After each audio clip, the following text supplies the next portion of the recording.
Boom! Good afternoon. It's 3 o'clock. It's Saturday. It's kickoff time. Welcome to the Lowell Pub. We are live. I hope you're all doing well. In you come. Get yourself comfortable. Get the beers in and get ready for 3-4 hours of absolute nonsense. It's quiz day today. It's going to be the first quiz we've done on the channel. So I'm looking forward to that because we're going to see who's got the brains in this boozer on this Saturday afternoon. We're also going to be doing a beer review this afternoon. You might have seen a couple of posts that went up earlier today. We're going to be reviewing the Broken Skull IPA from El Segundo Brewing that were kindly sent to us by our friend over in California, Mr. Shark Home Brewing. We're going to have Scott from Scotland Wonder on today. We're going to have John from Lords on today. And like I say, we're going to be joined by Kevin from over in California today at some point, which is going to be very cool. We've already got a few of them in the pub, which is fantastic. Welcome, welcome, welcome. Let's see who we got in.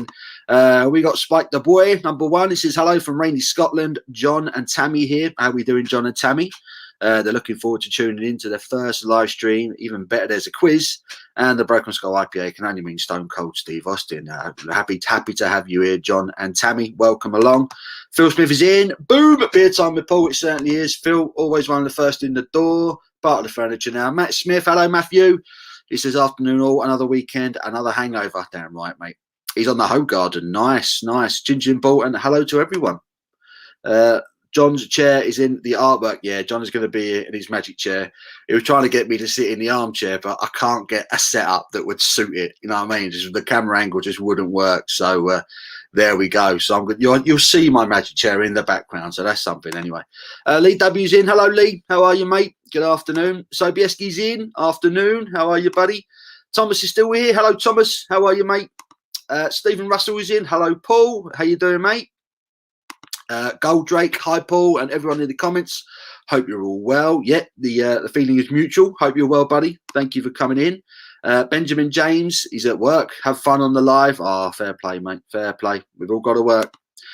Stephen Russell says, hello, Paul, new subscriber. Well, welcome along, my friend. Welcome along. Thanks for getting involved. Scott Wonders World. Oi, oi. Scott is on his way home from work. He will be with us shortly. Fantastic. We're getting the updates. That is good.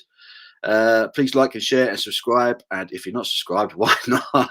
Why not? Thomas, straight to the point. Top man, straight to the point. Sparta Beer Reviews is in. How you doing, buddy? Good to see you. Byman's podcast. Hello, mate. How you doing, buddy? How we doing? Hope you're well. He says, oi, oi, Wampers, my dear mate. How are you? Did an interview with this lad the other night. It was a lot of fun. Really nice guy. Phil, greetings to you all. Hope you're all well. Andrew Bailey is in. Says, happy Saturday. Hope you're well. Stephen Russell was saying, just cracked open a Purple Panther. That's a good beer, that. I like that one. Good porter. Good porter.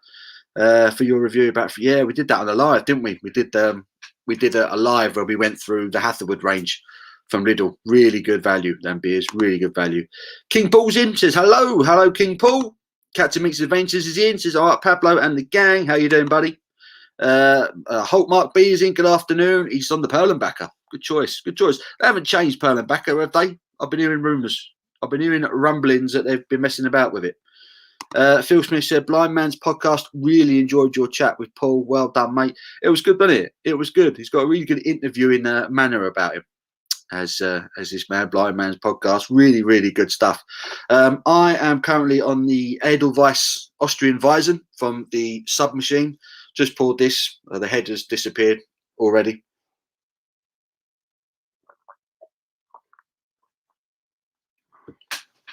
Oh, wow. And it's really, really good. Ridiculously good. That's the first Weizen I've had on draft in months. Months and months. And that's really, really good. Icon Canadian. Hello, buddy. Hello to everyone from Montreal. Look at that. We've gone international. Montreal in Canada. Icon Canadian. How are you doing, mate? Good to see you again. Alessio's in. Hi all. Making the most of the warmer weather with some vintage ciders this afternoon. Nice. It's a lovely day, isn't it? Well, I hope it's a lovely day where you are. It's been nice and sunny down here in the south today. Meant to be getting about 15 degrees apparently tomorrow. I have to get the shorts on. Mental. Blind Man's podcast says, glad you enjoyed it as much as me. Felt awful this morning, so no more Amstel. Yeah, she was telling me he was on the Amstel last night. How many did you have? Phil Smith says, any Chelsea boys? Happy Saints fans. A 1-1 draw in it at the end. That's a good point for Southampton. Good point. Blind Man's podcast says, cheers, Phil. Spice and Easy. How you doing, Alan? You all right, buddy? Hope you're well. Alan from Spice and Easy, who tries to kill people with his curries. To my mind, I'm afraid the Perlenbacher doesn't taste as crisp as it used to. Yeah, that's not good, is it? Not good. It's not what you want to be hearing, really. Let's say there was rumours that Aldi discontinued Rheinbacher altogether. Yet one of my subscribers got in touch with Aldi and said, "Is this the case?" And they said no. So I don't know. We seem to have cross stories coming out at the moment with that one. So I thought maybe Aldi had given up on it after all the slack they took for changing the recipe, but apparently it's still available. So interesting what's going on there. Phil Smith says, bought 10 cans of Fest beer from Lidl. Lidl, really like it. It's good, isn't it? I had a couple of them last night.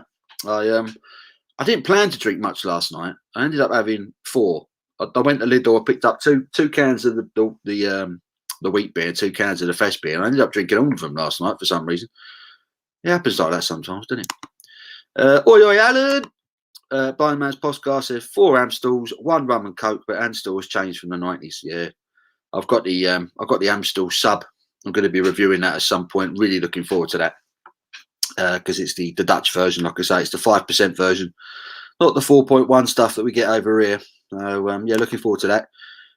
Gold Drake says quite busy today, so unfortunately it'll be a case of popping in and out. That's all right. We'll let you off, mate. We'll let you off. Goldsmith says, how do Gold Drake? We'll talk to each other, which is good. Excuse me. John tried to get the Rheinbacher yesterday in Aldi to try it. Nowhere in sight. Maybe just not up here in Scotland. It's a bit weird they wouldn't have it at all. I say that kind of adds fuel to the idea that perhaps they've stopped doing it, you know, but who knows? Who knows? Oh, sorry, missed a few messages there. Negus says, afternoon all. Time to crack a can open for the derby later. Up the toffees. Yeah, go on, Everton. Go on, Everton. Stoltin Abbott is in. How we doing? Says, hi, Paul. Crumbacker today. Brain food. That'll do it, mate. That'll wake the brain up. That'll wake the brain up. Captain Meat says, get your mate to ask them to give us real Rheinbacher. Something's going on there. Something very strange. Last time I went into Aldi, they had some, but they didn't have a lot. It looked like I hadn't restocked it for a while. So maybe they were trying to sort of waiting to sell that lot before making the decision whether or not to get any more in. I don't know. It just something's gone a bit weird with that beer. Gold Drake says, hello, Phil. Not too bad. How are you?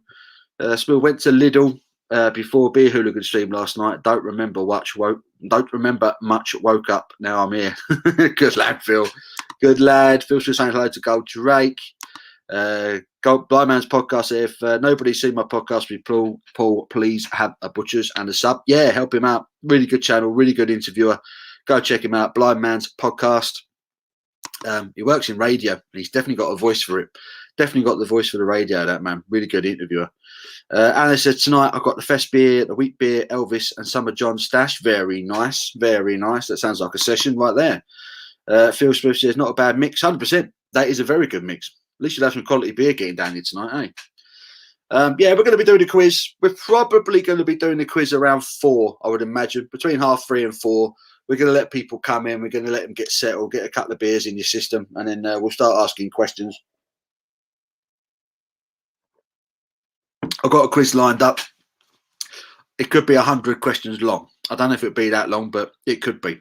Or we could halve it. I've got about 10 categories worth of questions to ask. But we'll see how our brains are getting on. Like I say, we're expecting a few people on today. We're going to be drinking lots of different beers. We're going to be having a bit of fun. But yeah, until then, let's have a chat. Let us know what you're drinking. Let me know what you've been up to. How's your week been? Since I saw you all last Saturday, the weeks are flying by. Is it just me? They're just absolutely whizzing by. I can't believe we're here again. Mad. Negan's flying through the comment. Yeah, I'm trying to keep up with it because it's all going to go tits up later on. As soon as the quiz starts, there's no way I'm going to be able to keep up with this.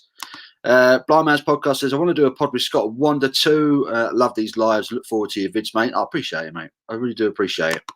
Leah Miles is in. Hello, you beautiful people. How you doing, Leah? How's your head this morning? What time did you leave Mark's live last night? You were still going strong when I went to bed, I think. Phil says, just realised I've got to do the log jam. You might like it, Phil. You might like it. You never know. You never know. It's acquired taste, that one. It's an acquired taste. Goldrake says, what's your opinions on old speckled hen? Personally, I cannot stand the stuff. It's disgusting. I detest it. Wow. I like it on draft when you can get it. I still quite like it on draft in a proper Green King pub. But the bottled version's gone downhill pretty rapidly. And the non-alcoholic version just ain't even worth trying. That's shocking, that stuff. But I've got time for it on draft. Alan, a session on a Saturday night? Nah, you'd never see Alan doing that. Of course not. Alan and Fiona, Spice and Easy, if you don't know, they do their live stream on a Saturday night. Alan and Fiona, Spice and Easy, they do spice packs, curries, and all sorts of different dinners and things. Really, really good spice concoctions they put together there. Alan's a clever man. He doesn't look it, but he's a clever man. So, yeah, check them out from 8 o'clock tonight. Really good guys over there. We do the food and beer show with them every other Wednesday, which is good fun as well. So look out for that. Phil Smith saying hello to Leah. Negan. He says, is Steve Austin the special guest? You'll have to wait and see. You'll have to wait and see. Surprise guest from overseas. That's all I'm allowed to say. That's all I'm allowed to say. Do you imagine? If it was Steve Austin in the Low Pub Live? As long as it's not a quiz that goes west. C. Hatto. Hi, Paul. Got an Otto from Thornbridge. Strong banana, licorice, and clove. He's asking this, is Mauricio Marino be out? Do I want Marino out? I never wanted him in, if I'm honest. I don't think I'd sack him right now. I'd give him till the end of the season, I think, and see where we're at. But I'm not happy with him. I never wanted him in charge. I don't think he's a good fit for the club. Never have, probably never will. But we'll see. We'll see what happens, Be interesting. How's the quiz going to work, Paul? Quite simply, all I'm going to do, I'm going to ask, we're going to do it in sections, 10 questions per category. All I'm going to do is going to ask the question, and we're going to see basically who's the quickest to get the correct answer in. We're going to give you sort of 30 seconds to a minute to get your answers in. If you don't know the answer, just write something hilarious. I don't care. But I'm going to see who can get the correct answer the quickest, and whoever gets it gets a shout out. It's the first time we've done it. So we're kind of baby steps with this one. We're going to see how it goes. But I think we're going to make a regular thing of it. If it all goes well today, we're going to make a regular thing, a quiz, maybe do one once a month or something like that. And if this channel continues to grow and this live stream continues to grow, which I'm hoping it will because it's doing really well, we're going to try and add incentives. We're going to try and add prizes and maybe beer vouchers and beer codes and things like that. Possibly some merchandise in the future. We've got lots of plans for it. But today it's all about having a laugh. We're going to see who the smart arse is here this afternoon. If that's all good with you, who's up for it? Phil, I had to pour my log jam away. It's a very strange tasting. It is a crazy saison, that beer. I've had some saisons in my time, but the log jam one was alive. It was alive. There was so much going on with it. You could line up about 6 bottles of that, and every one would have tasted slightly different, I reckon. It's some crazy amount of stuff going on in that beer. Holtmark B says, I've ordered the next batch of torps. Following Abby and your recent review, I've included the torp of the Strongbow Dark Arts. Well done, man. It's really good. I'm not a cider drinker, but it's really nice. Really nice, really smooth, really fruity, really refreshing. And it's the first time I've had a Strongbow where I haven't had that sort of slightly metallic-y aftertaste.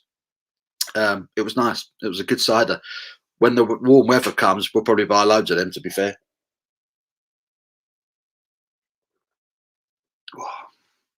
This Edelweiss is stunning. It's absolutely stunning. That banana and clove is really pronounced on the flavour. Lovely smooth mouthfeel because it's draft quality. Yeah, it's a belter. It really is a belter. Leah Miles says, I was in and out till the end, but went to bed about 5. Yikes. Surprisingly not feeling too bad. More tired. Good girl. Leah Miles, she's a trooper. She's a trooper. Blind Man's Podcast, remember your review for Blue Nail? Yep, that's coming this week. We've got a torp of Newcastle Brown Ale, which will be going into the sub this week. Yeah, looking forward to that. Looking forward to that. Phil Smith says, I've been sat on that log jam for a month. Let's have a vote. Should I crack it open? 100%. 100%. The earlier you do it, the better as well, I think. The earlier, the better. Because there's so much going on with it. Your palate won't know where to start. I would say get it out of the way, and then you can stick with something a little bit more consistent afterwards, because you won't have tasted much like that log jam before. Scott is asking, what time are you doing at the Broken Skull? Have I got time to go to Tesco's? Yeah, go to Tesco's. Get yourself to Tesco. We will wait. We will wait until you're ready because John's got a can. Obviously, our guest has got a couple of cans of it. So it'd be nice to drink it together. I'm in no rush. What I might do is I might start the quiz before we do the Broken Skull review because I'm still waiting for the guest to get back to me. A link has been sent. So hopefully he is with it early over there. Phil, I can't imagine it getting any better. Crack it open. I say, yeah, it's a beer you could age, that one. Like I say, you could taste one now and then drink another one about 6 months from now, and it'd just be completely different. Guarantee it. Completely different. Goldrake says, no beer today for me. I had an old speckled hen last week and I couldn't stand it. It's that bad. It's put me off drinking for a while. Blimey. Don't let it put you off, mate. Get back on the horse, son. Get back on the horse. Try something else. David Wilson. Hi all. Hello, David. How are you, mate? How are you? Phil Smith said, cheers, Phil. You're not helping. Tomorrow, predictions for tomorrow's tune match at the Field of Dreams. Who you got tomorrow? Who in Newcastle are playing tomorrow? I don't even know. I'm so out of the loop with football. I'm out of the loop. I've really taken a step back. Alan says Mourinho in. That's all you need to say, really. When an Arsenal supporter says that Spurs need to keep the manager that's in charge, you know you're in trouble. Phil Smith, Alan Mourinho for Arsenal. Yeah, take him. Take him, for God's sake. Take him. Phil says, if you are on subscription, you might end up with another next week. It'd be good, wouldn't it? Says, yeah, I did realise that. Lol. What's your predictions for the game tomorrow? Hashtag Irons. Oof, West Ham are having a blinding season, aren't they? Having a blinding season. I can't even imagine Spurs losing there tomorrow. I can't imagine it. If we lose at West Ham tomorrow, I'll be fuming. I don't care how good West Ham are at the moment in terms of form. We shouldn't be losing to West Ham ever. It's embarrassing. If we lose tomorrow, Mourinho can go. He can pack his bags and take half the players with him. I will predict right now. I will make a prediction right now. I'm not confident. I'm going to say a draw. I'm going to say a score draw. I reckon it'll be quite a good game. I'll say a 2-2, something like that. Can't be losing to West Ham. Not them pesky little guys. No chance. Blind Man's Podcast, your channel was amazing. I want to pull beer, glass and tea. Also promote you on radio. Top man. Thank you very much. Yeah, we've had a few people mention merch. We are planning it. We are talking about it. Like I say, we want to get some good quality stuff in. I would rather wait and get some really good quality merchandising rather than just go to any old provider at the moment just for the sake of it. I would rather wait and get some good quality stuff in because I intend to wear it. So, it's probably stuff I'm going to wear for work. So I want some good quality t-shirts and that, But it's coming. It is coming. Will Mine. Hello, Will. Looking forward to the quiz. Good man. Hope your brain's on. Who's been eating fish? Who's been eating a tuna? It's supposed to be brain food, isn't it? Captain Meat. Which was worse, George Graham as a Spurs manager or Sol Campbell? I can't believe I even said the guy's name. I hate the guy. Hate him with a passion. I've never met him. At least George Graham won us a trophy. I'll give him that. But never warmed to him. No one who's got Arsenal links should ever be involved at Tottenham. Scott's unprepared madness. Don't forget to pick up your Lambrini. Yeah, he's got to get the Lambrini. Otherwise, Wanda's not going to be happy.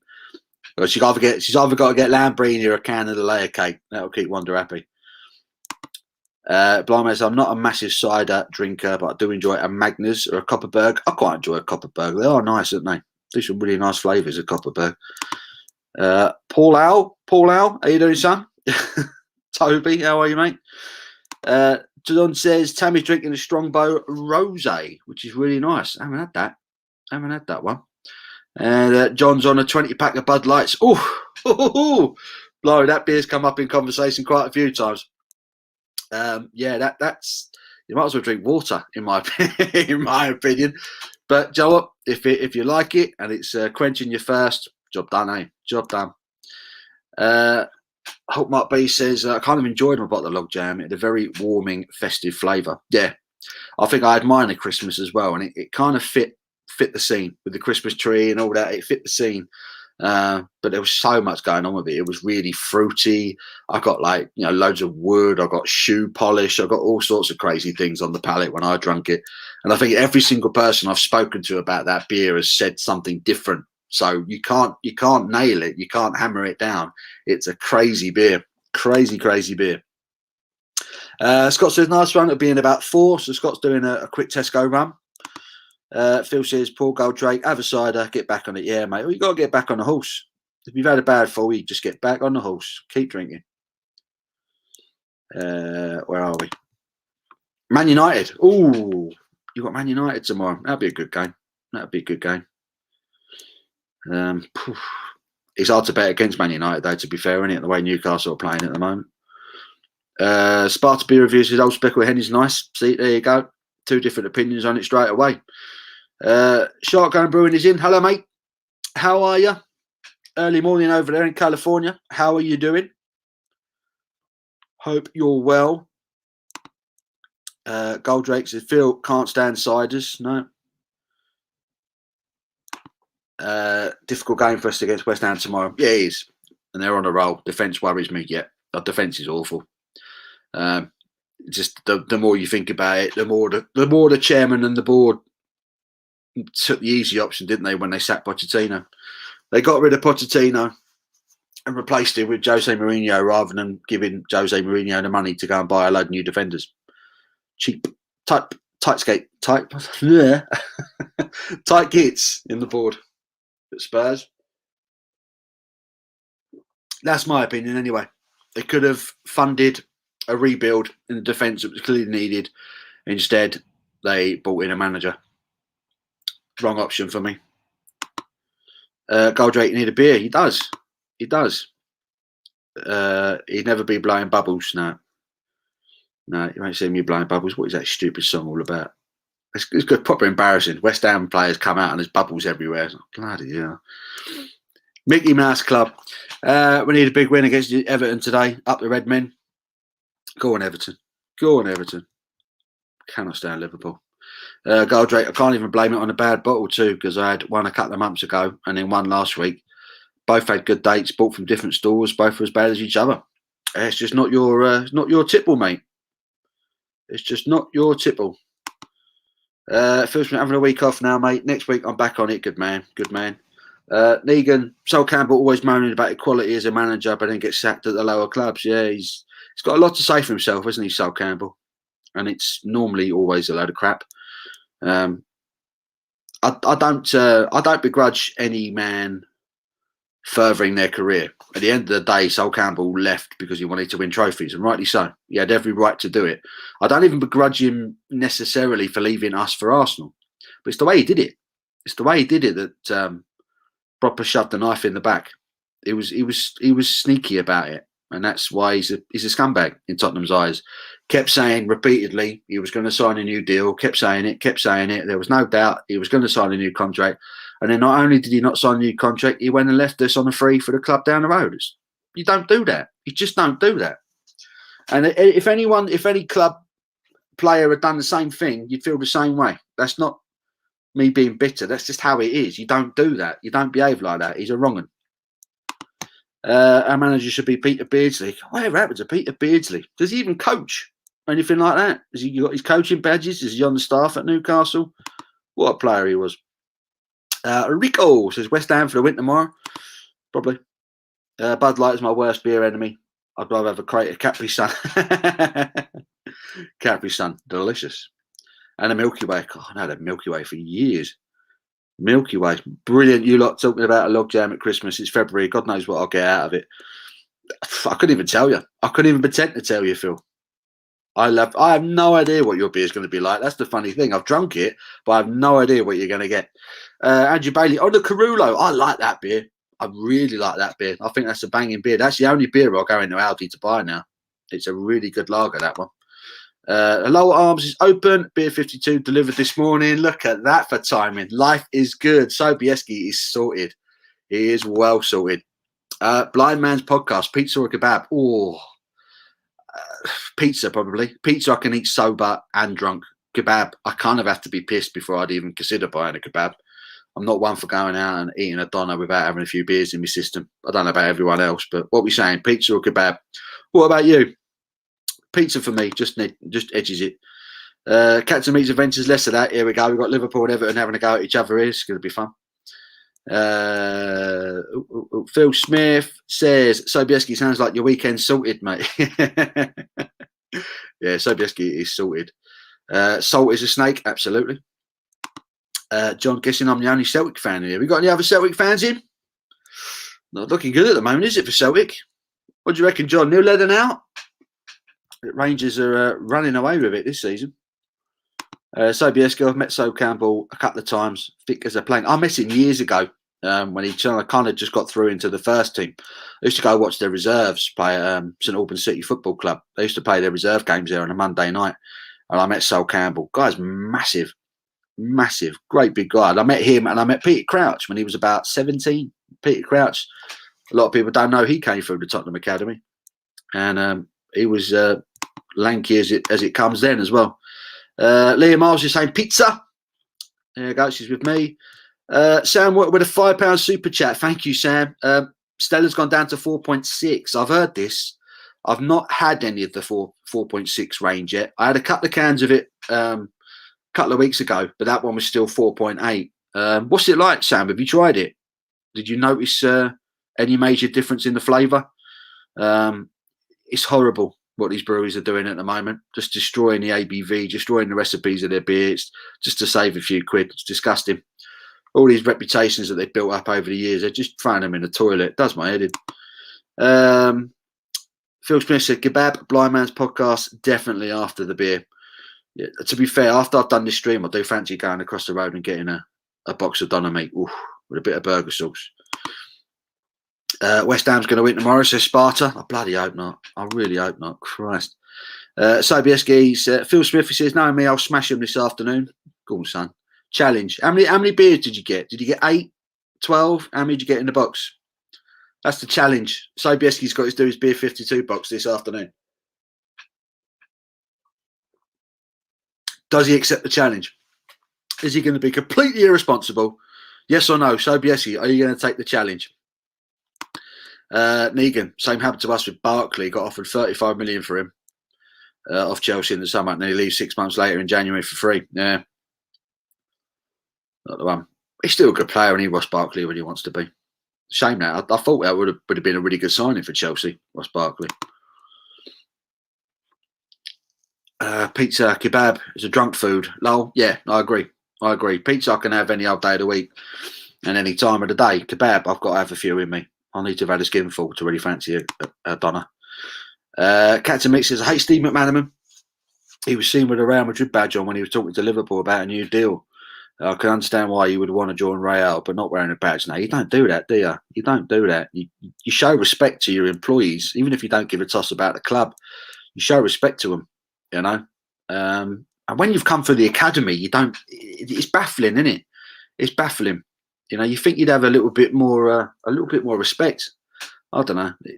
So Steve McManaman to have done something like that, to be trotting around with a Real Madrid shirt on and all that, it's ridiculous. You know, you can understand it if a player that's been signed or from another country who doesn't perhaps understand the history and doesn't quite know what it means to the fans and all that. But when you're an academy graduate, you should know what it means. You really should. You don't mess about.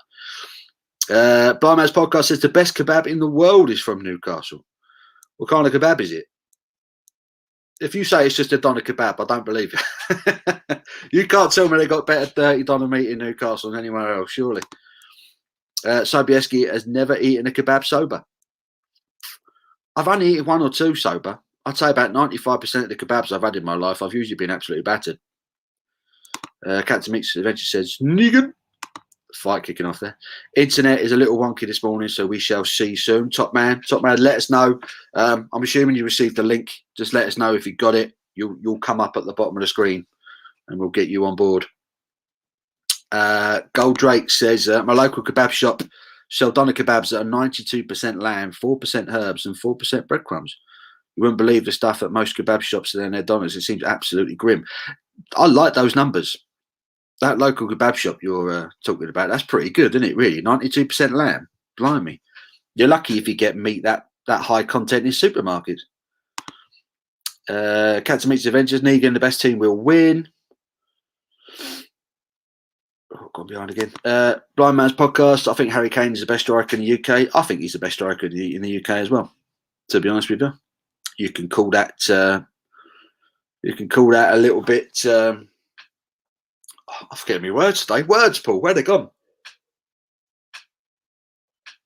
You can call that a little bit biased. But I don't think there's a better striker than Harry Kane in the league, personally. If anything, he's too good to be playing for Spurs. I don't mind saying it. Cats and Meats Adventures, we haven't won at Anfield since '99. Not so confident. Blimey, has it been that long since everyone got a win at Anfield? Spurs don't win there very often either. We don't get many wins there. Alessio says, yeah, Stella 4.6 is terrible. Blimey, that's not good. 4.8 was bad enough. I used to drink it. It was 5.2, and it was really good then. We've not heard anything from John yet. I don't know what he's doing. Whether he's watching, but he's meant to be coming in as well. Negan, the point is, Sol Campbell wants people judging their ability, results, not actively discriminated against for jobs. Whether he is good or then is a separate issue. I agree with Sol Campbell when he's looking for a little bit more diversity in jobs. I think that's definitely been an issue in the game. There's not been enough people from ethnic minorities getting recognition or jobs. They certainly seem to be getting overlooked. Sol Campbell's had opportunities now, and he keeps failing. So just how many more opportunities he's going to get? John is getting in touch with me now. I think he's on his way. Goldrake says some frequent Stella drinkers are saying the new ABV tastes of nothing. Blimey, I'm going to have to try it. See what it's like. Phil Smith, Sobieski, do it. Yeah, that's the open challenge to Sobieski. He's got to smash the whole box of beer 52 in one afternoon if he's up for it. I don't want to make him ill, What beers did you get in it, Sobieski? I've stopped my subscription. I was pissed off with the last box, and they didn't offer an explanation as to why we didn't get the Belgian ones. I got a bit fed up with it and cancelled it, and have put my time and money towards other subscriptions. Barman says, I'm thinking about buying a keg machine and some subs. Yeah, man, do it. They're really hard to come by apparently at the moment. You get the sub here, which I've got next to me, which is just out of shot. See if we can see it. Where is it? There it is. There's my little sub with my beer in it. That came from Beerwolf, but it was a gift. But apparently they're really hard to get hold of at the moment. So I keep an eye on the website. They're bound to come in at some point. But they're worth it. It's a nice bit of kit. They're about £100. You can get them with like 4 torps of Heineken for like £99. It's a good deal, I think. And the beer quality is exceptional. Like I say, that's the best Weizen I've had in ages. Ages. Oh, it is glorious. It's so good. Stella, never. End of. Stella, never. Stoltz, he's Celtic. Can't stand Lennon. No class. Brendan Rodgers was the man. Brendan Rodgers. He's a good coach, isn't he, Brendan Rodgers? He has done well for himself. Brummy Dave went to Celtic v Rangers match a couple of years ago. It was different but fun. Even at was that 11 a.m. Sunday kickoff. Glasgow, great city to visit for a weekend. Decent beer. I've heard that the Old Firm is meant to be one of the best atmospheres in football. That's meant to be awesome. Definitely on my list. I don't know how hard it is to get a ticket for Celtic Rangers. I mean, no one can get a ticket at the moment, but one day I'd love to do that. I'd love to go to the Celtic Rangers game. Stella have changed the British Stella because of Brexit, because of the administration costs, because of the extra paperwork. They have reduced the beer to offset the cost of paperwork. How much extra did it cost, really? It's not like these breweries didn't know it was coming, It's not like they didn't know. This was agreed like 4 years ago.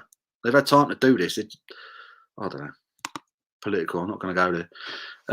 Craig goes, I haven't got a problem with that. If someone's good at their job, they're fair enough. But race gender always seems to get brought into sports nowadays. It does. I think it's with everything that happened last year. It's been thrust in everyone's faces. and everyone taking the knee is getting on my nerves a little bit as well. I think the more we talk about it, the more prejudice is going to be. I think until the day people just stop looking at people and seeing colour, things ain't going to change. And I find all these things that they're doing to kind of stop it, I find them patronising, personally. Liam R says, I've never eaten a kebab, full stop. Wow. So what do you do when you're on the sauce, Leah, and you go to a greasy calf somewhere or whatever? What's your food of choice when you're in the taxi on the way home? What do you kind of cradle in a taxi when you're swaying side to side? There's got to be something. There's got to be something. Negan says, you're missing out. You're missing out. Blue Van Man is in. Dave, how are you, buddy? How the hell have you never ate a kebab? Exactly. How have you gone without eating a kebab? That makes sense. Barman's podcast. Get me words out already. I've tried doner meat all over the globe, and North East is best. Blimey. I'll tell you what, mate. When I come up there, you're going to have to take me to your local kebab shop. Pressure's on. It's got to be good. Phil Smith, I've nearly finished my second. Only 10 more to go. So you got the box of 12. And he's nearly done 2 already. Sobieski, go on, son. We're all with you. We're all with you. Stokely in a bit says the Kronbacher is lovely. Thank you for the recommendation. It is a good beer in it, that one. Really like that Pilsner. Nice and clean, nice and crisp. Goes down a treat, that one.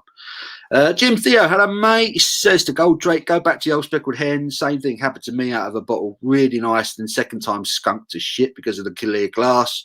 I drink it now in a can. Yeah, that is another thing. Always look out for, or be wary of beers in clear bottles and green bottles. If you're in a brown bottle, normally you're okay. But if you get the choice of 2, if you have the option of both bottle or can, and the bottle's clear or green, always go for can. I won't drink Stella out of a bottle. I won't drink Stella out of them green bottles. It's got to be in a can. That's just the law. That is my law. John's, I'm having a PC nightmare. Be on soon. Yeah, John from Lords will be joining us shortly. We're going to have John. We're going to have Scott. We're going to have Kevin from Shark Home Brewing, and we're all going to do this beer review together. Hopefully, Shark can get everything sorted out. It's only about 7 o'clock in the morning over there. So, Gold Drake says, all right, Dave, the Blue Van Man, how we doing? Captain Meat says, I want to say the best striker in the world is Mo Salah. Well, you're wrong. You're wrong.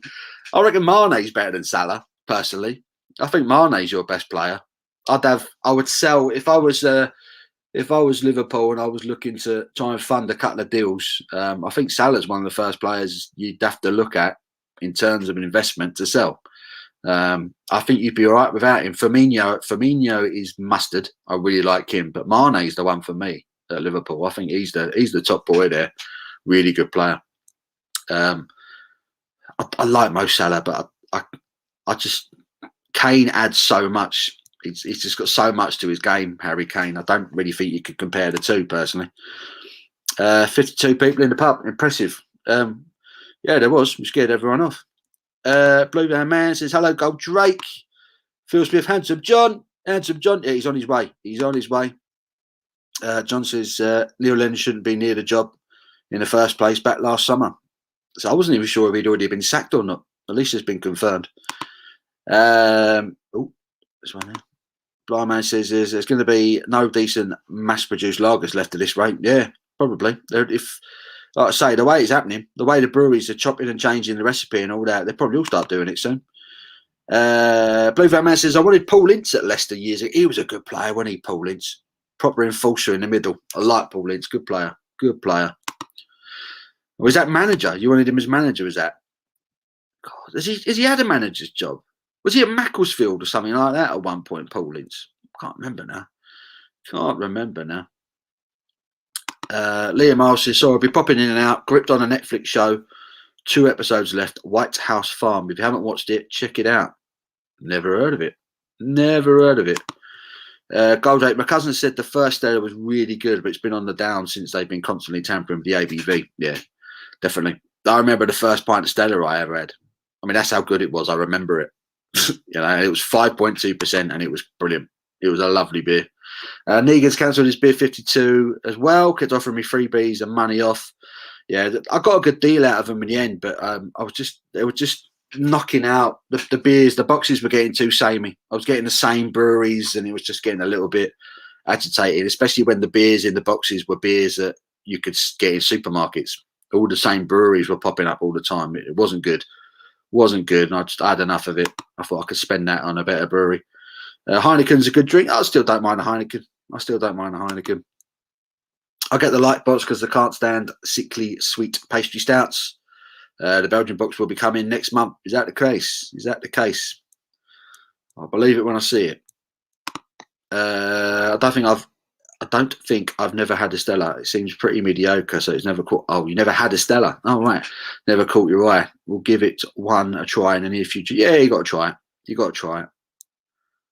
Just to say you've tried it. Blind Man's Podcast says, I went to Glasgow to see Eminem, mad city, but fun. I've been to Glasgow once, and all I remember, it was before they did all the reinvestment, before the Commonwealth Games, and it looked run down as hell when I was there. Didn't look good. But that was a long time ago, to be fair now. Some of my best mates are black. Yeah.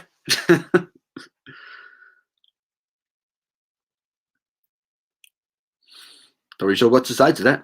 That doesn't matter what colour you are, does it? It's just, yeah, that's a debate for another time, I think. Yeah, I don't know.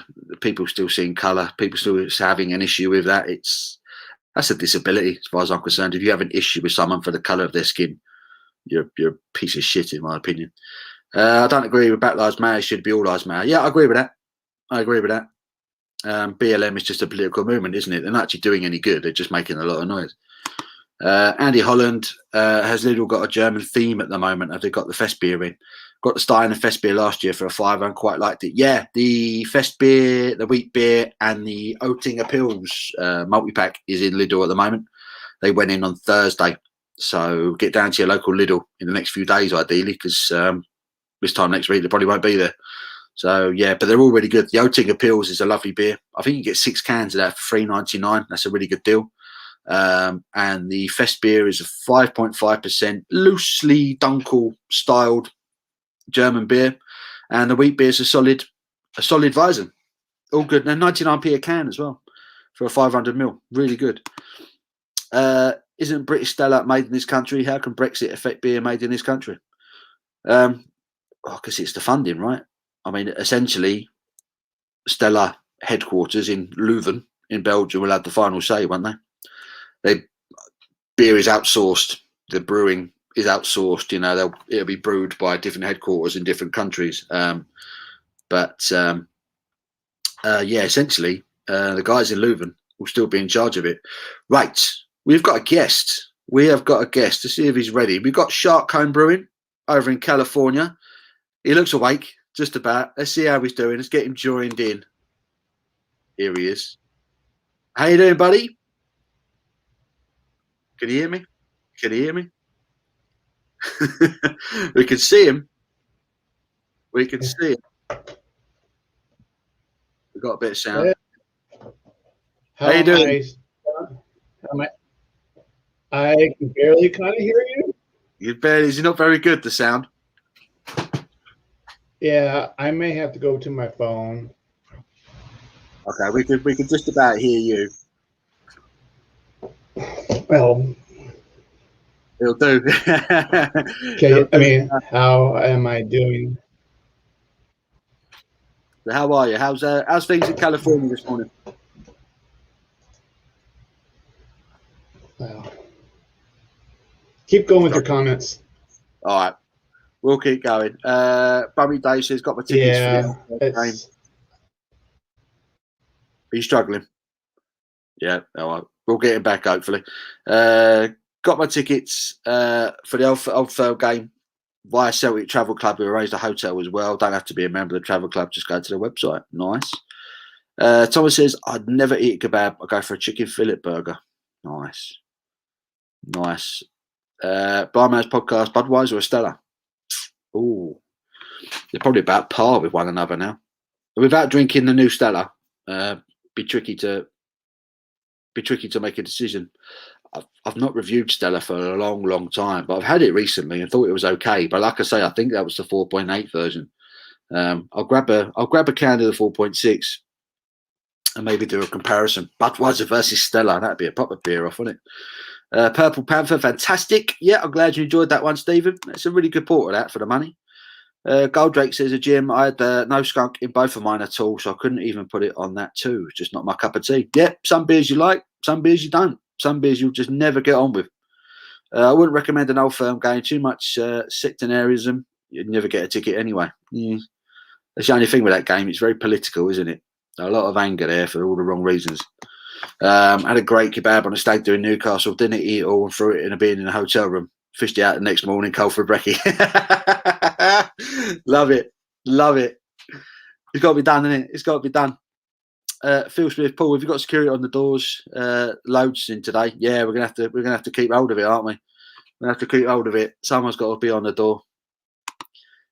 Keep calm. It's beer o'clock. Hello, sir. My go-to lagers are San Miguel import. That's lovely. And Kronenberg in cans, really nice on the physics draft pour machine. Yeah, he's a big advocate of the physics draft pour machine. Is his man. Yeah, I love San Miguel import. Really good. Kronenberg. Yeah. I don't know how much better it would be fizzing it up, but yeah, great striker as well was Alan Shearer. I loved Alan Shearer. Great player. Phil Smith, it's Paul's massive quiz prize is attracting them. Yeah, like I say, what we're going to do, we're gonna it's 1:45 now. We're going to start the quiz at 4 o'clock. Okay, so we'll do a bit more chatting, a few more beers, get us all tanked up, and then we'll start this quiz at 4. Let me try and catch up with the chat. Bloody hell, how far am I behind? Tried a few beers the other day from Tesco, 660ml. Tsingtao being one of them. Definitely one of the worst beers I've ever tried. I'm not a fan of Tsingtao either. Is that the Chinese lager, isn't it? I think that's the Chinese one. Yeah, not great. Not great. I did a review of that. Goldrake, football, boring. Oh dear. Not a football fan. Never mind. Unless you have to turn on to the Polish lagers. They're the only lagers with any decent ABV these days. Yeah. Paul Lynch, traitor. Oh. It's getting nasty. Man, it was at Blackpool. Blackpool, that's it. That's the one. Paul is Blackburn and Blackpool manager as well. He had a Blackburn job. It's all coming back to me now. Mo Salah is now Liverpool's best striker. If you look at his numbers in comparison to the other strikers, he comes out on top. And your Liverpool fan who says Salah is a fool. Like say, Liverpool fans would know more than I do. I try and avoid Liverpool at all costs, to be honest with you. But I do like Mane. I think he looks a player. Recipe said, turn cooker 180 degrees. No good now. I can't open the door. Hey, I've heard that one. Niggas laughing. Phil's on the jokes, which is good. Scott's on his way home. Beer shopping complete. There we go. Scott's sorted for the afternoon. Seems like lots of Peroni in cans at the moment. I've never been a fan of Peroni. But to be fair, I've never had it in a can. But I've had it on draft. And even then, I never thought it was all that. I've just never been a fan. I just Italian lagers in general. Beer Moretti, I've never really been a fan of. Captain Me says, mark my words, any overseas brewery will reduce the quality of the beer to offset administration and tariff costs. This Brexit will wreck beer. Hopefully it will just make British beers better. Hopefully British brewers will flourish in these times. That'd be a good thing. Beer number 3, Fine Ales. I haven't had one from them for a while. The Sunrise Bliss, 4.3% ABV Grapefruit Session IPA. Yeah. I think that's the general thing with beers in Beer 52 boxes in general. The beers are a bit mediocre. You get like one really good beer every now and then. It's over now. So Bieski, you're on it today. Good lad. Thomas is asking Scott what beers he bought. I think when he's back home, he'll fill us in. Just saying, anyone that finds skin colour a problem needs to hide him. We're all the same. One race, human race. Yep, totally agree. The colour of skin should never be an issue. Culture can make people dickheads, but skin colour doesn't. So we're just as bad as anyone else, if not worse. Stein is back at Lidl as well. Big bag of frozen schnitzels. Very nice. Very nice. David Wilson says that Lidl has some nice meat and cheese packs in the Alpenfest this week. Got 4 more wheat beers today. Nice. Well done, Dave. Crack on, my son. Ordered 2 boxes of mixed beers from Lord's. Loved them all, including the Sunset Cocoa. Perhaps a bit of a novelty. Lord's beers, they're just fantastic beer. They're just really good beer. Obviously, it's been well documented that I wasn't a fan of Sunset Cocoa, but a lot of people who really like it. But that is the only beer I've had from them that I could genuinely say I didn't like. Even Logjam, I enjoyed it for what it was. It was the craziest saison I've ever drunk. But then saisons can often be wild. But the Logjam one was crazy. I would challenge anyone from any other brewery who's done a saison to try the Logjam, see what they think of that, because it might make them change the way they brew it, to be honest with you. Thomas is saying hello to Shark. Blue Man says he drove through Glasgow when June and went Loch Lomond. Loch Lomond is beautiful, isn't it? Beautiful place. Lasting memory of Glasgow, some pisshead having a slash up a boy in the morning. Yeah, that sounds like Glasgow. Oh dear, love it. Ah, brilliant. The Bureau House 5.2 was very good, and the Brew by Numbers 05 was superb. I've had that beer. That's a good one. Brew by Numbers, good brewery. Good brewery. London-based brewers. 05. Has that gone into supermarkets yet, Sobieski? Is that the one with the black can? The 05. Nick is saying hello to Shark. I bet the Stella in Belgium is still amazing, especially around Leuven. Yeah, I was having this chat with Blind Man's podcast the other night, saying it's on my bucket list to get over to Belgium and have a pint of Stella, actually from the brewery in Leuven. Right, we're going to be joined by Handsome John of Lords. If he's ready, give us a wave. Perfect. Here he comes.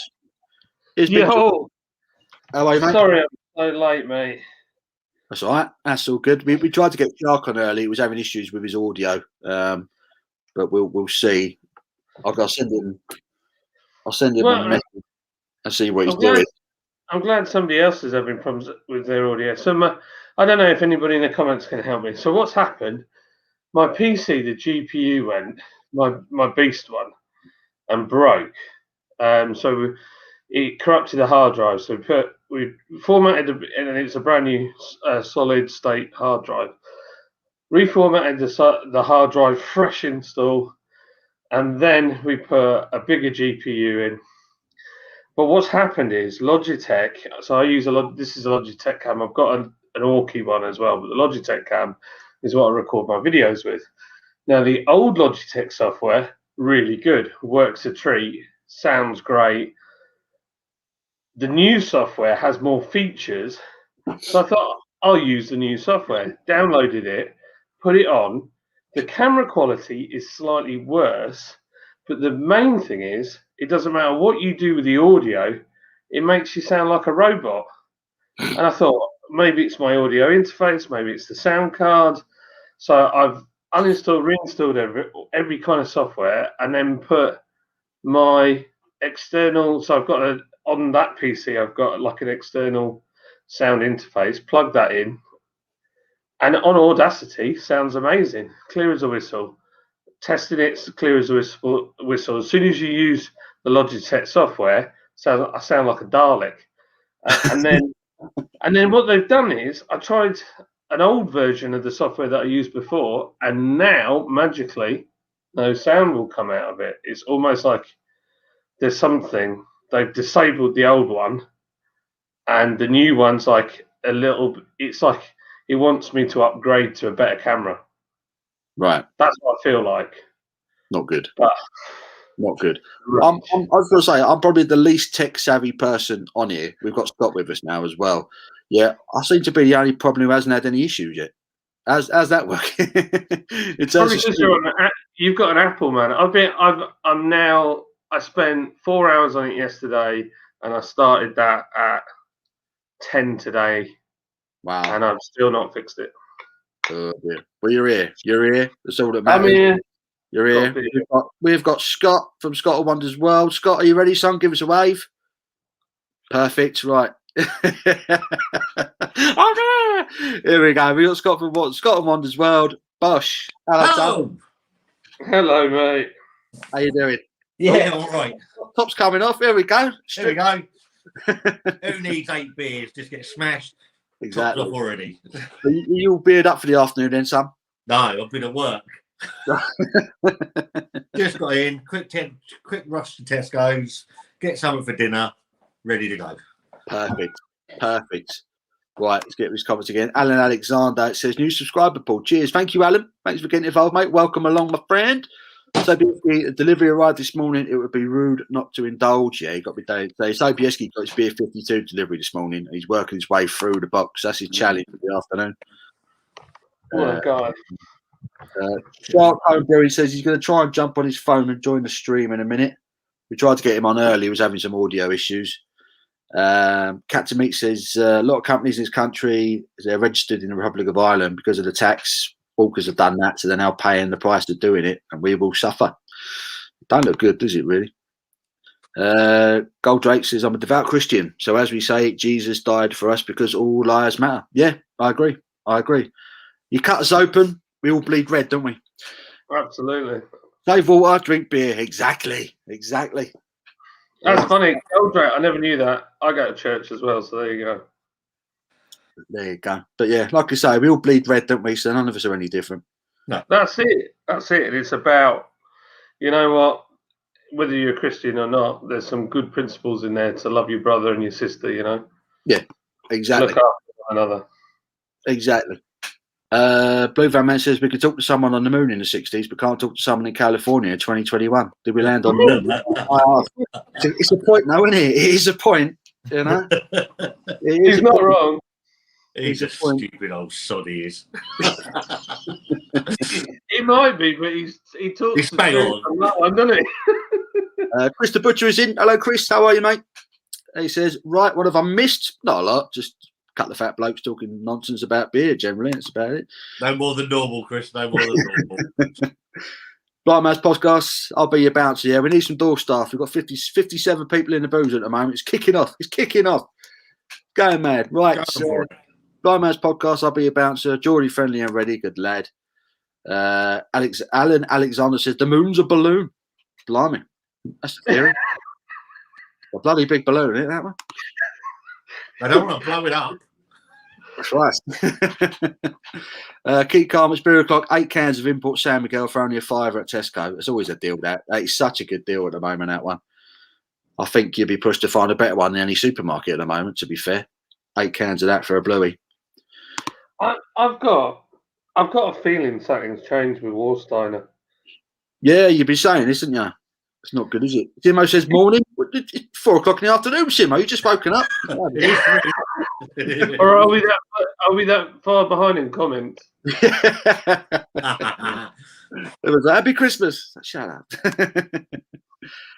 Only decent Scouse player. Jota. Is that the lad they signed from Wolves? Jota, however you pronounce it. Liga says Simo. Afternoon, Simo. Top 3 lagers. Oof, blimey.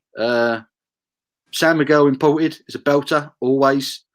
Anarchy Brews Speed Demon is a belter. And I'm gonna chuck in a Drunken Taylor Pilsner at the moment. That's a blinder. And Kronbacher and Warsteiner in there as well. I don't know, it's tough, that one. It's tough. Need a real decent English beer. London Pride Fullers, can't go wrong. I've actually got Fuller's. I picked up a London Pride while I was in Tesco's. Can't go wrong with it, can you? No. Always good. I do like the ESB more. Yeah, so do I. But it's not everywhere has it, though, do they? That's the only thing. It's London Pride you seem to be able to get everywhere, but ESB, I know Sainsbury's stock it.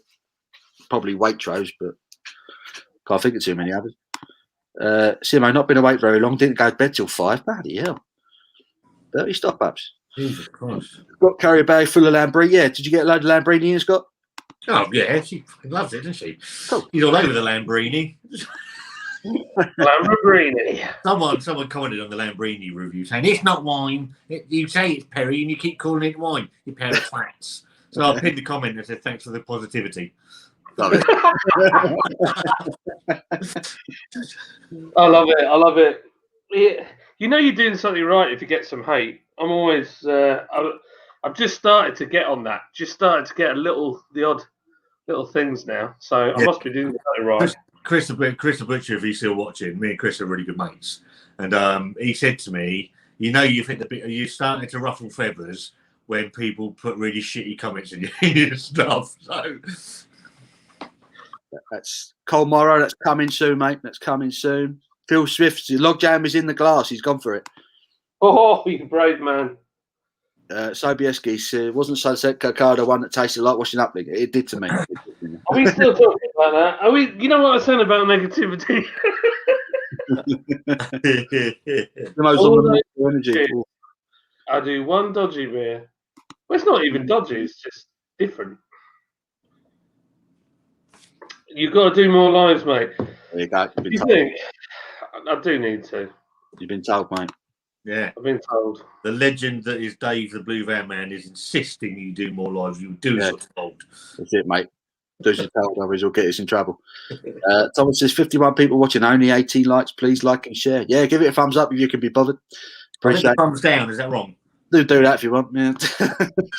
Need one of them. Thumb in the middle. Yeah. You should have a button that just says beige. Yeah. Yeah. You got a beige button. Give it a beige. If you can give it a thumbs up, I do appreciate it, all that nonsense. Hi, John, back in your Mafia boss chair. Of course he is. Jesus, you've already lost me, John. Right, off filming a potato salad video. Hope to be back later. Tell Scotty to knob. Love it. To be fair, he tells me every day on WhatsApp, so it's no different. If you have a sound card and a camera you use, shouldn't make any odds. Let's talk computer tech by John. Yeah, John comes on. He always gets a bit technical. I started to glaze over when I was talking to me about his laptop last night, and I could borrow it, and all the bits, gits, and shits it's got in it or something, and I was just sat there glazing over. I can't hang with it. It's someone starts. It's nice that I've got something that does that to you, because normally you lot talk about football or wrestling or something. Well, I'm looking forward to if Kevin actually gets on and you talk about the Broken Skull IPA, and John's going to sit there sort of just staring into thin air. I had to Google who he was, and then hey, Kevin, how are you? Hey, I'm here finally. Look at that. And let me get my California gear on here. There we go. The wonders of technology. Rub it in. The sun's shining. Awesome. How you doing in California this morning, Kev? You all right? Doing good. I can't see with these glasses, so I don't know what beer I'm drinking. That's what I'm doing. It's kind of got a taste a little orangey and porterish. Looks like you got a bottle of that Guinness Clear. You swine! I just tweeted it. It's what's liquid. You. Right, I'm off. I'm done. John's finished. Right, let me catch up with these messages. I'll scroll through. I might not read them all out. Everyone's in. This is great. We've got 53 people in the boozer. Do I need to get that beer out of the fridge? Yeah, get your Broken Skull. We'll do that review since we're all here. We'll do that review. I won't. Scott can review it by memory. I can look at it. I can look at it. That's all I can do. It's a beautiful can. Beautiful can. Oh, it's great. So I think it's similar. Live stream. Chris's beer reviews. Newly changed channel name. Good to see you, Chris. How are you, mate? I saw his video this morning. So the people that don't know, Beer Cronies changed his name to Chris's Beer Reviews. Go and give him a sub. He's a lovely guy. And he's doing a collab review with Dean, I believe, tomorrow. Nice. Right. I'm going to get to the bottom of these. And what we're going to do, we're going to review the Broken Skull now. So let's do it. I'm going to find out the fridge. What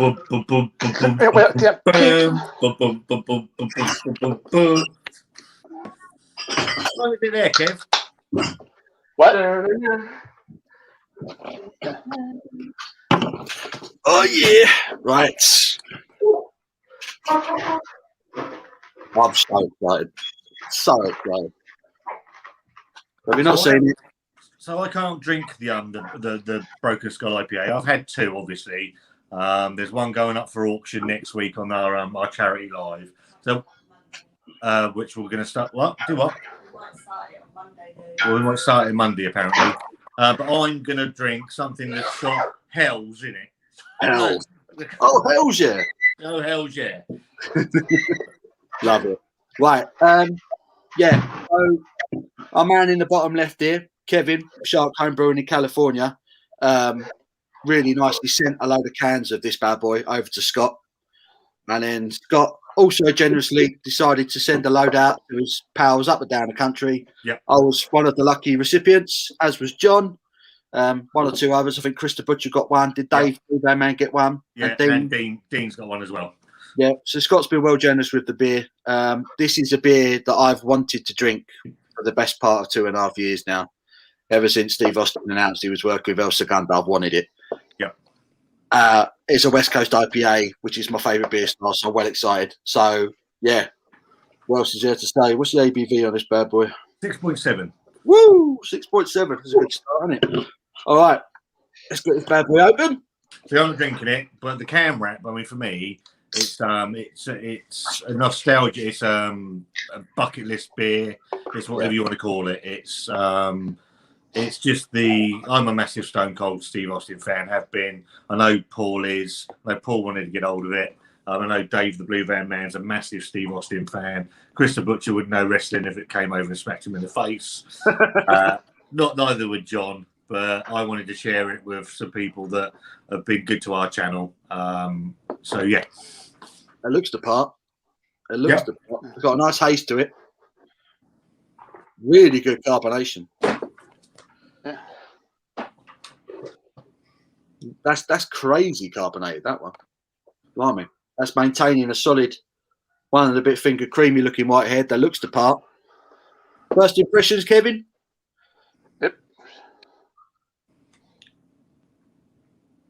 It smells piney, doesn't it? Mm. That smells bang on. That does smell good. Oh yeah. So obviously, Steve Austin was a massive fan of Sierra Nevada's Torpedo, and I think this is probably based around the Torpedo.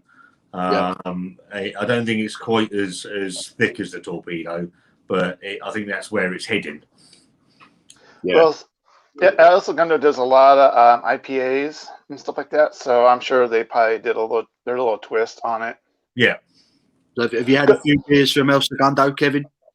I've had their Power Plant. I think that's a new IPA. No, that's their triple IPA, which is basically their kind of hot beer. They're kind of playing the younger competition. Right. And Mayberry, and that's probably almost kind of like this. So that's one of their popular regular West Coast IPAs. Brilliant. Brilliant. Yeah. What's your first impressions, John? This is cracking, really good. Nice and bitter. It's got the pininess, got a bit of grapefruit in there. It hasn't got that horrible cat pee kind of thing going on it, which you can get. It's really nice. That on a summer's day, my gosh, that would be dangerous, wouldn't it? Yeah, I'm going to get stuck in now. This is a big deal. It's a big deal. Here we go. Cheers, everyone. Cheers, mate.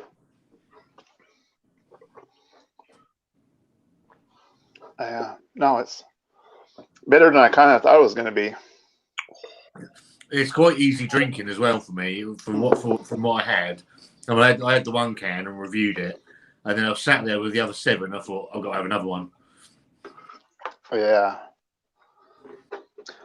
Well, I know when I went to go get mine, all of a sudden that was the last 4-pack they had. I'm like, Wow. what the heck? I just all of a sudden it got popular. I'm going like, yeah, I don't think I bought them all. That's really good. I'm well happy with that. Yeah, no, that's to me. That's pretty much a West Coast. Yeah, A little bit dinky kind of to it, but it's that bitterness, doesn't it? That bitterness does linger. It does. Lovely lacing on the glass there. It sits there for quite a while, and I like yeah, that. I like that a lot. yeah. Yeah, this is everything I want in a West Coast IPA, really. Yeah. So this is probably my first. I mean, apart from Torpedo, this is probably my first legitimate American West Coast IPA. Yeah. I'm well happy with that. That's brilliant. The other one you guys should probably try. I think it's on Beer Hop. It's Alpine Nelson and Alpine Duet. Those, yeah, if you can get hold of that from Beer Hop, I think you guys had to try to buy that. I need to do an order with them guys. They've got a really good selection on that website, haven't they? Yeah. It does But look no, Alpine was kind of those guys. When they did their West Coast IPA, they just hit it on, and they got bought out by one of the big guys, and that basically just ruined the beer. I mean, the beer's still good, but it's not the greatest. But which is funny because the original guys, they bought all their old equipment back, and they're restarting the brewery again. So it was like everybody's like going, "Oh, hurry, hurry, hurry, hurry, hurry!" So, but their brewery's not open right now. But what they're doing is they're doing collabs. Right. So there's a brewery up north from me. Basically, what they did basically it's a 4-pack collab. So basically, in your 4-pack, you got 4 different breweries. So basically, they all did, I think, all IPAs. So it was like, and that got sold out like that. So I was like, so. Would you say that's your favourite style, Kevin? Is that sort of one of your go-tos, or do you prefer other? My go-to is the brown ales. But since there's hardly any people that make browns, I pretty much go across the board. I just don't drink sours. You're very lucky, Kevin, because Kevin, for the people that don't know, Kevin paid for these beers, sent them over, and all I've done is ship them out. But in return, I'm sending stuff back to Kevin. Now I know he likes brown ales. We've got a fantastic one over here that I think you're going to enjoy, and it's called Newcastle Brown Ale.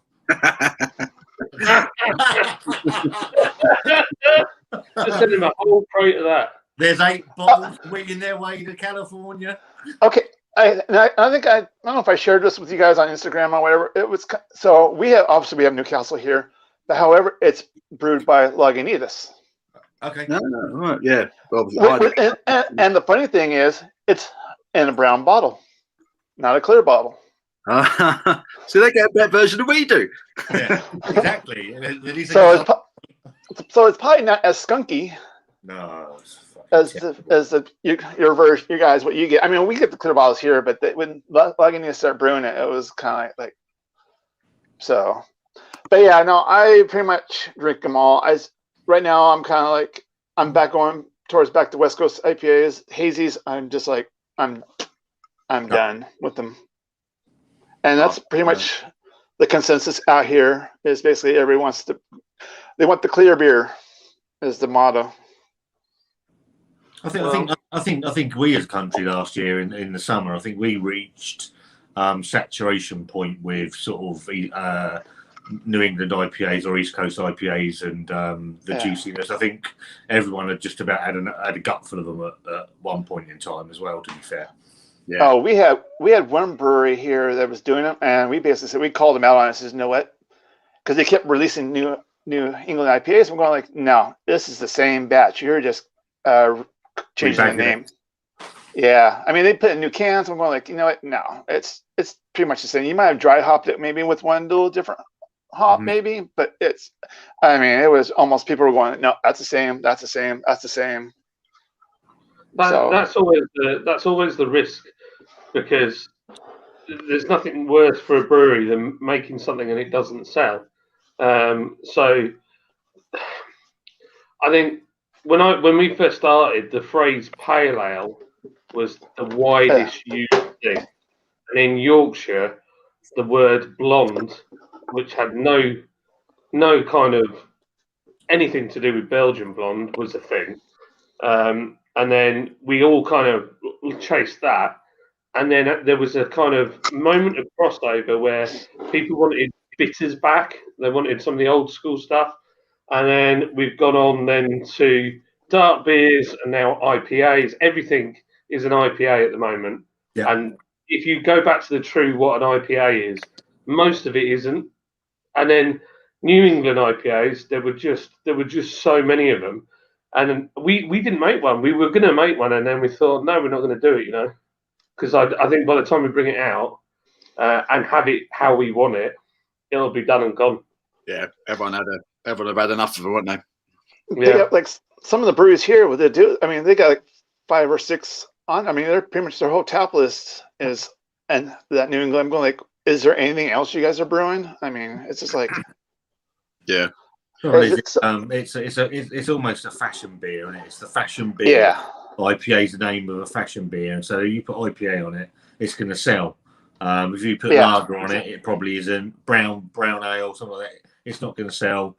I've actually gone back since Paul's been doing the old 4 for 6, and I love the little 4 for 6s in Tesco's. And I actually, when I joined, was it last week when you were doing the 4 for 6, Paul?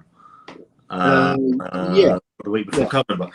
And I came back with my 4 cans, and someone said they picked up 4 bottles, and I'm like, do you know what? I always forget about the bottles. And I've been in there twice this week and picked up 4. I picked up Fuller's London Pride a couple of times, and a random mix of 3 other things that I haven't drunk in bloody years. It's good, isn't it? When you discover you haven't had for a while, you know, and you think, oh, I forgot how good that was. Well, I picked that up. It was £2, and I'm like, do you know what? I fancy a lager. Yeah. Solid one as well.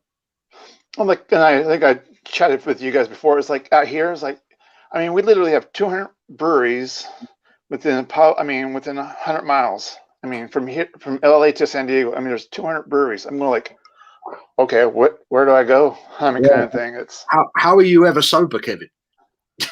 Oh, that's why I home brew. Basically, so that way I can discipline yourself. Yeah. So basically, but yeah, no, it's because usually when I travel down to San Diego, that's when I get into trouble. It's like, okay, I gotta hit 3 or 4 breweries in a day, and by the end of the day, like, okay, we're good. Yeah. But yeah. See, we're lucky. We've got one Staggering Good. We've got Fallen Acorn. We've got Urban Island. I've got South Sea Brewing. I've got about 4 or 5 breweries on my doorstep that all brew really decent beers.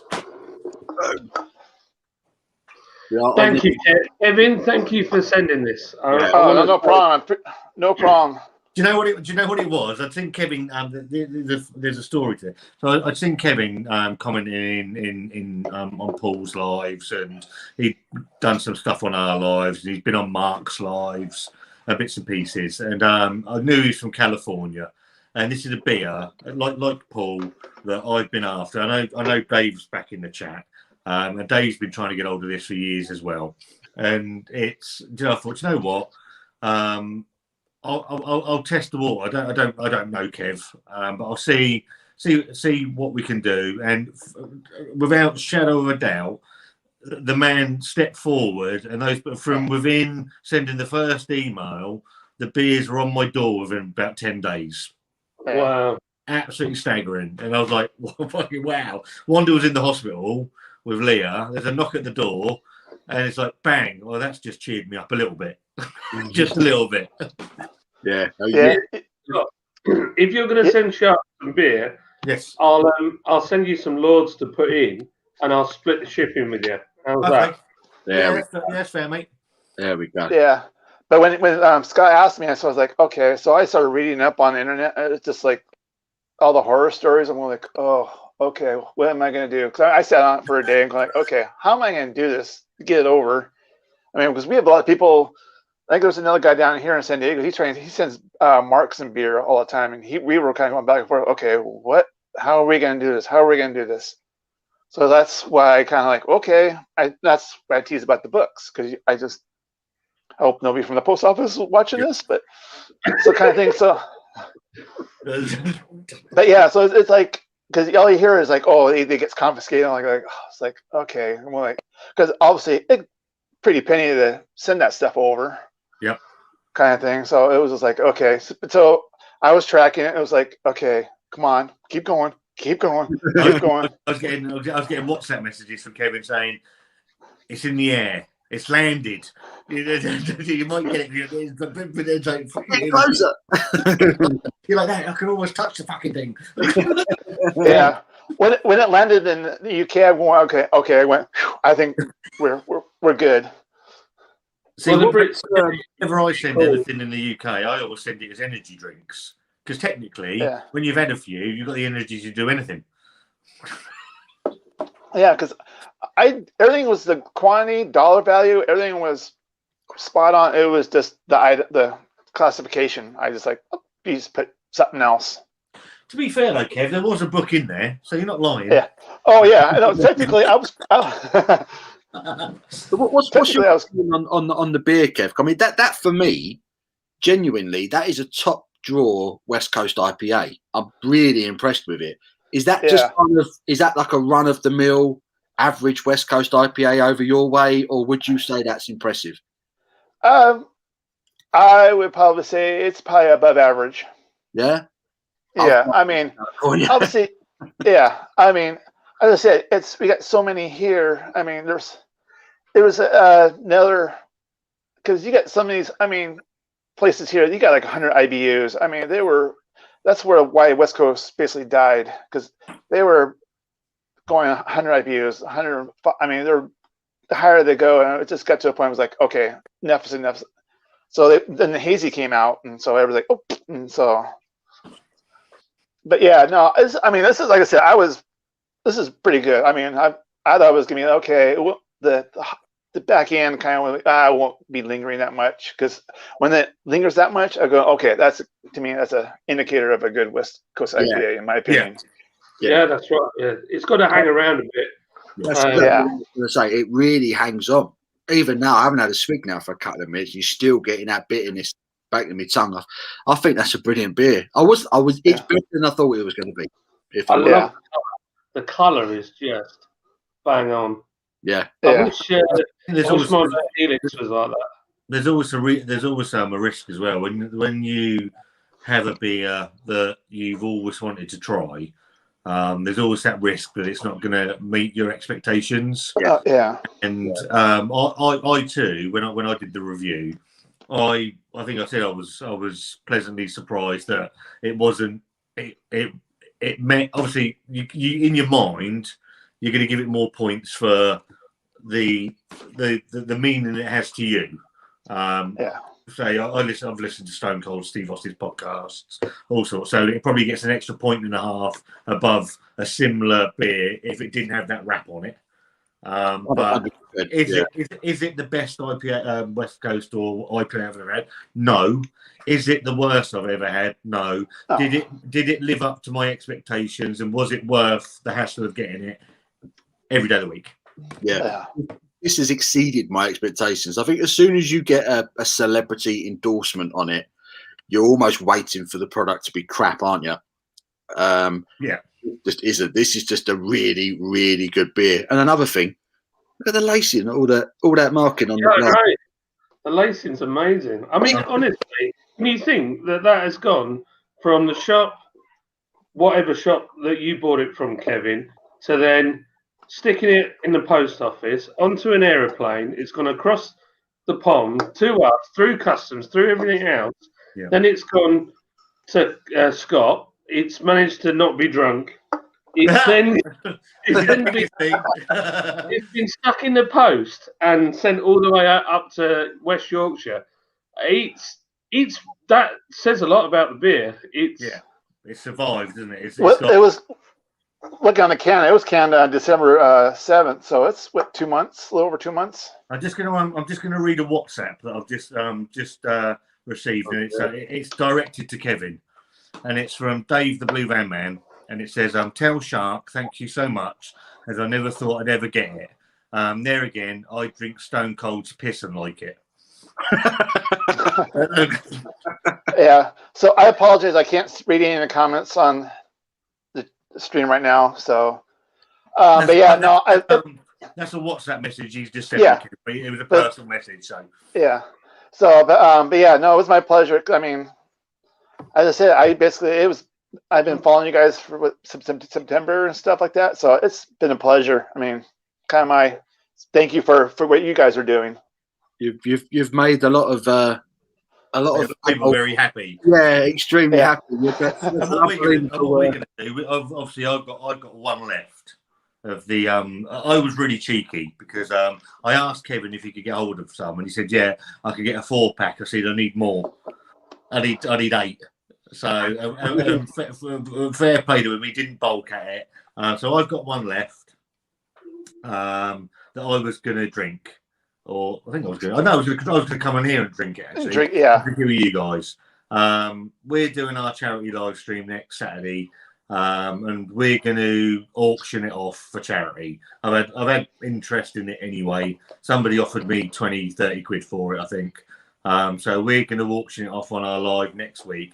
Wanda's saying we might even start the auction earlier. and people can bid on it. Don't put any money into the Just Given account, because what we will do is we will set an auction. The auction will finish at 9 o'clock next Saturday evening, and the top bid that we've had for it will receive it. Yeah, I'll tell you what, if you're in the bidding, you will not be getting a bad beer. Nope. That is genuinely a top quality West Coast IPA. That really is. It is. That's really good. Like, genuinely bang on, and that's on the money. Yeah. I'm a little bit jealous, to be honest. I think we do a pretty bang on West Coast pale, but this is right. I think when you get something that actually comes from the area that it's originated from, and I think that for me, you're getting something that obviously made in the area of the style that it's coming from, and you can tell that it's done not that it's not done properly over here, but you're replicating a style. Yeah. I agree. The more I think about it, the more I think this is as good as any West Coast IPA I've ever had. So a question to you guys: who's keeping their can? Yep, 100%. This is going nowhere. This is going nowhere. This is as important as the wedding photos. This is going nowhere. Next to Abby and you. Yeah. That is staying here. Wow. I'm well happy with that. Kevin, again, thank you for shipping them over. And Scott, thank you so much for no, you're welcome. sending me one, man. That's ridiculous. I've just seen Chris. I know you're way behind on the comments. I've just seen Chris the Butcher. Now, I sent Chris the Butcher one of these beers, basically knowing that Chris is a Neanderthal when it comes to beers. He drinks Stella, Heineken, and Newcastle Brown. But even if you go and watch his review of it, and I urge anybody to go and watch his review, because he says he's not over keen on it, and then he comes back and he's like, I've actually started to enjoy it now. And he's just put, even I enjoyed it. Cheers, Kevin. Yeah. No, it was kind of funny. That's how I started. I mean, when my friend, he says, hey, we're going to go get a beer. I said, okay, we're going to go to this microbrew. Okay. He says, here. I said, try this. I'm going like, okay. And it was an IPA. I'm like, oh my God. Like, oh, what crap are you giving me? and as I say, you keep drinking it and drinking it and drinking it, and it grows on you. Then it's like, now it's like I said, now you go like, I'm going to go back to the yellow fizzy stuff. On a rare, very, very rare occasion. Yeah. In a WhatsApp message, Kev, obviously you're called Shark. Yeah. And you said there's a story behind why you're called Shark.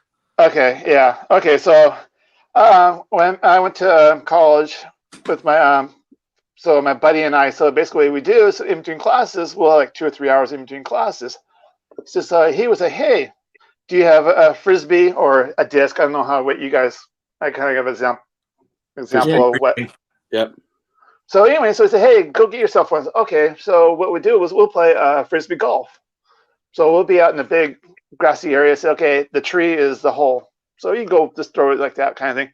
Well, I wasn't very good. I couldn't, for long distance, mine wouldn't go straight. So my friend, he knew that. So he would pick long distances. So when I chuck it real hard, and basically it would basically have its mind of its own. I mean, the hole would be kind of like here. My frisbee would go like way over this way. And when it does that, lo and behold, there was a person walking by. Boom, hits him. Oh. So, but anyways, with the real reason why I got Shark was on the frisbee itself. It had a shark logo on it. There's like an in-betweeners moment. Yeah. So basically, I.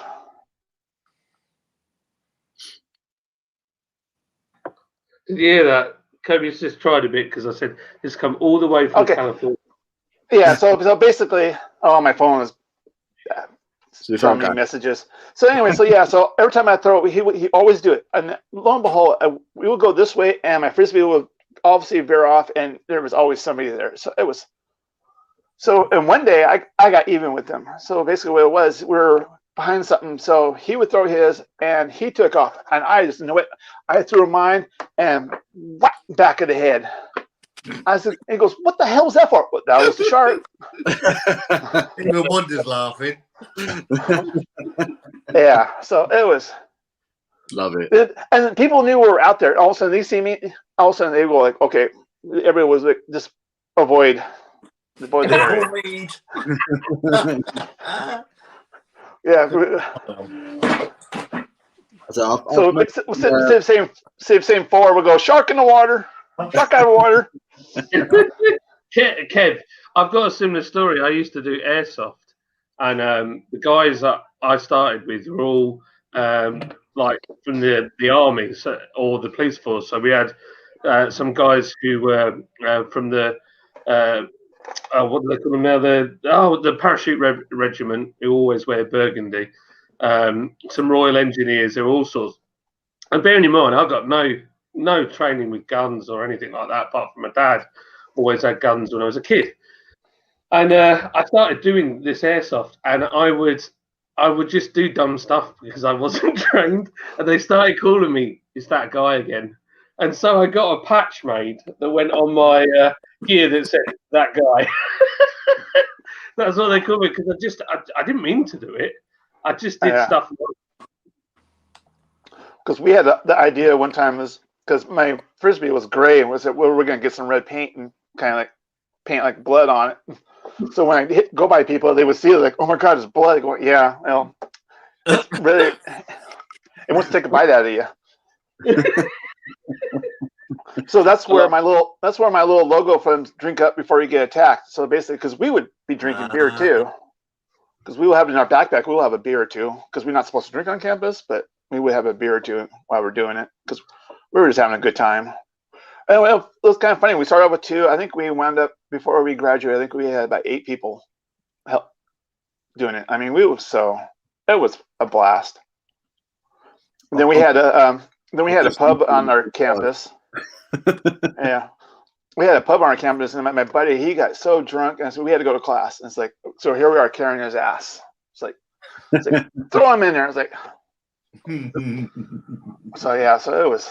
So basically that's what I mean. Literally, so the shark came from my logo on the frisbee, but it was just the way I was throwing it and how it was just. Love it. Going after people. It was basically like a great white shark. It was and it was moving. It was hilarious. I'll tell you what, I've never been so upset to see. The problem is obviously I had the 8, so they were sat there. Thought, I don't know what I'm going to do with it. I don't know whether to review it, do a live of it. I don't know what I'm going to do. Obviously, Wanda's away in hospital with Leah. I'm sat here. I'm thinking, I've got these 8 cans of this beer I've wanted to try for 2.5 years, and I'm sat there staring at them. I thought, right, I'm going to review it. I'm doing it. So I go and review it, get it out of the way. As I'm editing the video, I'm like, right, I'm sipping it along, and then I thought, a bit like you guys, I could have another one. I've had another one. I thought, well, I can't drink any more. I don't know where the others are going yet. Yeah, that's lovely. Yeah, thanks again, Kevin. Thanks again, Scott. So here's my basically my current go-to. Yes. Yeah. So it's another West Coast IPA. And so I'm gonna obviously when I finish this one, I'm gonna try it and see how it compares. Who brews that one? It's called Bootleggers Brewing. So it's whatever. Somebody was making a comment. Oh, bootleggers. It's like, I guess it's somebody. It's a bad person. I guess I don't know what over there on the YouTube. Bootleggers ripping off stuff in it.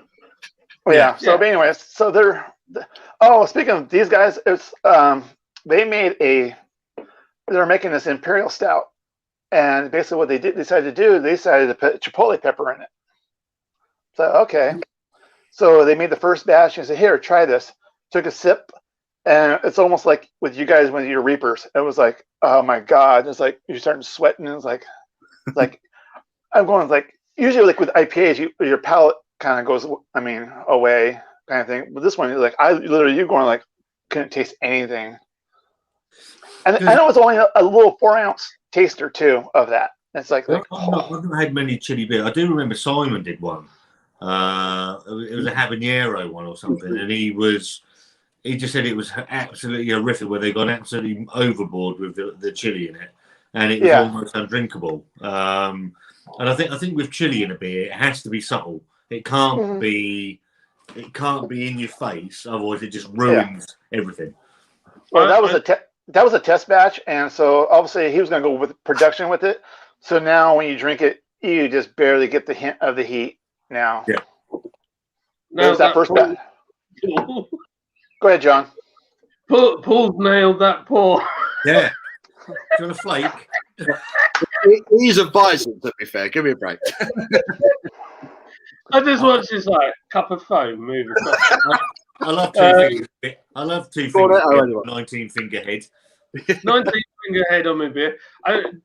What I'd really like to do, I want to do it might be the next set of 3 that we do after the car ones, but I really want to do Doug and Bob's Wild Ride. Which are the guys that flew Dragon X up, and I want to do cracked black pepper and cinnamon. But it's a real unknown, so hopefully we're going to do some test batches. I'm trying to convince my investors to give me some money to buy a little tiny, like 50-litre brewing kit. Ooh, nice. And then we'll test it out on our beer subscription dudes to see if they like it or not, and gives us some experiments where we don't have to make 1,000 litres of it to try and work out if it's good or not. Yeah. It's good to have you on, Kev, man. It's so good to have you. It's so nice to put a face to a name. Yeah. Absolutely. If you do that chatting every week, it's Shark Cone Brewing. Now to actually have put a face. It's not that. I thought it only right. I've done the initial review. I know other people like Dave and Chris, they've done their own reviews, blah blah blah. But I know Kevin wanted to come on and do a live. To be fair, I've done my review. I know Paul wanted to do it, so it's passed the baton to Paul and see what we can do with Paul, John, and you. And I thought it was just the right thing to do. To be fair, this was better. This was better to do than a review. Actually, drinking it with people. Yeah. So much more fun. Yeah. So yeah, but if I'd have reviewed that beer, that would have been. I wouldn't know because I'm not allowed. Sorry, mate. You should have drunk them all, you greedy git. He was going to, and I said, "Hey, don't forget these guys." He's got no self-control. No self-control. No, I haven't. Did you see on the thumbnail that I did for Paul for this live stream? He's in there drinking his beers. Who is? Big Steve. Big Steve is in there. He stood behind the armchair. Oh, he got the little one. Yeah, I did see that. It is good. I wanted some proper 80s cheese for that thumbnail. I think it's like deliberately bad. I think I outdid myself on that one. I think deliberately bad thumbnails are the best ones, to be fair. Yeah. Tacky. It was good. I loved it. I had to go with it. Right. Who's ready for a quiz? Are we drunk enough to answer some questions yet? Go on then. Yeah? I'll give you half an hour and I'm going because you'll have annoyed me all by then. Well, that's not good going for your 12-hour live stream. Right. I'm just going to do a quick plug. If I can shamelessly plug my live stream, I'd be really appreciated. Next Saturday, 12 o'clock. It might be earlier. We don't know yet because we've got so much to cram in. Over on our channel, Scott and Wonders World, 12 midday to 12 midnight, raising money for Great Ormond Street. We're making no money out of it at all. There's no monetization on our channel. There's no super chats. There's nothing. It's all turned off. There's a charity link in the Just Giving page that will be in there. We're auctioning this off. Friend of the channel and probably friends of you guys as well. The lovely Josh Edwards has stepped forward and emailed every football club in Britain trying to get signed football shirts. Huddersfield Town have actually come forward with one. So that's going to probably be started auction next week. We've got guests coming out of the yin yang. We've got people contacting us to get involved. If you can spare £1, 50p, anything, come get involved. We've got some fantastic. They're not our guests; they're our friends. Paul's involved. I know John's already announced himself. There's a chance that Kevin's going to be there as well. We've got the boy John. People don't know who the boy John is. Go and give him a subscribe. He's fantastic. He announced himself as well. Don't worry about that. We've got Dean. We've got Ben Bulks. We've got Chris the Butcher and Mrs. Chris the Butcher. And we've got loads more to announce. Thank you. That's awesome. Have you got a link to it? The yes. Do you want me to get the chat? Yeah, if you want to put it in the chat, like I say, if I don't know what you got on this afternoon, you can jump in every now and then and just kind of put it up for the duration that we're on here. Have you got Simo as a mod, Paul? Simo, it might be. Simo, you a mod? I've done it. It's in there. Don't worry. I'm on my laptop as well. We got it. Good lad. If you can spare anything, we're making no money. It's all to do with Great Ormond Street. Leah is, for the people that haven't seen the video, Leah's facing a heart transplant at some point this year. It's about us saying thank you to a wonderful hospital that's not just look after Leah, they've looked after Wanda, and they're an incredible. I know Paul's. We discussed this last week. Paul's got ties to Great Ormond Street. And we just want to get a bit emotional. We just want to give a little bit back. Yeah, man. Yeah. And we're going to do it. And we're going to do it really flipping well. Yeah, it's going to be awesome. And I'm going to speak life over this, man. It is going to be quality. So you need to tune in. My whole next week, you won't see nothing Lords Brewing Co. on our Instagram, on our Facebook. We are going to be pushing this to get as many people involved as possible. That's all it's. So Paul's on. I'm not going to give too much away. Paul's on a. I don't know where the fucking list. You've got a schedule somewhere. 2 o'clock, I think. 2. 1 o'clock. 1 o'clock. 1. Perfect. 1 o'clock. Paul's on at 1 o'clock. John's on at 9. We want to get Paul on before he starts his low live, and he's absolutely slaughtered. John's coming on at 9. It might be a good look. We've already said that if we've hit a certain target while John's on, his beard's going live, as is mine. Going, it's going to cost you. It's going to be an expensive. You go grab a beer. So, Paul, I got a question for you. Go on, Em. So, So, are you sponsored by PBR since that's your initials of Paul's beer review? I should be, shouldn't I? I should be. They can get in touch anytime they want.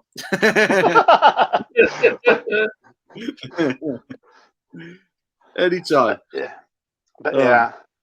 Right. Let's have a quiz. Who's got their brain working? Oh yeah. By the way, Scott didn't tell you he wants me on at 4 a.m. Woo! Just kidding, but just kidding. Thanks. Yeah, that'd be perfect. What's the time over there now, Kevin? That's 8. 8. Oof. Yeah.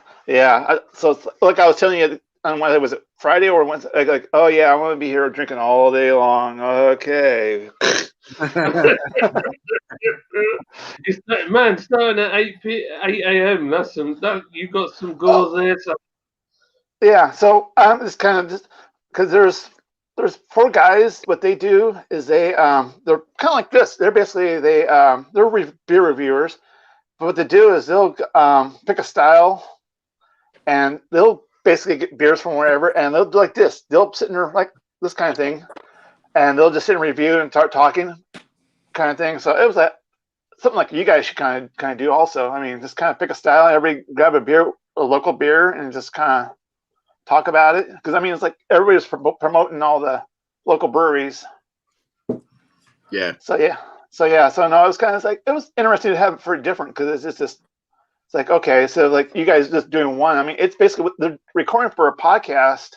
Oh, it's like for the Daft About Craft. Those guys like just have them just know what do their podcast, but record it live and just do it. I mean, that's because that way you can see the cans and what the beer looks like and kind of thing. So it gives you a little bit more visual for those guys. Yeah. Well, Daft About Craft, really great guys. Yeah, I like those guys. Yeah, they're legit, aren't they? And I was just a little bit terrified to have them on, but actually, it was amazing. It was absolutely amazing. So yeah, we'd like to have him on board, definitely. So Paul's and is probably out of all of us, Paul is the podcast king, aren't you, Paul? I love the podcasts. I love my podcasts. Yeah. And just to let you know, this beer here, this one is better than this one. Oh. Yeah, What? it's got this one. It doesn't have that real bitter aftertaste. Kind of, it's a little bit more mellow. Kind of things like, I need to drink a little bit more of this. That's Sorry, Paul. I was going to say, that's actually good to hear. Like, you know what we said earlier about with a gimmicky beer, you're almost expecting it to be shit. And with that beer as good as it was, I'm well impressed. Yeah. Really good beer. Yeah. I've gone back to this Pils now, and I've got I'm getting weird flavors. I've got sugary. It tastes like flowers. It's gone that beer, that West Coast is so hopped up and banging that it's just made this Pilsner taste weird out. Oh, your palate's shot. When you drink our West Coast IPAs, your palate's shot. You can't go back. You have to maintain kind of. Because I used to do that too. Like, oh my God, what am I drinking? It's like almost like you're drinking water, even though it's not. It is weird. So I'm drinking a Weizen, and I'm tasting things in this Weizen now that I wasn't tasting in the first point because all the hops that have come out of that West Coast IPA have completely changed the way my palate's working. Yeah, they blaze it, don't they? That's the trouble. Yeah. But no. Paul, how good is this quiz on a scale of 1 to 10? 11. Wow, really? You're going that high? Really good. Really good. It's that good. Right, we're going to do the first round. What he's done is he's nicked all Mark's questions. Hey, Scott, what's the update on your donation? Oh, hang on. So we've got it's really tricky because we've got two. So we've got a Facebook donation page, and obviously a lot of people don't want to donate through Facebook, and I completely understand that. And then we've got the Just Giving page is the one that's in the link. The answer to that is I don't know. I'm just going to get Wanda to have a quick look. It wasn't 1,000. Bearing in mind, this is all to do. This wasn't due to start till March the 1st. So March the 1st, we were all going to, as a family. So me, Wanda, Chantel, and Sam, Leah and her partner Alex, because Leah's going to be in her wheelchair. We're all going to walk 62 miles through the month. There'll be live streams, there'll be updates, all sort of stuff. So it wasn't due to start till March the 1st. Obviously, we've gone a couple of days early because we've set up this live stream.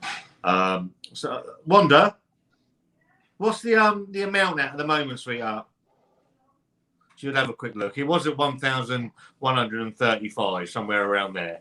So we're just blown away. What's the total at the moment? 1,135. 1,135. Now I realised something. I've given money on the Facebook one, but I've not done it on the other one, so I'll have to give some more. No, you won't. Yeah, you can't tell me what I can and can't give. Yeah, so I was explaining we've got two different fundraising accounts. Yeah. So the one that you give might look like it's less than we're saying, but we've got another one that's Facebook sort of specific sort of thing.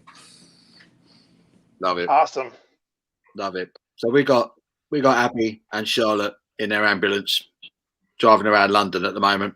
Well, they should be driving around London helping people at the moment, but they're busy, clearly not. Busy watching this instead. So how are we doing, girls?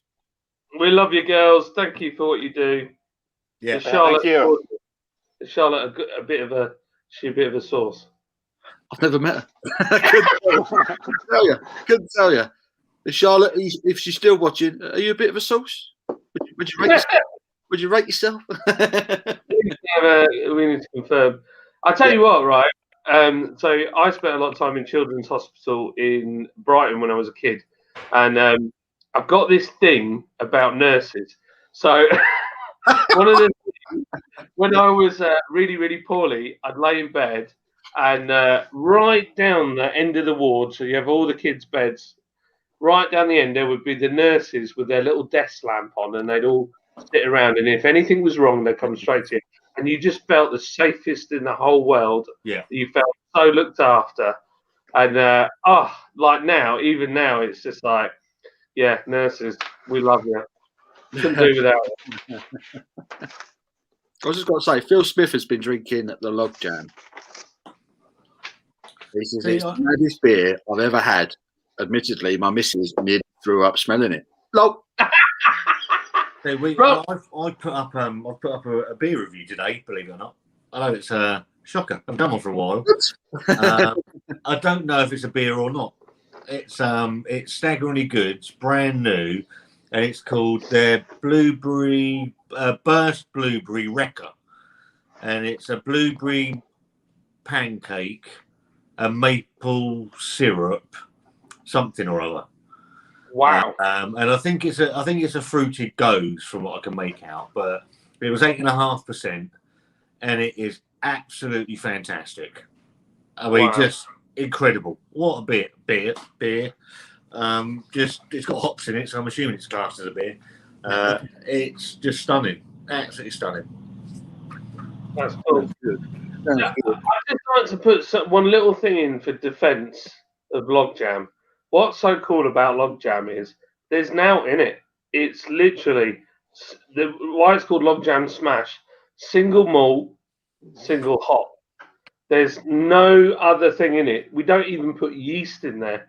It's just lumps of wood and the natural yeast that's on the wood, and the wood itself has given the flavour. So there's all sorts of bacteria in there. There's all sorts of stuff. None of it will hurt you, but that beer just changes over time. It's just the weirdest thing. John, is single. Yeah. John, did you test that beer just to make sure that all the bacteria was good and stuff like that? Yeah, we did, and also we pasteurized it. Okay. Yeah. So, and even after pasteurizing it, you didn't kill everything. Oh yeah, you don't want to, but yeah. Yeah. So we took it. I think we went to 70 on it. Well, that's almost like a farmhouse kind of a. Yeah, it is. Farmhouse ale. Yeah, it is completely, and we're going to do it again, but this time we're not going to use the wood. That's in a box. Well, it's in a bucket with water, just still ticking over. We're going to do it again, but we're going to do it with barley, and we're going to straight out of the sacks that we get the barley straight into a muslin bag, and then that will be dumped into the wort to make the yeast. It'll go mad. It's going to be mega. It's going to be mega. What do you find is the easy style to brew, Kevin? Oh, easiest is your cheap yellow fizzy beer. Yeah. Yeah, I do that, but it's mostly extract malt because it's like I'm not gonna waste my time. It's just gonna be color and like that. So it's all extract for that beer. But other than that, for when I do home brewing and all that, I stay with the multi beers. I stay away from the IPAs and the kind of thing because the hop utilization for me sometimes it's just like okay, where's the hops? I don't get that. So usually the best beer it's funny is because I'll have leftover hops, wherever. I mean, I have like Tinnigan or Saws and like that. I'll make a pale ale out of it.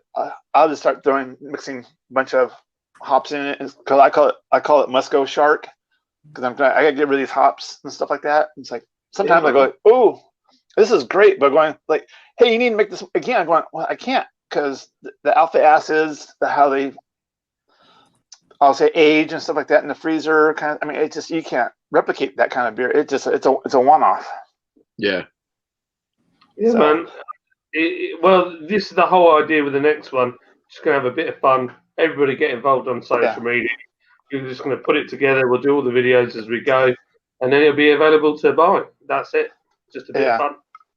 Because I think I was telling you yesterday the competition I'm going to enter. So basically, what I'm going to do is I'm brewing a brown IPA, but I'm going to add rye to it, kind of get a little bit more of a spice.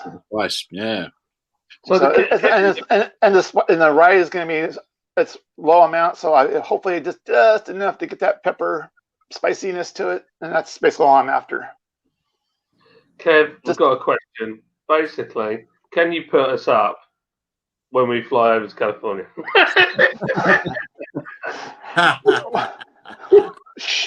Sure. It's called a portable potty.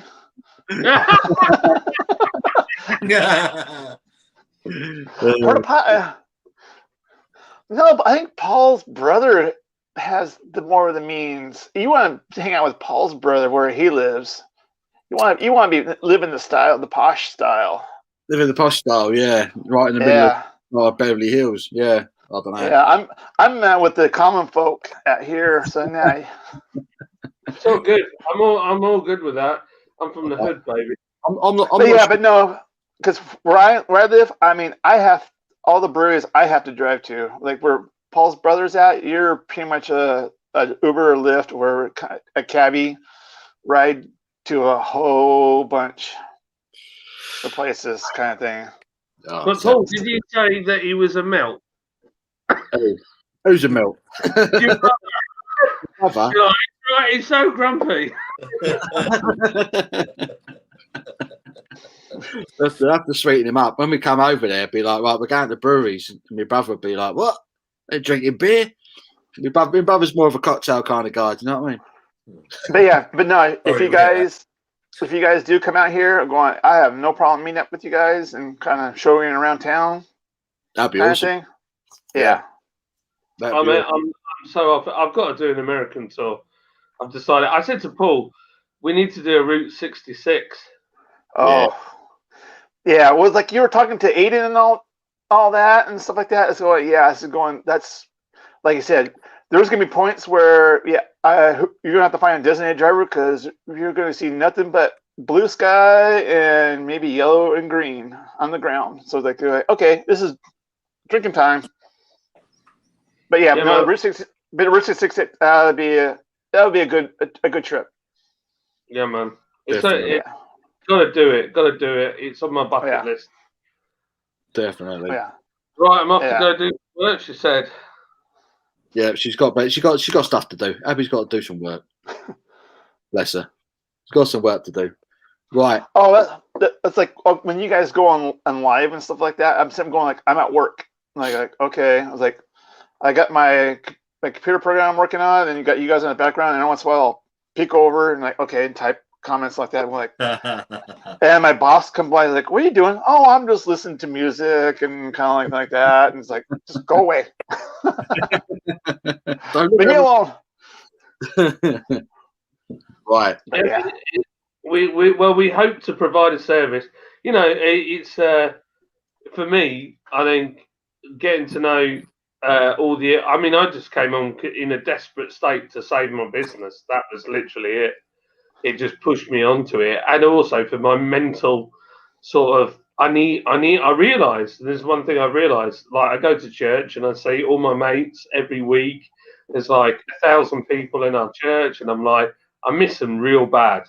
And I needed human connection. I am a person that needs human connection. That's it. And I will say, this lockdown has sucked on so many levels, but I've got to meet so many good people, and that's what's been an absolute blessing. So, you know, amazing. Well, it's like me. I think that's actually true. I mean, I've used my. I'm doing I'm going to do a video next month on men's mental health. I'm putting all the details together. I've used this channel, my channel, as almost a crutch at times in the last year, and it's helped me. I've made some really good friends. I've learned a lot about YouTube. Obviously, there've been other bits and pieces go on, and I've learned a lot about myself through it as well. But I genuinely have. I've enjoyed. How long we've been doing this? 2 years in May, I think, and Wanda's not always been on board with it. Certainly when it was just beers, she wasn't on board with it most of the time. She's a lot more on board with it now that we do other bits and pieces. But I have used it as a mental crutch. I make no bones about that. That it's given me an escape from the stuff that goes on in our lives, and it's I've met you guys. I've met some fantastic people, people that I can actually. I've met you two. You've been to my house. And I could genuinely call people my friends, and it's been humbling, really. Well, it's like look at me. Look, I'm here in California and watching you guys and stuff like that. I mean, because I was going on YouTube and just kind of looking up stuff for home brewing, and I was looking for a beer or something. And all of a sudden, I saw Simon's channel. It's like, okay, what's this all about? Okay. And then I started, okay, I was like, yeah, I'll watch it. Then also I had the Duval, the 10 Duval night.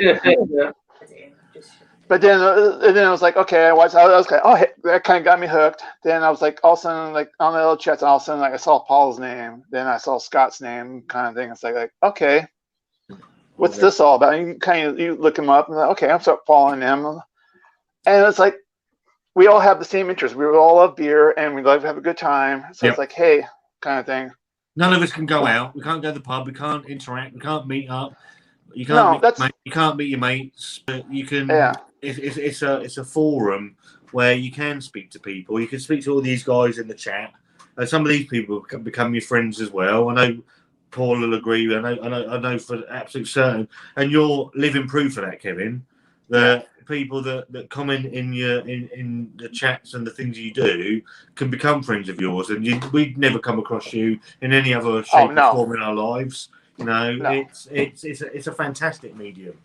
Yeah. Well, it's like Scott and like you. I bet if you were at Disneyland, I said, because I used to have a Disneyland pass. I said I wouldn't be surprised. We could have walked right by each other. Would never have known it. No. But so one thing I like what you guys do, because here people do live, and they just talk about beer or whatever, and they won't interact with the people. Like where you guys, you try your best to interact with the comments and stuff like that. Going, that's what I kind of like. And so like you guys sit and interact the best you can. I know the two guys above us here.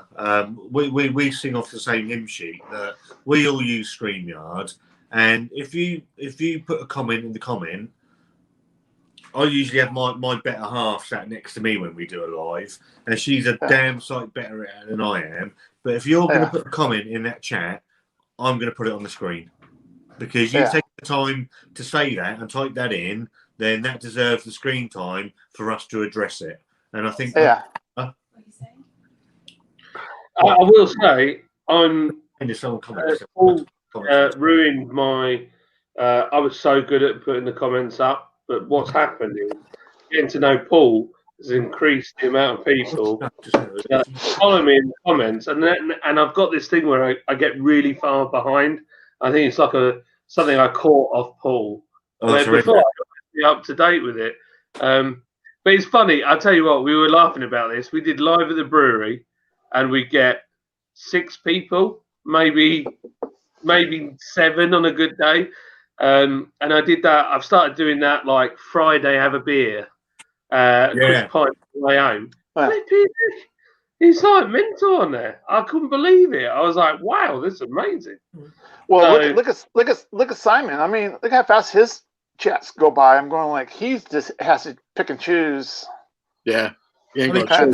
Simon's slightly different. So he for one, he doesn't use StreamYard, and me and Paul have the same facility because we over 1,000 subscribers. You can go live off your phone, but with Simon, because he's got so many comments coming in anyway, for him to put them on the screen he'd be about 4 million behind by then. So he's got no way that he'd be able to keep up with that. So he will pick and choose the ones that he's reading out. It works for him.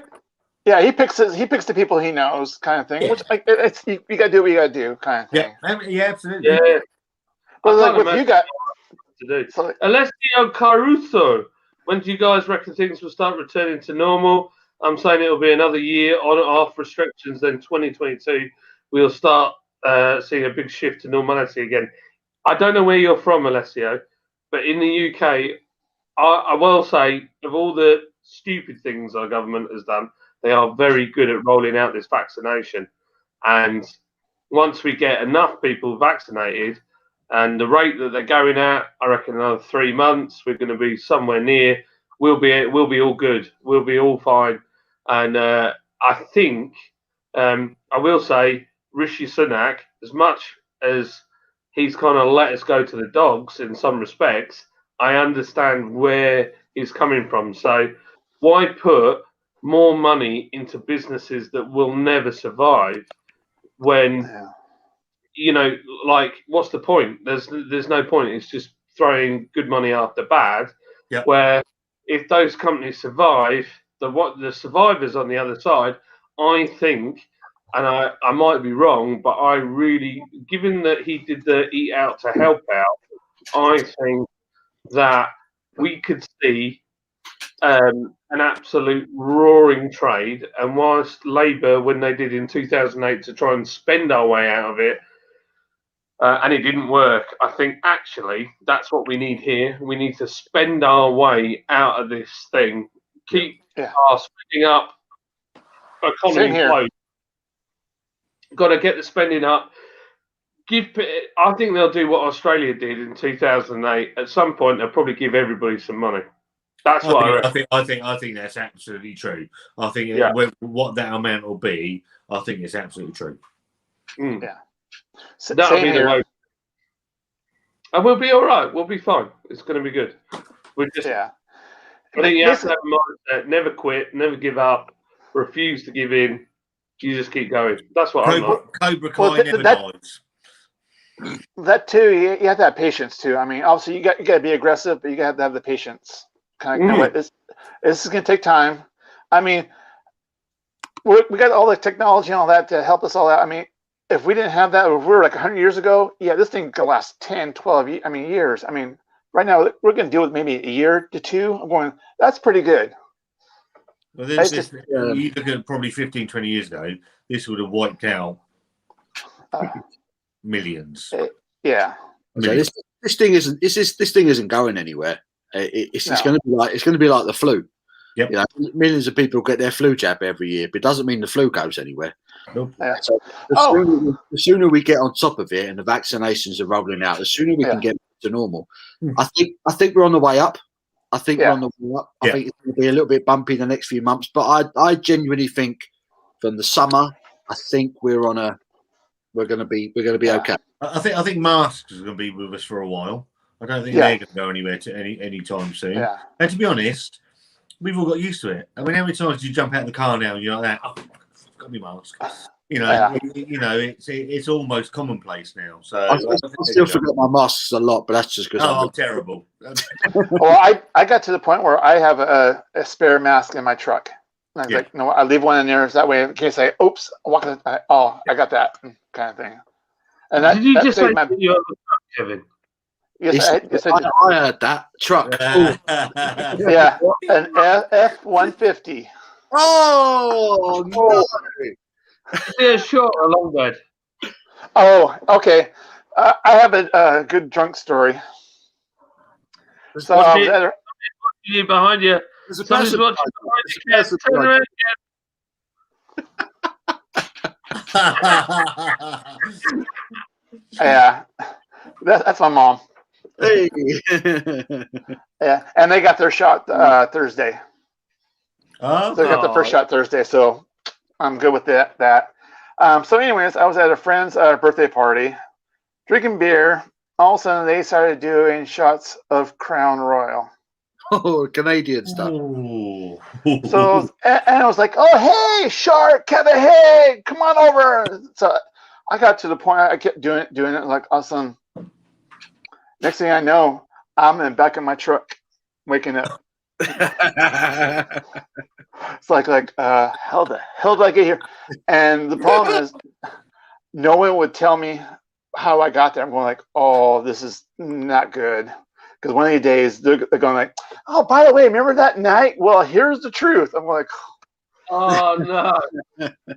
Yeah, it was hilarious. I woke up and like, oh my god. But the good thing was they took my keys away from me. So I was like, To the best. so that was not. Yeah, It takes good pals to do that. Take your keys Yeah. off. Yeah. That was hilarious. Waking up back in my truck, I'm going like, okay, this is not good. You just said Ford F-150. You said truck. John's just ruined his pants. So when we come over to California, we're all going to jump in the back of your truck and act really bad. Basically, that's Yeah. Oh, by the way, it's a super cab, John. So, Oh yeah. Oh yeah. So I went to New York and we hired a Chevy Silverado, but the fast one with the LS motor in it, and I had to borrow it on my own for one day, and I went to this massive it's like a retail place with all these shops and stuff, and I was like, I'm never going to get the chance to do this ever again. I just did the biggest burnout you ever saw. I mean, it was just like there was smoke coming off it, and I thought if I get arrested by the police, it's all good because I'd be like, we were allowed to do this in the UK. I didn't think it was illegal. It's private land, isn't it? And I thought I'd blag it, and I did all that, and there was a state trooper in the car park, and he came straight over. I mean, I went for it. I was like proper went for it. I left like a pair of 11s about 150 feet long. I thought I'm gonna get I'm gonna get chewed out here, and I was like, I just played dumb. I was like, look, I'm really sorry. I think I must have had my foot on the brake at the same time as the throttle. I've never driven an automatic. I'm English. We drive stick, and he was like, oh, okay, man. Well, can I see your license? So I gave him my license and all that, and somebody told me, take your paper license with you and give him the paper license because they don't know what to do with it. They want the card. So I gave him the paper license, which is all like in bits. And he was like, and he's like, oh, I'll just go off. I'll come back in a minute. And then he came back and he's like, yeah, man, just be careful. You don't need to press clutch. It's not there. Throttle, brake. Do it all with your right foot. I was like, oh, okay. Okay, sorry, man. Sorry, like. Yeah, so that's my experience in America. No, you can't be in America and not do a burnout. Well, John, you watch the Street Outlaws, right? Yeah, man. Yeah, I mean, they do that in like at middle of the night, like 2 or 3 o'clock in the morning in an industrial area. I mean, it's like, in the beginning, that's what they used to do before they started doing the filming. But now, obviously, they got all the cops and all that. They get permission and all that now. But that's what they used to do. I mean, they would sit and do all the testing and burnouts in the middle of the night. I mean, it was a... Yeah, man. That's what it's about. I love Street Outlaws. I'm a total petrol head. I love it. Yeah. I love it. So Sobieski's going strong. Beer number 7 for Sobieski. Jesus Christ.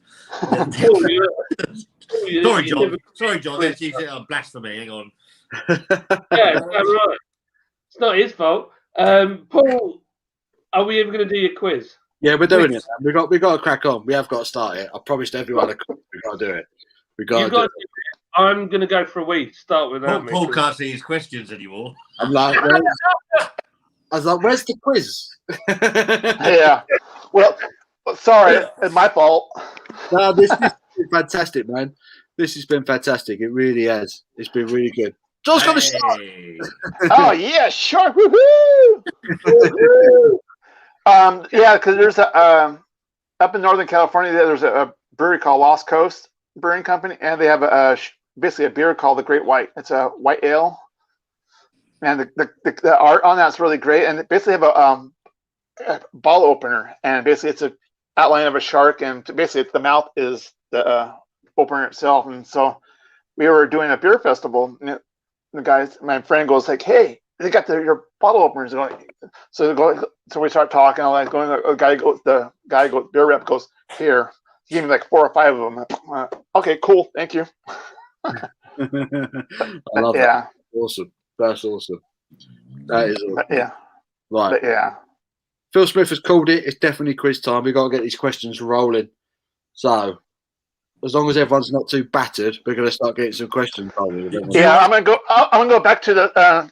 John's not here. I'm going to go back to the Sunset Coca.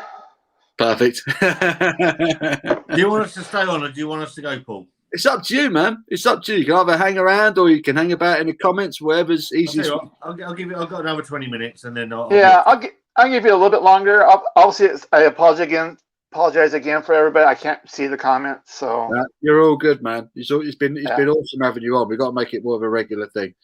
Yeah. Definitely. Well, hopefully, I get my internet shit together. Oh, part of my French, but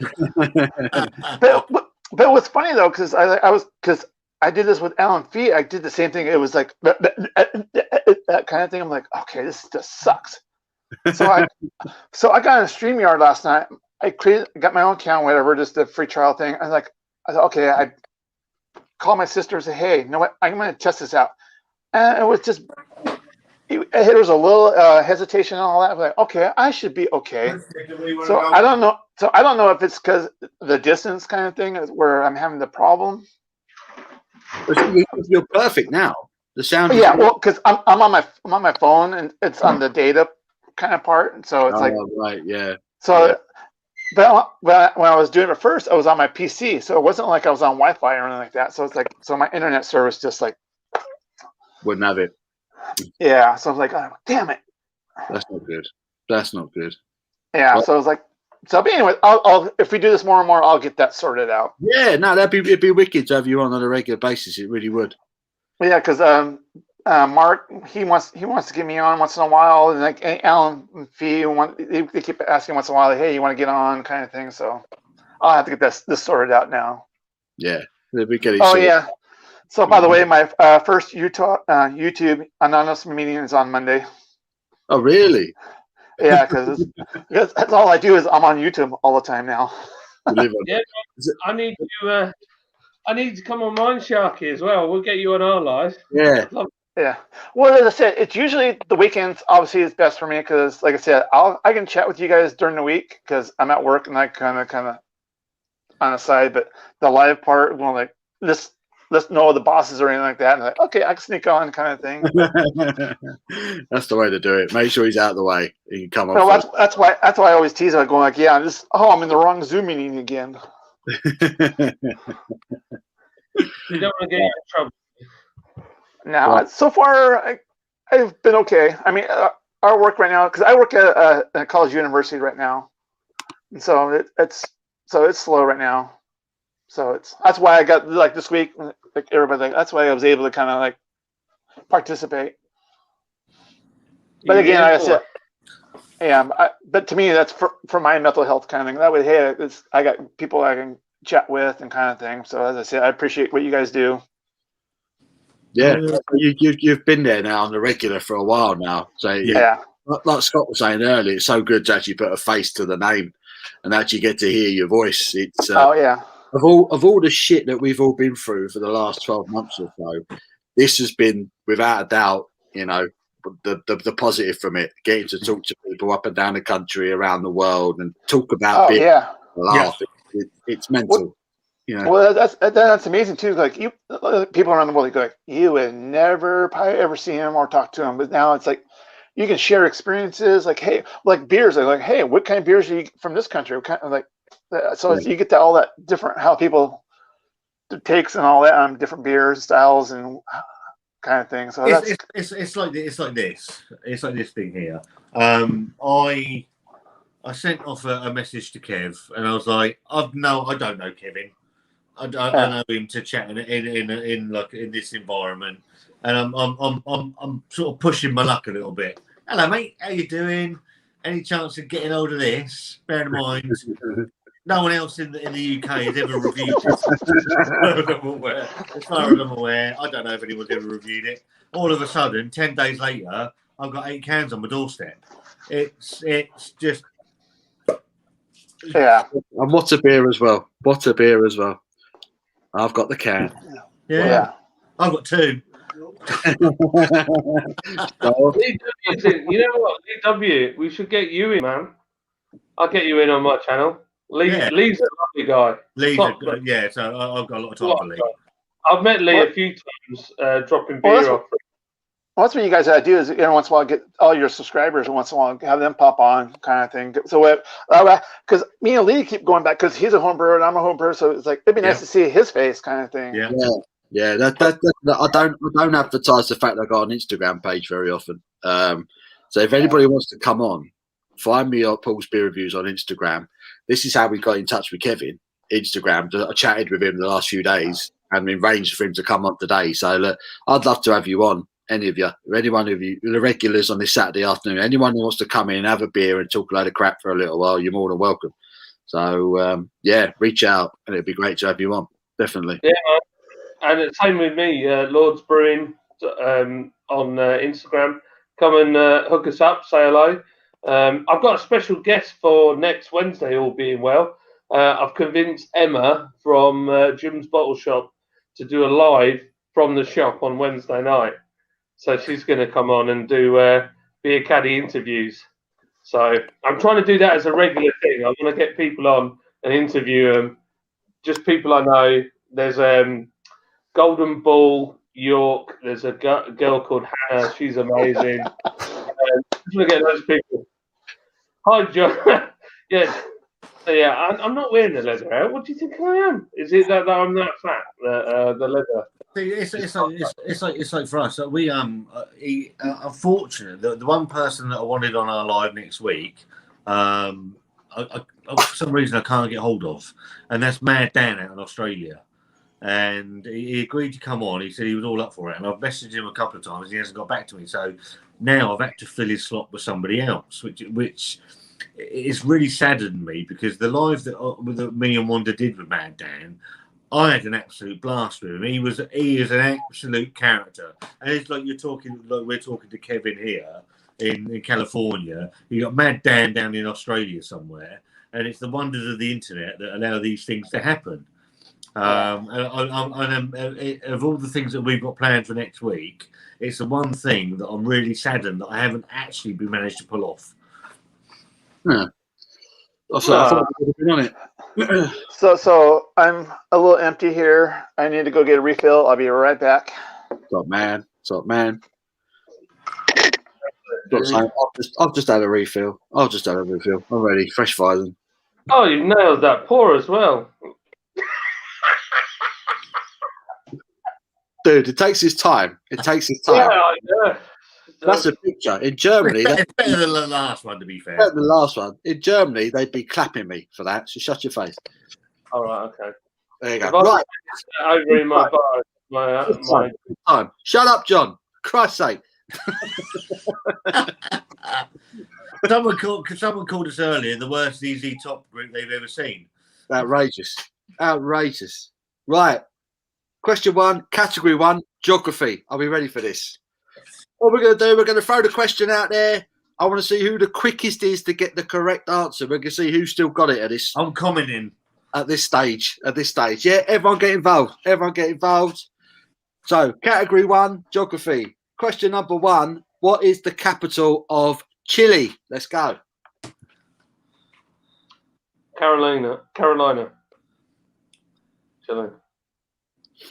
So the capital of Chile. Who's going to be first? C, for Christ's sake, Scott.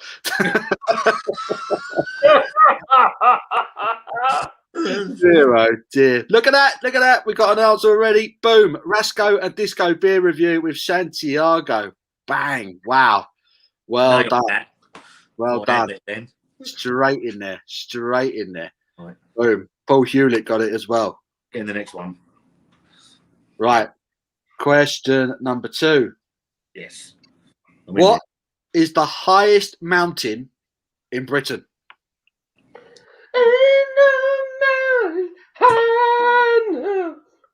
Answer should be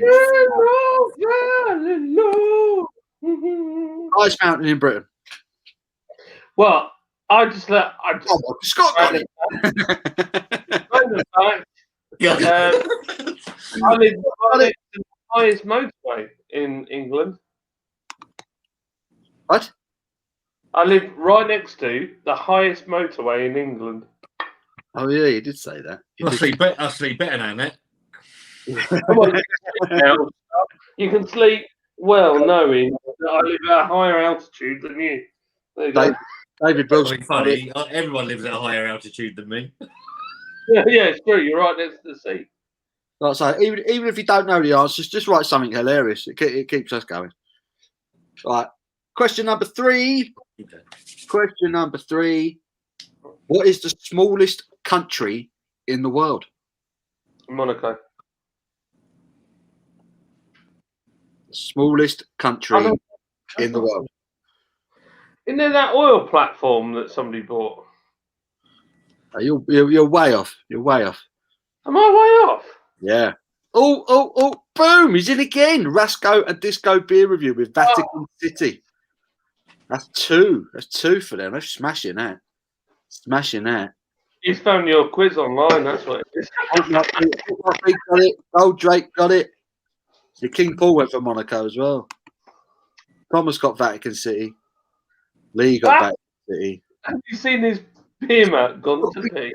Tom, gone to pee. Gone to pee. And basically what you do is you put it on top of your glass. Oh, wow. Just use that in a bar. In fact, if you did that in a bar around here, someone would just knock you off and piss in it.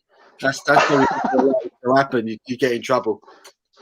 Oh, by the way, yeah. I think I'm going to have another beer. Oh! No, another one. I thought we were pals. Hey, I'll auction it off. Oh, by the way, I won. Right, question 4. Question 4. Alberta is a province of which country? Alberta. Alberta is a province of which country? Who's going to get in Canada. In the comments? Oh. Don't believe it. Scott Wonders Wells in again. Oh, yeah, because I gave him the answer. I know that. Why do I know I gave him the that? answer. Brett the Hitman Hart. Got to write the comments. Got to write the comments. Brett the Hitman Hart came from Alberta in Canada. Scott Wonder are in quick with that one. Wow. There's no A in it.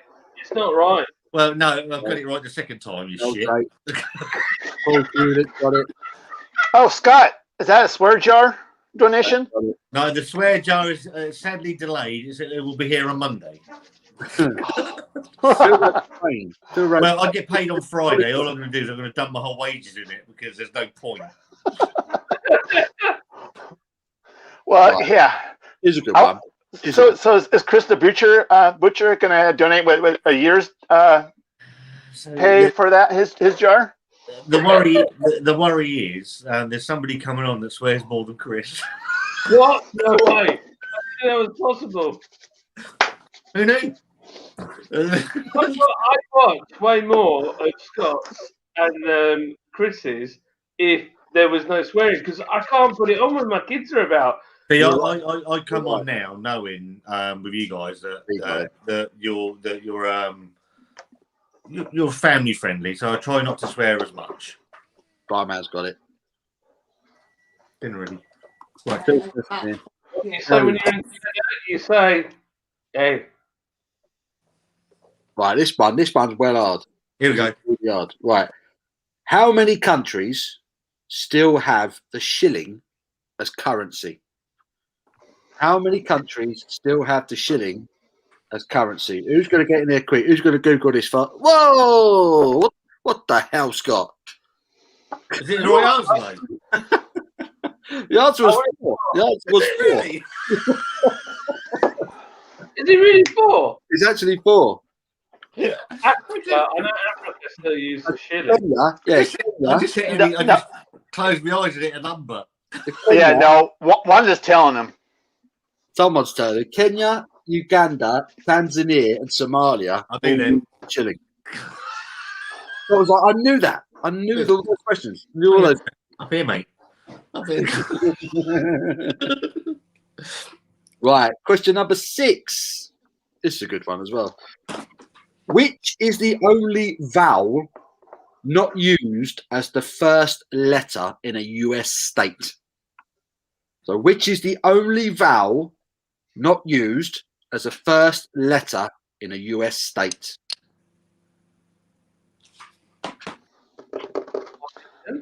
I know, but I'm not going to say.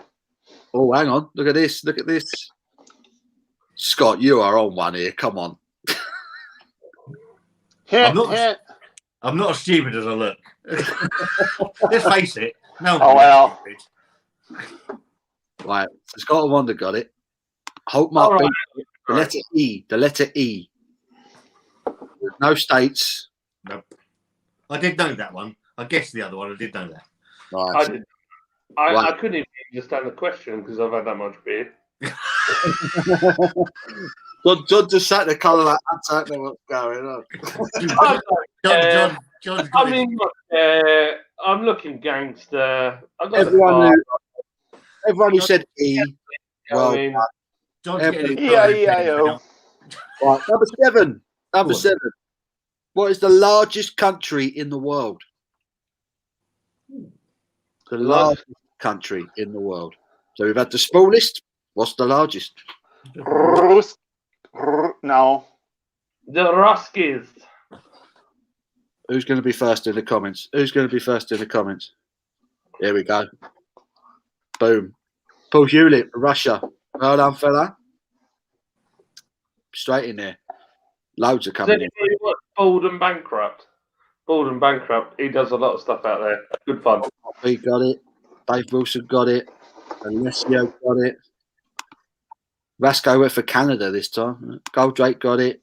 King Paul got it. Phil Smith went for India.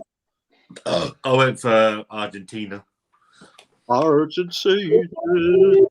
I would have said Texas. Chris went Canada. Sue went Russia. Russia. Phil Smith went Chickens. Phil Smith. Lord. Lord. I've got some. My daughter came home today with some. She's got curly hair. She's got some shampoo that's for curly-haired people, and the brand is Phil Smith. Phil Smith. With shampoo. Right, question number 8. This one's really hard, this one. I apologise, I fucked up. Hang on. I'm still here. Yeah. Good night, Scott. Push the wrong button on my phone. Question number 8. At this moment, you. Would you behave yourself? This is a serious quiz, please. I'm doing all right, mate. Where would you find the River Thames? Well, that's it. Come on, who's going to get it first in the comments? Some stupid country over the pond. Yeah.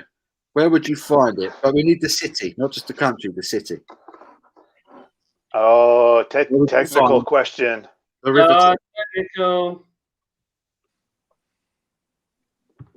Is there a lag with the comments or something? How has no one got it? Yeah. Oh, here we go. Here we go. Google time. Google time. Millions came in there. Right. Phil Smith was first. Boom.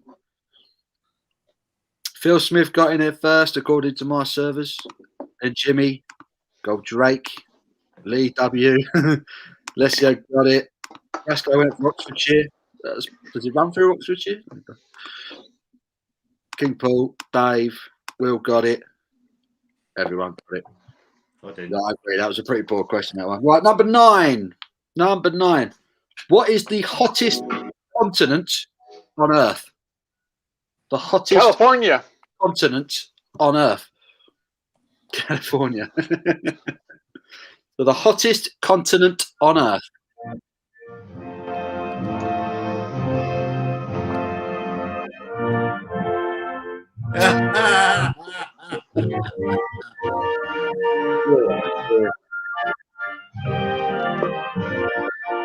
Alessio. Well done. Straight in there. Well, of course, everyone. Oh shit! I thought we're gonna play Paul's anthem, the fart song. Right, Tom. Yeah. Timo got it. I tell you, my mate went to Africa and he went to the bit where it's on the equator, and you got this big sign, Come and on. he said when it gets to midday, they have no shadow at all because it's right above you. Right on top of Guys, it. it's been an absolute blast. I'm going to go have my dinner. Oh, mate. Good talking to you, Scott. Kevin, I can't thank you guys enough. Thank you ever so much for sending the beers. Thank you for the donation you made also, pal. Much appreciated. And we're going to try and fit you in on Saturday somewhere along the line. You two above me. Scott, not 4 a.m., please. Not 4 a.m. And thanks for everyone that's sorted everything out for us. Really, really appreciate it. See you soon. Cheers, Scott. Love you, man. See you later, alligator. Take care, buddy. Right. Everyone who wrote Africa, spot on. Spot on the money. Well done. Right. Last question of the geography round. What is the longest river in the world? The longest river in the world. It's the, That's not is the it not the Nile? Shut up. China. Hit China. Phil Smith, boom. Straight in there. Nile. Got it. Oh. Got it. By the way, guys, are we all brothers from a different mother? We could be. We definitely. Yeah, right. Is it just an age thing? Do all guys look like us? And I just didn't realise it. I don't know. I feel like I've got the best beard going on there. Well, yeah. I've been Well, I trimming.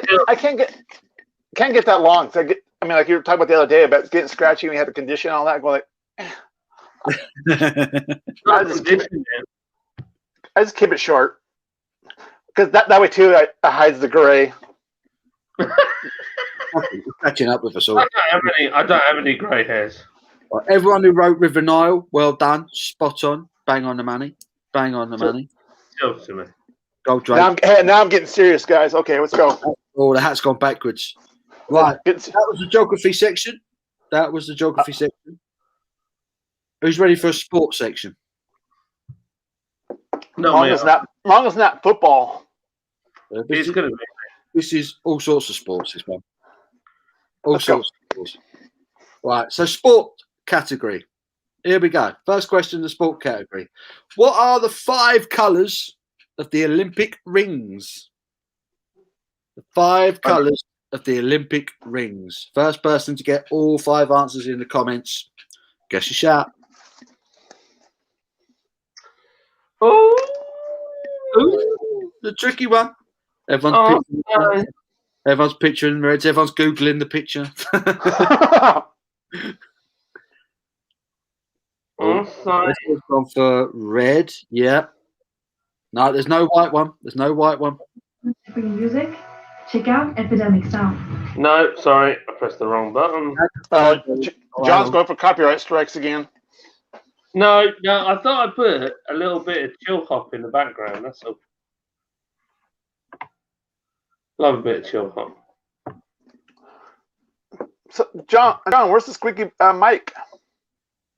That's what I've been trying to fix. And Egan's in there first with all 5 correctly. Well done. There is a black one in there. A few people were missing that one.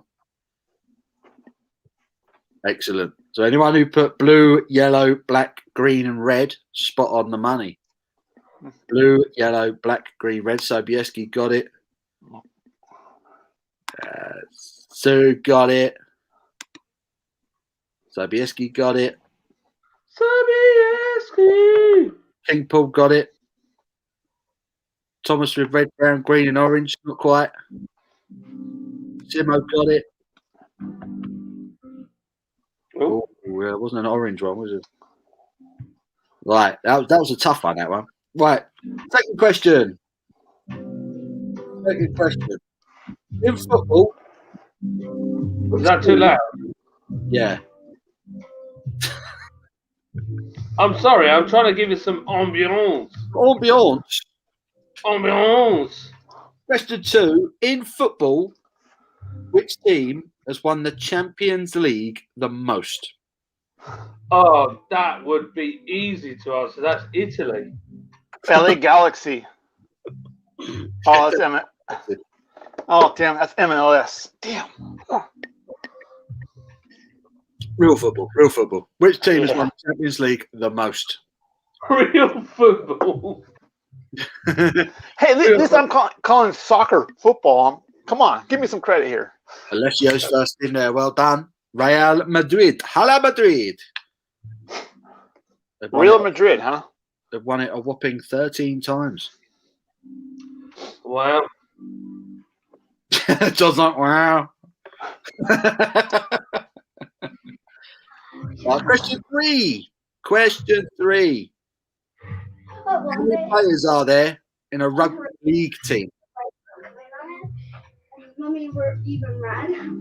How many players in a rugby league team? How many players? 2. No, 11. Let's go. One of my mates is a rugby league player. He's 13. Earl Crabtree, who is the nephew of Big Daddy. Big Daddy. He's a big lad. Even his mum's triceps are bigger than mine. He's knocked me out. Earl's a good lad, mate. John's got a team now. It's my crew. This is Crew, yeah? It's a bit like a star map. We're midway through a quiz here, people. Rasco was in 13 first. Paul got it as well. Thomas got it. Simo got it. Lee got it. Alessio got it. Sobieski got it. I suppose Sobieski can see anything at the moment. Yeah, give him about 8 hours. I'll be there with him.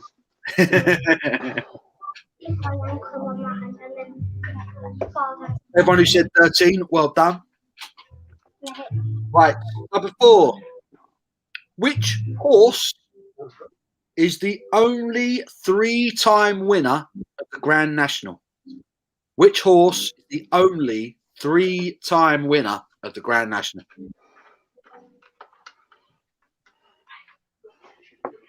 Who's going to get in there first? Red Rum. Comment. First in was Big Phil Smith. Go on, son. Phil Smith with Red Rum. Well done. Deacon got it. David got it. Thomas got it. Lee got it. Paul Mark B got it. King Paul got it. Paul Hewitt got it. Chris went for Sugar. Toby Esky got Red Rum. Sue got Red Rum. Right. Question 5. Since 1977, where has snooker's World Championship taken place? Kentucky. Where has snooker's World Championship taken place? It's 1977. Who's going to get it?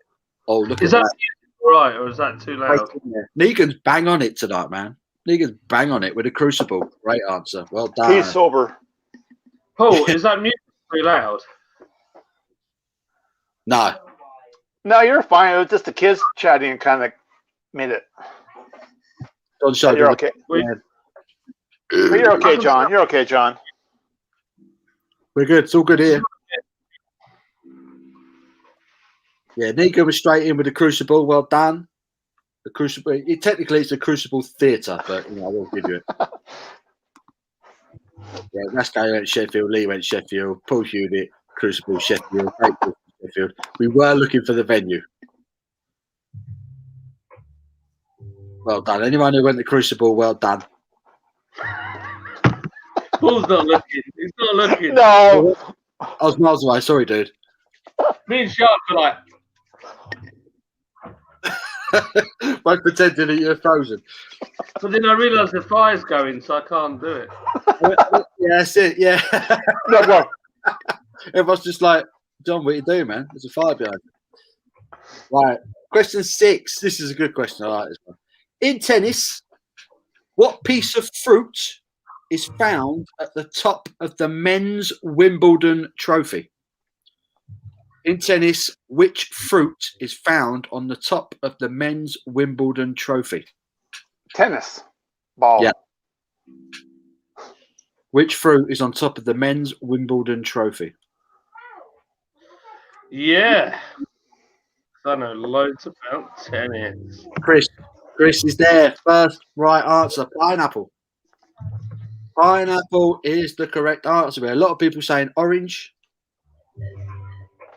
We've got people saying apples. We've got people saying strawberries. I get the strawberry link totally. The answer is pineapple. We've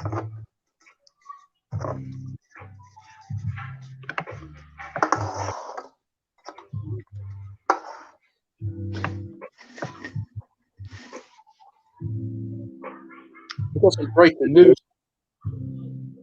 Go on. Apparently, Prince Charles has been to the hospital that Prince Philip is staying in, which is suggesting that all isn't well. Oh no. That is breaking as we speak. Prince Charles has just arrived at the hospital that Prince Philip is in. So thoughts with him at the moment. Godspeed. Number 7. Who won the FIFA Women's World Cup in 2019? Kev should know this. I won't give you see. Oh, you. Who wants to start? Usa. Last week I was chatting to one of the ladies that played for the UK in the women's rugby.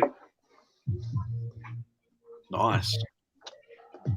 Negan is bang on it, man. Negan is quick today. It was USA. Negan needs to start drinking. Yeah, you're not drunk enough, Negan. You're not drunk enough. It was the USA. This is a good one. This is a good one. In bowling, question 8. In bowling, what is the term given for 3 consecutive strikes? Yeah, I know what it is. In bowling, what is the term given to 3 consecutive strikes? And by the way, When I was younger. I do bowl, by the way. When I was too. younger, There you go. I dated the under-18s girls British bowling champion. Nice. Mark Muldoon. First one with the correct answer. Well done, my friend. It's Turkey. It is Turkey. Who knew? Apparently Mark did. Right answer. Right answer. Right. Question 9 of the sport round. This is a good one. How many world titles has Phil Taylor won in darts? How many world titles has Phil Taylor won in darts? Who's going to be quickest in the comments?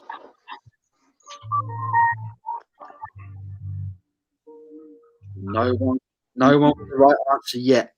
You're close there.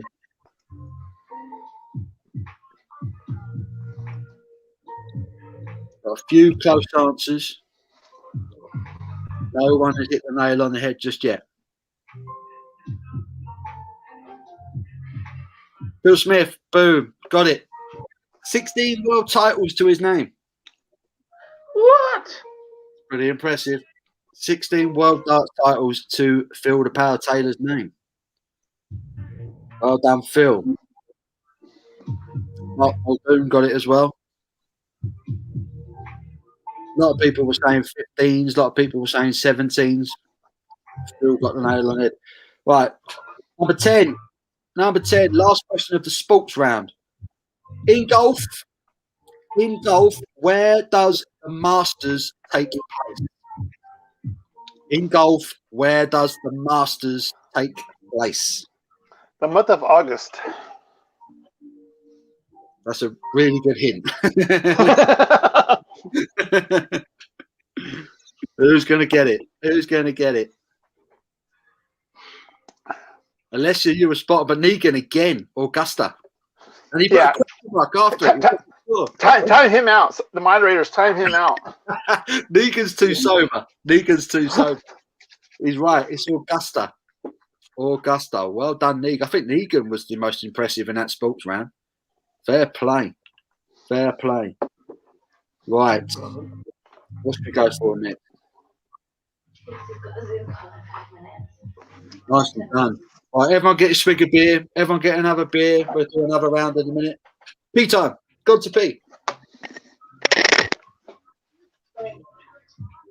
The next We've lost Sharky. Shark's gone for a Waz. Gone for a 10-100. He has. He's gone for one of them. Negan's, he's 6 Carlings in. And sport is his main topic. Top topic. You were 6 saying? carlings in, that's like having one fruit juice. It is, I suppose, isn't it? Lester's gone for a wee bit. Everyone needs a piss break. Now's the time.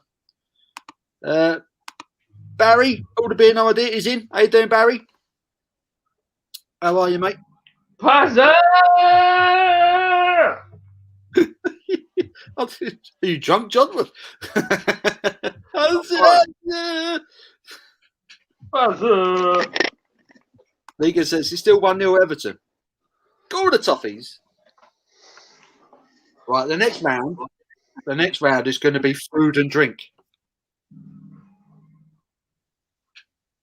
Please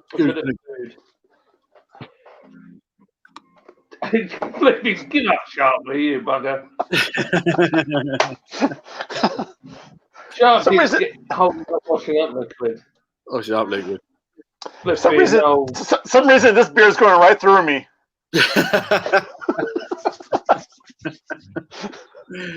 Like I say, we're gonna have to get a can over to him, aren't we? Oh, at least try and understand where I was coming from. You ain't got to agree. You ain't got to agree with me, but you know. No. You know what it is, though? You've never had it before, and I didn't say the word washing up liquid. You wouldn't twig. Well, I really was gonna. I was gonna get it because I grow my own oranges here. I was gonna get an orange and the Hershey's chocolate syrup and then put them together. I was gonna lick the orange, the outside of the orange, and chug the Hershey's chocolate. Go, okay, that's Sunset Coca. Yeah, that's what it should be. That's what I was hoping for. To me, what you're talking about the wash up is kind of like the waxy of the. I'm going. I'm off. But John told me they were doing chocolate orange water. I was so excited. So excited. Yeah. Oh, no. Just didn't But the extra, any fruit extract is really hard. I mean, because we have I used to have a brewery I used to go to. They would brew a blonde, and they would put raspberry and the peach extract. And sometimes they put too much in, and it was like, oof, just like too overpowering. You got to learn that touch of those type of extracts. Well, last year we did orange peel, and it wasn't orangey enough. And then we went to an orange oil extract that was 100% natural. And it is the same thing that they use in washing up liquid, effectively. So yeah. Well, yeah. What's it's an oil. Is maybe there's a different type of extract you can use or something. I don't know, but it's just because that oil. I think that gives you that like what's that? What's up? I'm not drinking Budweiser. Yeah, that's a good thing. Chris, he's only been home from work quarter of an hour. He's 2 pints in. Good lad. Good lad. I've got Chris's artwork. It's coming soon. Oh, by the way, Chris, my dog's sitting there begging for me to go for a dog walk. I'm going like, no, priorities. This dog is told no. Go away. Right, food and drink. Are we ready? Oh, right. Speaking of food, I don't know if Al or Fee are on. We're gonna have their mild curry on Sunday. Ooh, nice. Ooh. Yeah, I'm gonna try them out. Sounds good. Right. Question number Moving one. on. Food and drink. Are we still on the ball?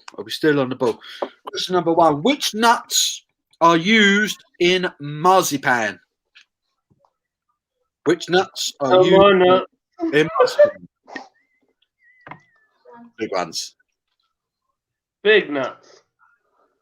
Cheers, Thomas. See you later, hopefully. Which nuts are used in marzipan? The answers are in. And the first person was Alessio with almond. Well done. Negan went for knobbies. Close. Will Martin got almonds. Phil got Can you almonds. imagine Nobby's nuts marzipan? Nobby's nuts marzipan. Get it now. Oh, John, question for you. Are you guys having the aluminum can shortage? Yeah, we've had a bit of a problem. Yeah, I've got to put my prices up because we can't get. We're having trouble getting cardboard and aluminium cans. Yeah, because same here. All right. Moving on. Everyone said almonds there, pretty much. Well done. Phil Smith went for chickens again, just playing it safe. Well done, mate. Chickens. Chickens. Right. Question number 2. What is the most famous Mexican beer? Well, it depends what you're saying, really. No, that was a bad question, dude. Yeah. No, I've read that it. question. It's not matter of fact, is it? What's the most famous? I think everyone can say one, can't they? Right. Questions. Answers are in. Boom. I'll give you a lime. Mark was the first one that I've got on my page to get it right. So we got people saying that other people were first. All I get is what comes up on my stream. So obviously everyone's connection speeds are slightly different. So on my page, I can only read out who was first on mine. So yeah, I'm not mugging anyone off or anything, but well, especially like for me, I'll put a comment in. All of a sudden, it's like you read a comment. It's like, wait a minute, mine came before that comment. It's like for you guys see my comment like 3 or 4 people later. Yeah, that's it. We'll get Kevin's comment and it'll come in like tomorrow. So it's Yeah. But yeah, Mark Muldoon with Corona, well done. Shite beer. Got it. It is a bad beer. Paul got it. That's Newcastle. Jerome got the right answer. Chris got the right answer. Chris, that's curse work. Yeah. Good job, Chris. Phil Smith, that's a great effort. I put in Modelo because that's the best one of the lot. Oh, have you guys ever had an old fashioned? A cocktail? Yeah. Yeah. Yeah, because one of the breweries out here made their basically the old fashioned as a beer style. So nice. Yeah, but it wasn't. They added the old fashioned to it. They made it through the old. I mean the grain and all that. So it was a real beer. There you go. Yeah. There you go. There's the facts for you. Yeah. That's great. Question 3. Question, this is a good one. Which country is the origin of the cocktail mojito? Mojito! Yeah! Mojito! You like the mojito! That, funnily enough, that is the drink that I got for Lydia on our first date. And she pretended that she liked it, but she hated it. I love a mojito, man. I think they're well. I love a mojito. Where's Scott? I like this. Now I'm wondering if Wanda likes mojitos because they serve that at Disneyland. Boom! Yasko back in there. Cuba. Correct. Well done, my friend. A lot of people saying Mexico. It was actually Cuba. It was. Who else got it right? Chris got it right. Can you hear the music in the background, or is it too loud, too quiet? You don't hear like the bass. So got it right. Neil Log is in. Hello, Neil. How are you, buddy? We're in a quiz. Son. Get your head on. Hello, Neil. How are you, Sauce Boss? You? Sauce Boss. Number four. What is Japanese sake made from? What is Japanese sake made from? My guess would be rice, but I don't know. Because answer will come in here. Alessio straight in there with rice. John, you were right, son. Was that right? You were right. That was my guess. Shamon. My friend, he got his spoon burning money.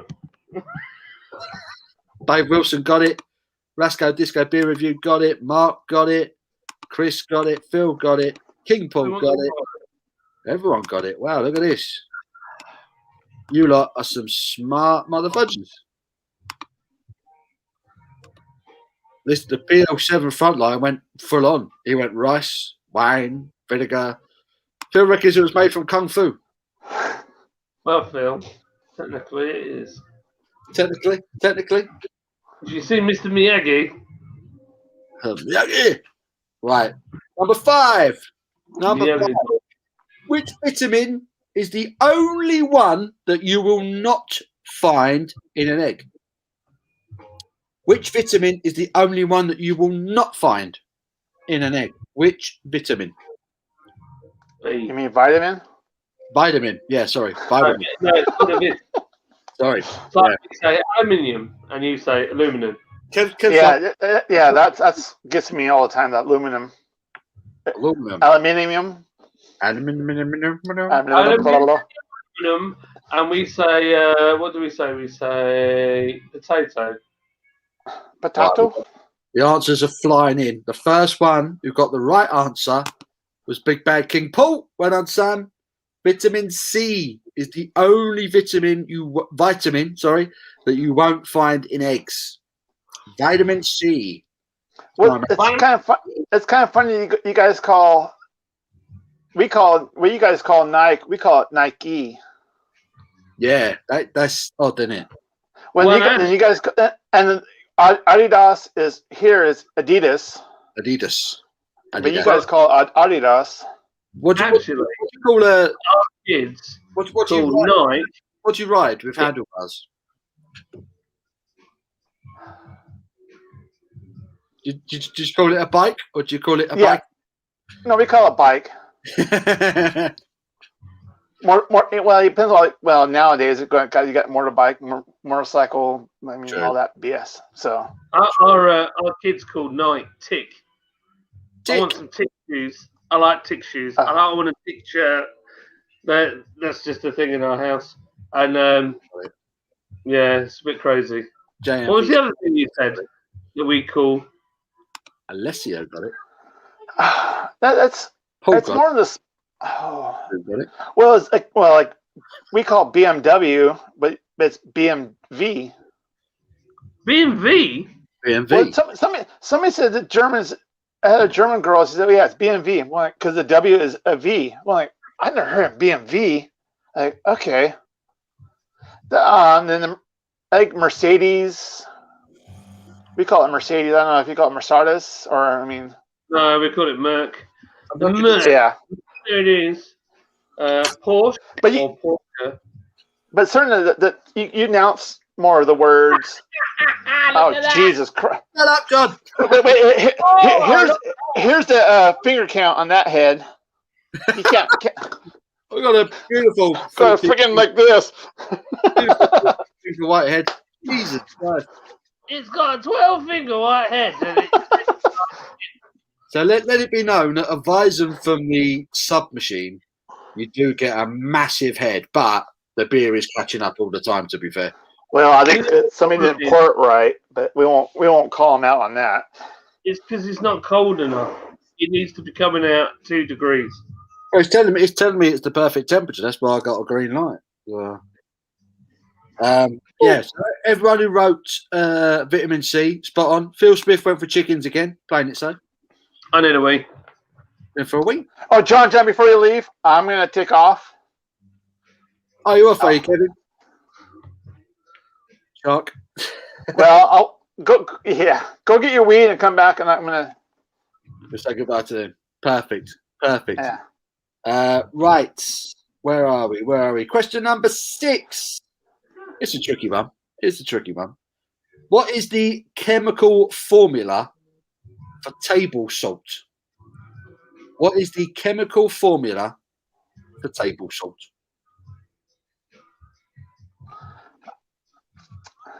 First one to get the right answer gets my respect. I don't know that one. NaCl.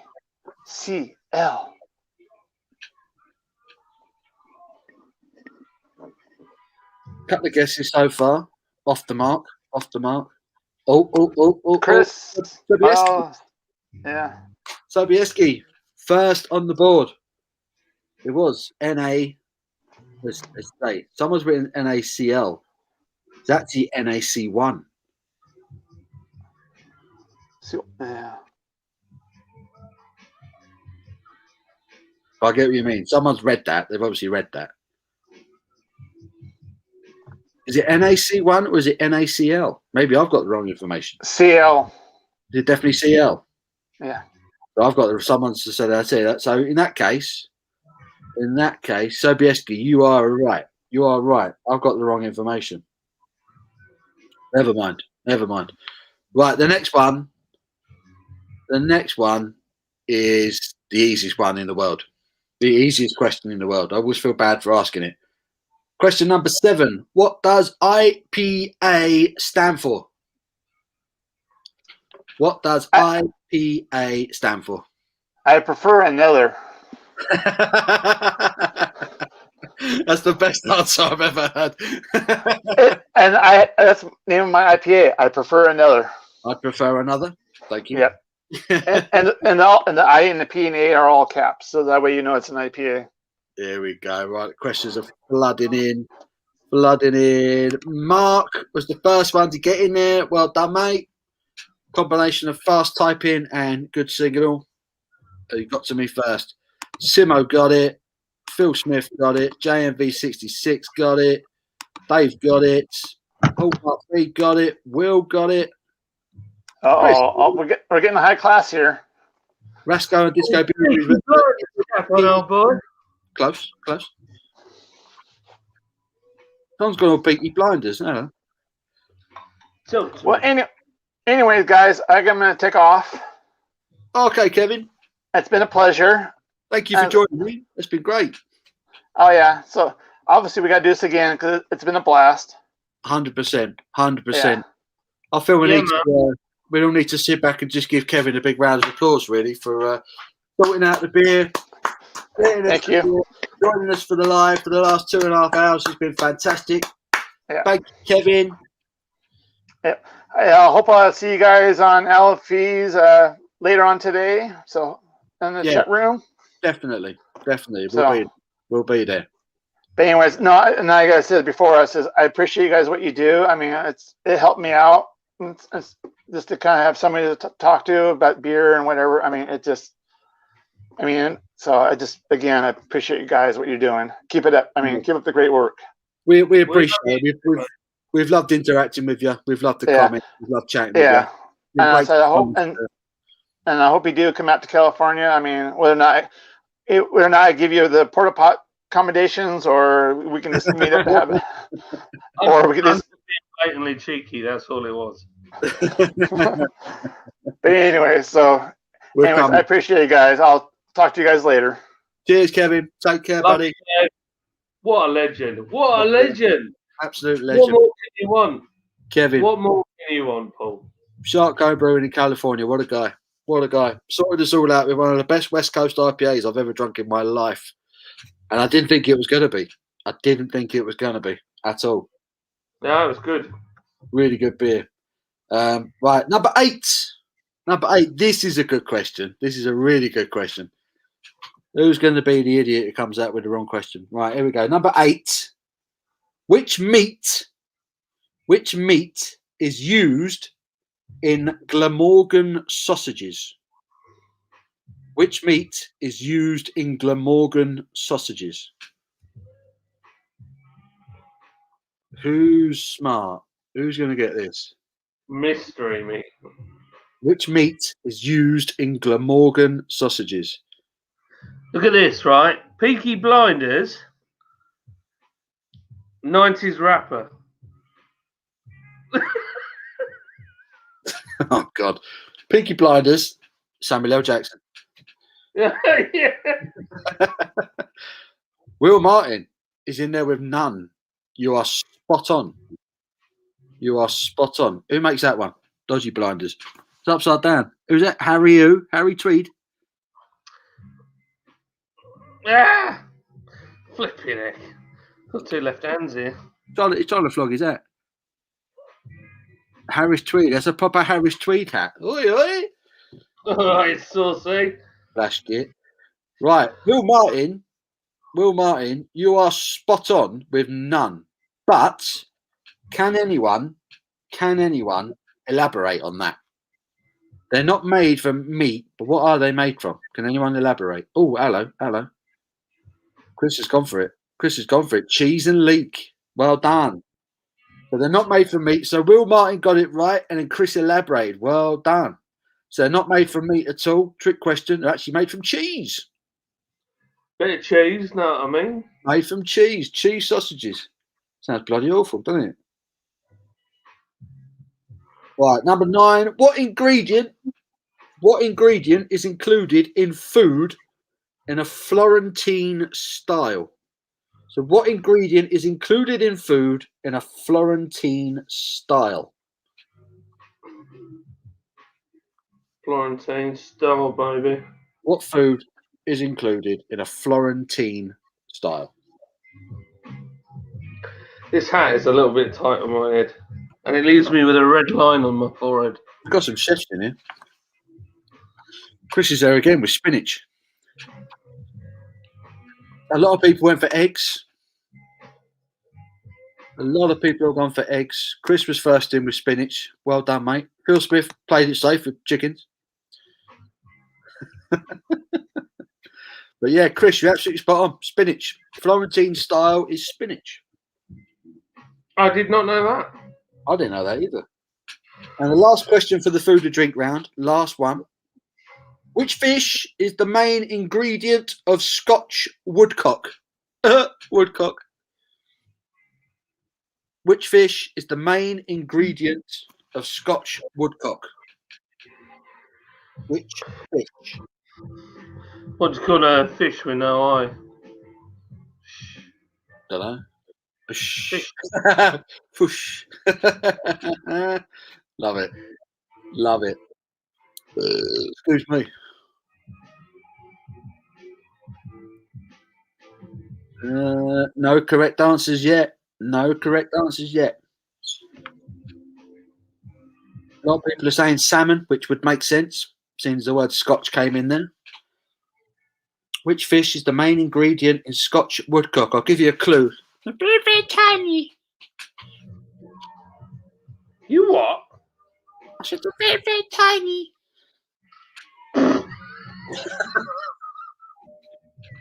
Tiny little fish. People are going trout, cod, They're all big. They're all big fish, them. herring. Turd. Whiting, isn't it? Is it whiting? Oh, Simo, boom. Anchovy. Anchovy. Well done, Simo. Good lad.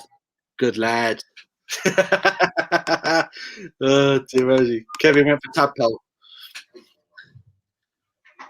Love it. Yeah, the correct answer was anchovy. Anchovy. Well, dash that one over.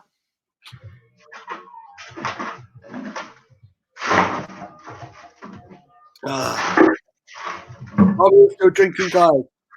Are we still drinking? How are we doing? We've done 3 rounds. I'm actually well impressed. Well impressed.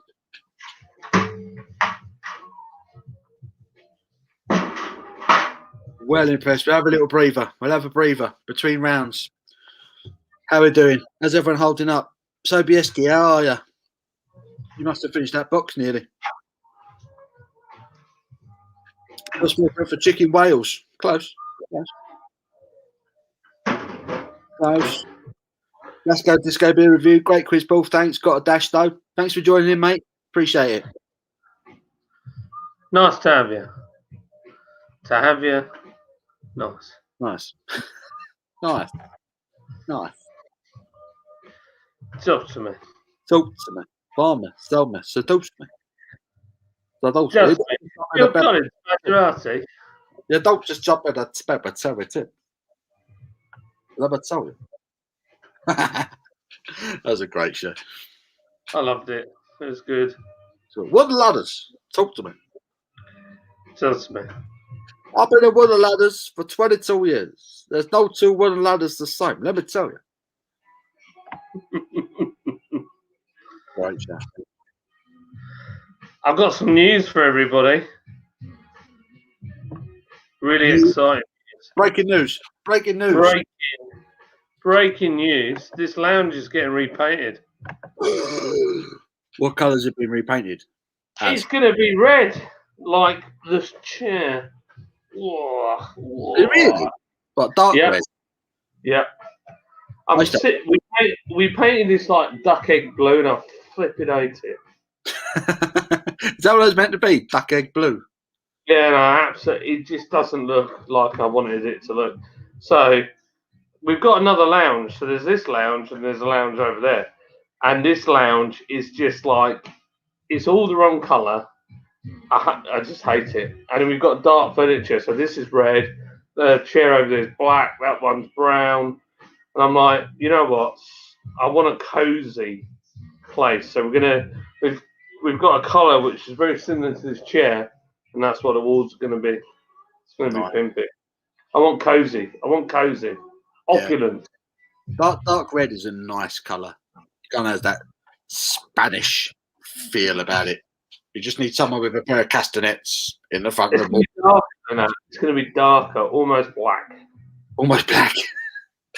You'll be able to see nothing. John will just be hiding in the shadows. It's going to be a beautiful thing. Yeah, we thought everyone was getting ready for a new beer announcement. Instead, it was just John getting the front room painting. So good. So, can you see it? Oh, wow, that's bright. It's brighter than the sun. Red light. Well, we have got some new beer coming out. We've got Silver Spur coming in cans. That's getting canned on the 15th. And we also have Cracking beer. Ban 1 coming out, which is an American pale ale based on Smoking the Bandit. Nice. Neil, the quiz hasn't finished yet, Sam. It's not finished yet. We've got more rounds to come. Keep that brain working. We've got more questions coming. The next round is TV. So I hope you've all remembered your TV stuff. Answers to questions. Will says, John, go green. I don't even know if Will's northern, just saying it in a northern accent. I just don't like green rooms. Green rooms. Paul Apps. Paul, have you seen Arbor Ale's new stout? No. Have they got a new stout out? I love Arbor Ales. Love their beers. And I love the fact they flog them in pint cans. And I love the fact that my bottle shop sells them for like £3.50 a pop. I think that's a bargain. That's good value. Such a good brew. What's it called, Paul? Do you know? What's it called? I'm all over that like a cheap suit, my friend. It's called Arbor Ale's new stout. Arbor Ales. Imagine if it was just called New Stout. That'd be good, wouldn't it? Then he says, all about some ladders. How much? Talk to me, Dave. Talk to me. Neil Long, what do you think of the Edelweiss pool done in 4 of the torps of the last week? It's lovely. It's really nice. I'm well impressed. This is the first Weizen I've put through the machine.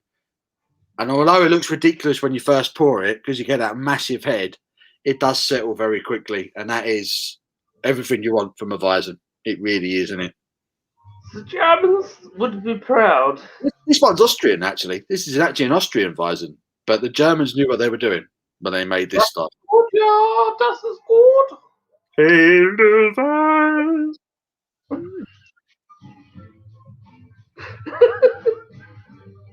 It's banana-y, it's clovey, there's a bit of spice there.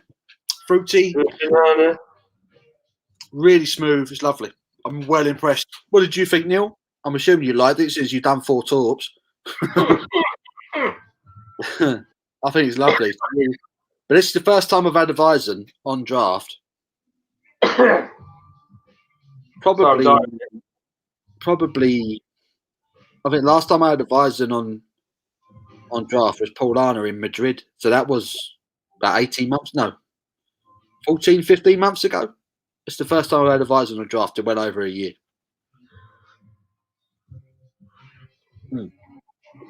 Lovely. It is nice. Well impressed. Dean says, hoping to be on tomorrow if you fancy some Forza. You up for a bit of Forza tomorrow afternoon, John? I will see. I might still be trying to fix that damn PC. You're having some issues, aren't you, with your computers at the moment? This one's fine. Excuse me. I might have to just do my video on this. Do it. Chris says, as a kid, our living room was terracotta and sky blue. Looked lovely and Mediterranean. Just didn't fit in a council estate in Exeter. Love it. Love it. Mark says, any chance of Drunken Taylor in bigger kegs? You can't get enough of it. We want to do it, but there's two problems. Are we going to not be able to sell 12-litre ones? And is 30 litres going to be, because the price will go up. We're talking like 30 litres, 70, 80 quid. Paul Apps, best out? Best out, I like Brew York's one. Which one was that? What's that called? Tinoco, is it? Tinoco? Oh, Tinoco, yeah. I've only had one beer from Brew York and I thought it was crap. What did you have? The Bruce Forsyth one, the Juice Forsyth thing. Yeah, that's not great, but Wasn't good. yeah, they do some banging dark beers. I like my Bandon Car. The more I've tried other people's beers, the more I've realised ours is really a stout and not a porter. Yeah. The best stout I've ever had is Noah by Omnipolo. That's the best stout I've ever had. That's not just the best stout I've ever had. That's just one of the best drinks I've ever had, ever. That thing is incredible. That beer is... That's not a beer. It's a dessert. It's incredible. Absolutely incredible. But I've said it quite a lot. I generally prefer porters to stouts. I think porters have more going on with the flavour. And the best porter I've drunk recently is Bandon Car by Lords. Honestly, every time I drink it, I love it. It's a winner. It's a good one, isn't it? It's a good porter. It's just a good porter. You can't knock it. I can't think of any other porter off the top of my head that is consistently as good. Fuller's London Porter is good, but I still think Bandon Car by Lords is a bit more going on with the body. But yeah, if you can get it, Noah, N-O-A, by Omnipolo is stunning. Stunning. Bit more going on with the body, eh, Paul? Bit more going on with the body. It all matters. It matters. It matters. Neil says, Brew York do some cracking porters. I really do, Neil. I need to put in a Brew York order. They're one of them breweries that I've never quite been able to get on board with. They're one of the ones on my list this year. There's a few breweries that I've got on my short list this year that I really want to pursue. Brew York is one of them. Utopian is another. Elusive Brewing are another. Who else am I after this year? Leon. When we smash it at Brew London, it's not going to be a problem. You what? When we go to Brew London, we're going to smash it. Oh God, yeah. We get down to Brew London. I'm going to be a right 2 and 8. I don't even know where I'm going to sleep that night. Probably on a pavement somewhere. It's going to be a right mess. It's going to be epic. Epic. It will be. It will be. Neil Long says I might have a rival for Fuller's ESB. Ooh. Share, Neil. Share. No, I don't believe you. Me and John are big fans of Fuller's ESB. I sent John a keg of ESB for his Christmas present. I couldn't think of anything better to get him. Would you get a man who works within the beer industry? What you know? That's where it starts. Fuller's ESB, man. That's where it all starts. Goose Island started because of London Pride and Fuller's ESB.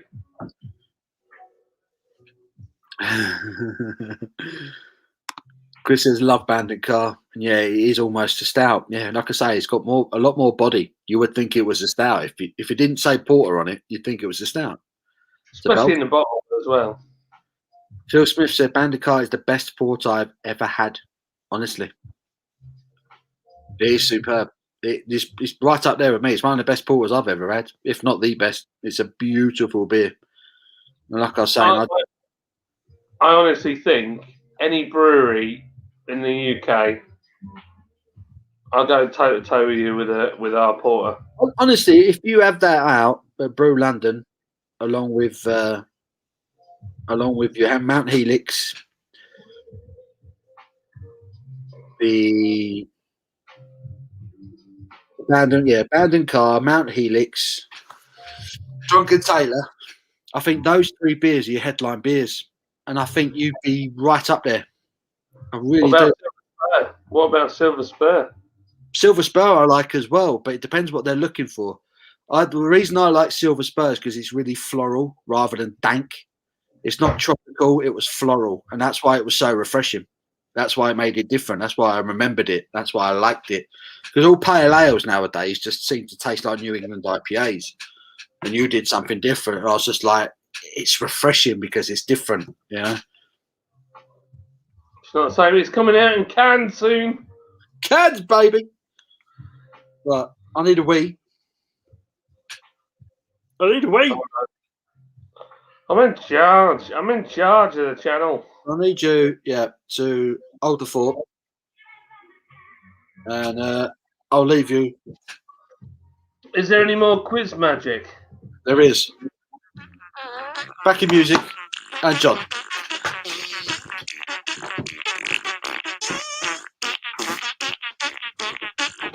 I don't know what to say, people. There's one in a minute, and it comes from the heart. It's like that's a good one. That's good.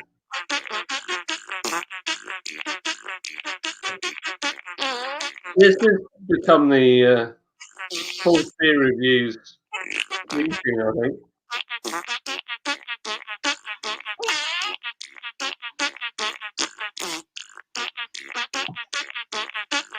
So Tom Stocks, we need to have a chat, old boy. You know, with that unofficial, official something or other that you do. I'm trying to work out where we're at. The Vatican on the road. Heritage. John, go green. No, that's ages ago. John looks more like Frank Spencer when he turns Capran. This time next year, Rod. Do I? Oh, the wife said. Nando's. Can I have it here? Is that all right? Nando's. Babes. If I give 30 litres, I'll have some of that. Yeah, we'll see how we get on with that. Oh, you're back. There we are. I've gone backwards in the comments because you missed the load. I probably was millions. You did. Me and Tom Stocks talking about money, money, money, money. Money. It's a drag. Gosh, I look so flipping whited out on my screen.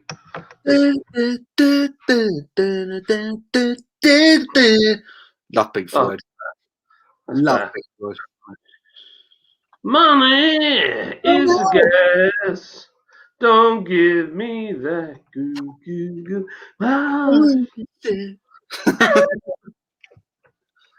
Love Pink Floyd, man. To the machine. Money. Right, have you downloaded Wreckfest? I haven't. No, I want to though. I'm going to get on it because I want Wreckfest.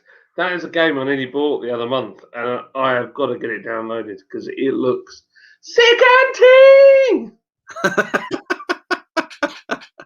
Oh, sick and ting, blood clot. I can't wait. Honestly, I love that game. It just looks epic. I watched Bay Area Bugs. If you watch Bay Area Bugs, put it in the comments because you're as sad as me. He plays Wreckfest, and he also plays Grand Theft Auto, where they do like role play stuff. It's kind of funny. Grand Theft? Oh. It's lovely. It's lovely. Right, are we ready for some more questions? No one cares. No one cares. No, go for it. Go for it. Should we do it? Yeah, do it. Talk to me. Talk to me. This is the TV round. TV round, ladies and gentlemen. Is everyone ready for this? I'm ready. Simba says, an intro, but I need to work out how to use it. No! Who's that? Don't know. Don't know. It's like Lee did that for me. He's done some music for me. I've saved it. But I haven't got like the... I still use the free version of StreamYard because I'm tight.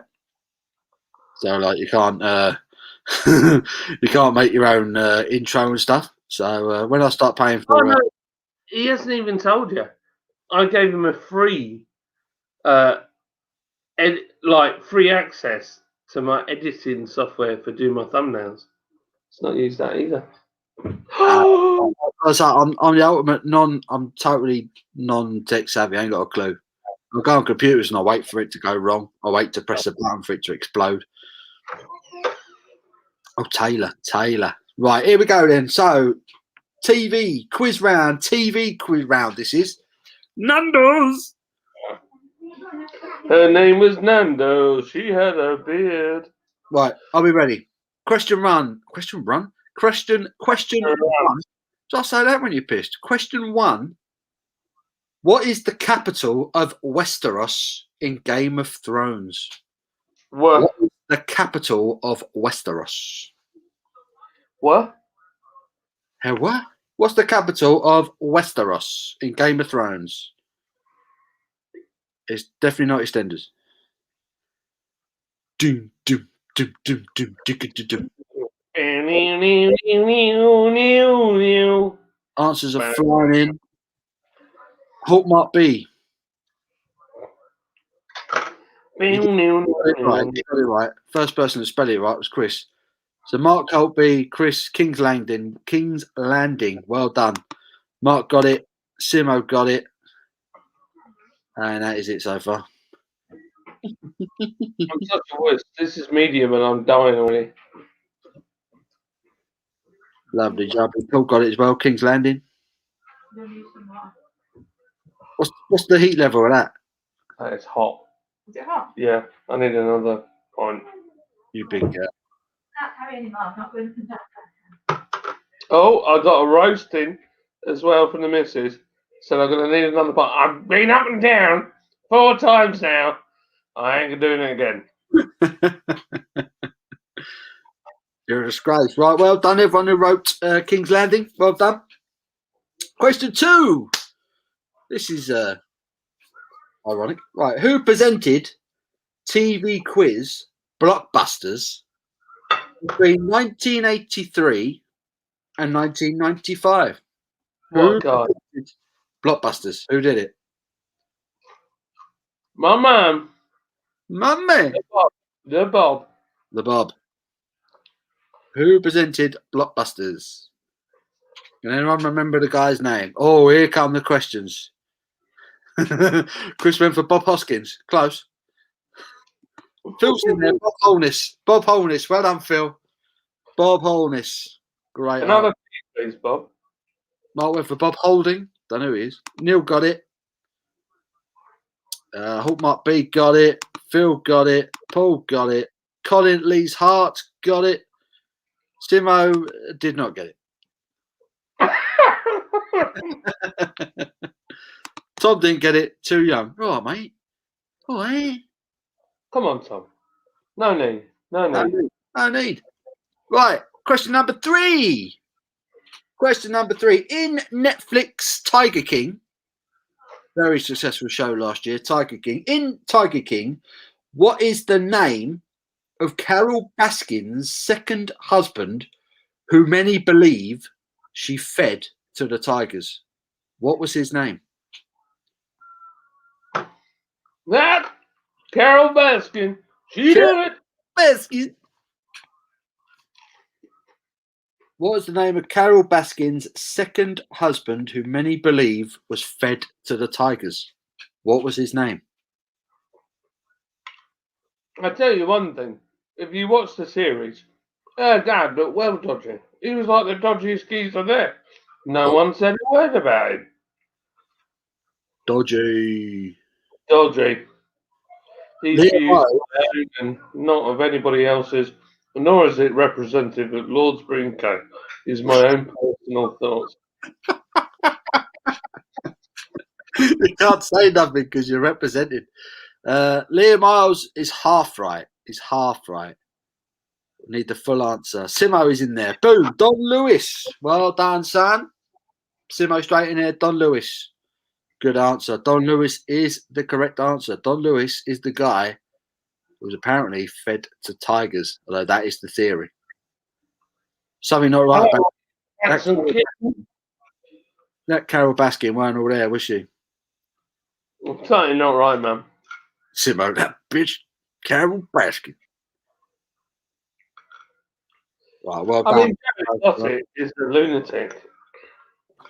He's no better than Carol. That program was just a complete fruit basket, wasn't it? Everyone in that program was off their head. Everyone. Yeah. It was stupid. Yeah, I still sat there, watched the whole thing like an idiot. Right, question 4. In Emmerdale, on New Year's Day in 2004, who died when the Woolpack pub's chimney came crashing down in a storm? So who got killed by the chimney of the pub? That's brilliant. Who died when the Woolpack's pub's chimney came crashing down in a storm in Emmerdale? Who died? That's brilliant. Someone got killed by a chimney. Happened at the mill where our brewery is. Really? Yeah. We look back in the records, and in it's like the late 1700s. There was a great storm, and the chimney fell down, and it killed this guy. And his mate talks about it, and then he hung himself in the kitchens of the mill. Brutal. Because he was greatly disturbed, it says in the records. Oh dear. Dean went with Trish. Close. I can't accept it though. Simo went Trisha. I can't accept that. I need the full name. I need the full name. Paul also went with Trisha. Okay, it was Trisha, but I need the full name. What was her surname?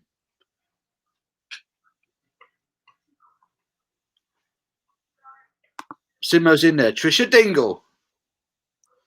Trisha Dingle was killed by a chimney.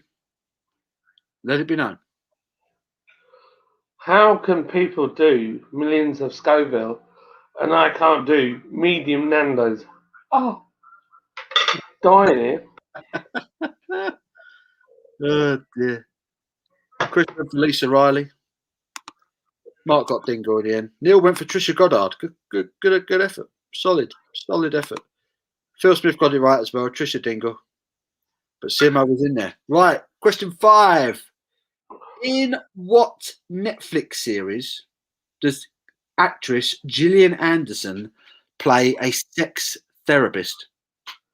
In what Netflix series does actress Gillian Anderson play a sex therapist? Is she the girl with black hair? No. She used to be in the X-Files years ago. Oh, her. She was Gillian. Leah Miles, bang, straight in with sex education. Spot on. Even I knew that because the missus watches it. Sex education. Similar as well. Leah was so confident she did it twice. Leah knows about those things. Knows about them things. It was sex education. Well done. Well done. Here's a good one. Paul Hewlett got it right as well. Sex education. Question 6. Who played Queen Elizabeth II in the first 2 seasons of The Crown? So who played Queen Elizabeth II in the first 2 seasons of The Crown? Because the Queen is currently played by Olivia Colman, because obviously the Queen's got a bit older. Who played her in the first 2 seasons of The Crown? Very good show. It's another one Abby watches. Really well acted. Really well acted, that program. I'm dying here, Paul. Come on, man. Come on. Chris has got Bob Holness. Bob Holness. Good answer. Not quite there. Simo's in there. Claire Foy. Wow, well done, son. Claire Foy played the Queen in the first 2 seasons of The Crown. Well done. Whew. Well done. Oh, Sobieski's on beer number 10. Dude, you are a soldier. Buxton Impatience is a 4.4% Quebec Oat IPA. Nice. Brackets, yes, he's hammered. I'm not surprised, dude. Liam says, love The Crown. Simo says, get a grip, John. It's not even spicy. Come on, man. Come on here. Dear. Did you see Simon and the Tube of Pain? Yeah, he didn't look very happy with that, did he? Ah. But it's weird. I watched that and I want to do it. It makes me want to try it, which is probably not the right attitude, but I want to try it. Oh my God. Well, Bayeski. Definitely not now. He's kind of more pisty-esky, isn't he, at the moment?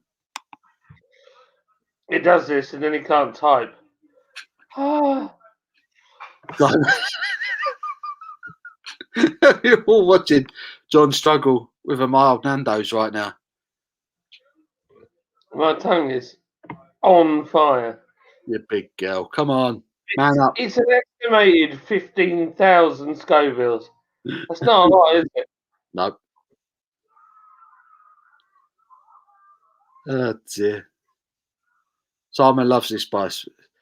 Yeah, he loves doing it. It's his ratings. He knows he'll get the numbers when he does it. I'm not sure he loves it, though. You certainly don't love him. Leah says, man, do it. Do it.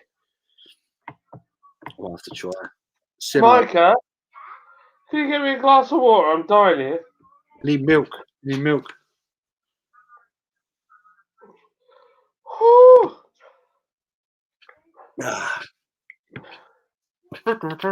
Right. So it was a bit of bumhole was a tube of pain. Oh dear. Not the one. Right, question 7. TV round. BBC 3 series, Normal People, is based on a book, but who is the author? So Normal People, which is on BBC 3, Normal People, which is on BBC 3, is based on a book. Who is the author? Who was the author? Yeah, Simo says water will make it worse. You need milk. Leah says water will make it worse also. Paul said, Paul, I want to try the tube of pain. Is that how much they are? 22 quid for a tube of peanuts. You're having a giraffe, aren't you? Bloody hell. They do rip you people off for them spicy food challenges, don't they? They do. 22 quid for a tube of peanuts. I could get a massive bag of KP for £1. Money grabbing bastards. You know, you need milk. Yeah, milk, mate, is what you need. Or a yoghurt. Alessio's laughing at Simo with the bumhole of terror. Thanks, mate.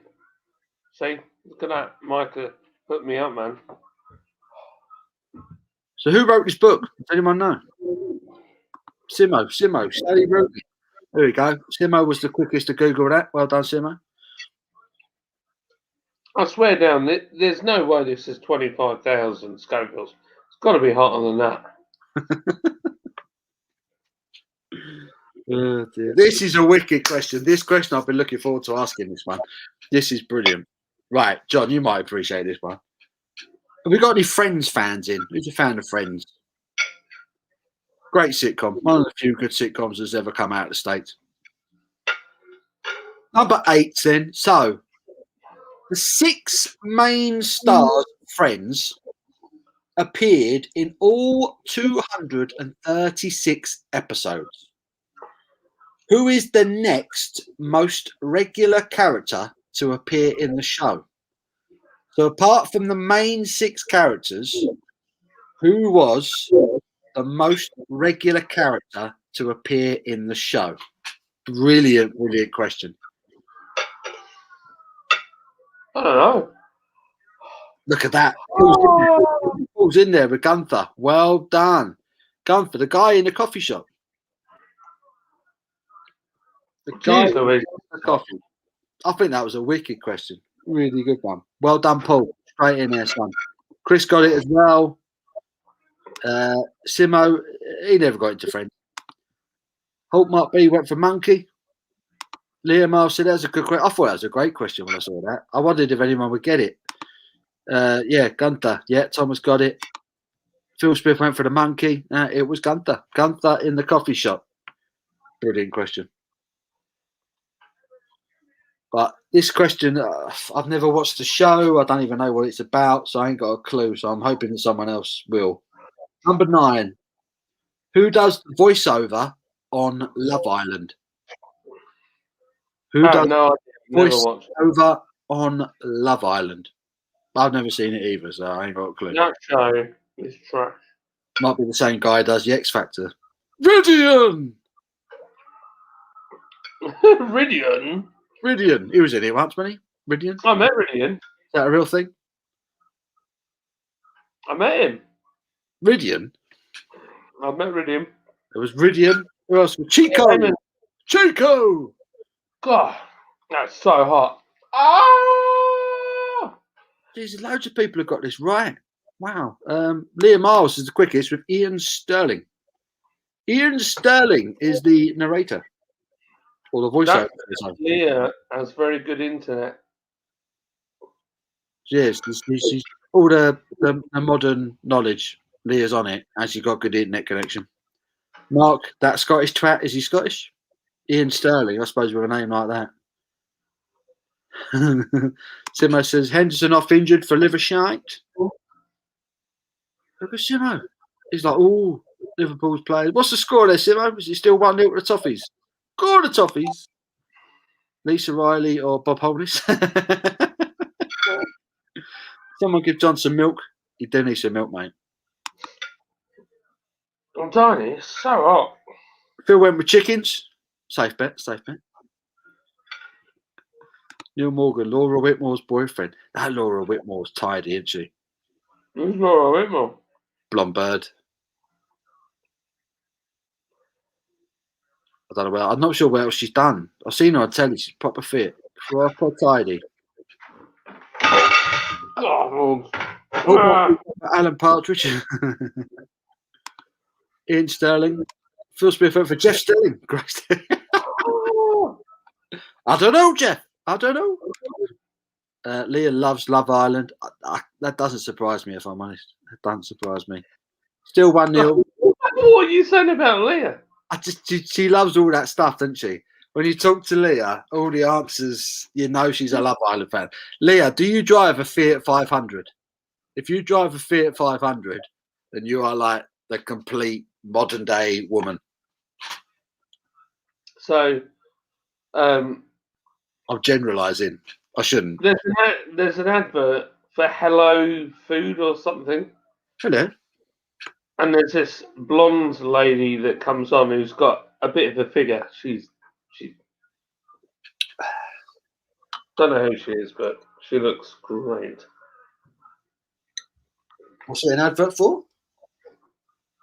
Healthy food, like these food boxes with all healthy recipes and stuff. Oh, right. On fire. Why is it? Sometimes it doesn't do anything to me. Today, it's like my mouth is just. I didn't find that spicy today. Good Lord, I'm like dying here. Yeah, I got 5 pints out of that talk. I want to go to.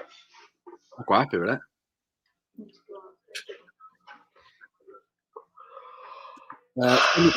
Please just pointed out how stupid I am and I can't spell. Don't be so hard on yourself, Tom. Don't worry about it, I can't spell either.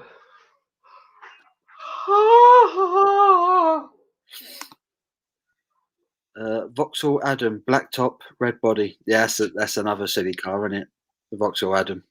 That's another girl's car, that one. You know the ironic thing is Opel who make Vauxhall, the direct translation for Opal is Adam. So it's an Adam. Adam. Adam. Yeah. Oh, my mouth is so. I can't cope. I don't know how you do these like mad, hot, chili bad boys. My nose is running. My mouth feels like it's had a blowtorch put in it. Liam Miles. No. Do you mean she's another one? She's gorgeous. Gorgeous. Yeah, that's the one. She's the one who was in she was in Betweeners, wasn't she? Because she's not super. I don't want this. I don't want this. You don't want that. You want hey, don't you? You know. Yeah, baby.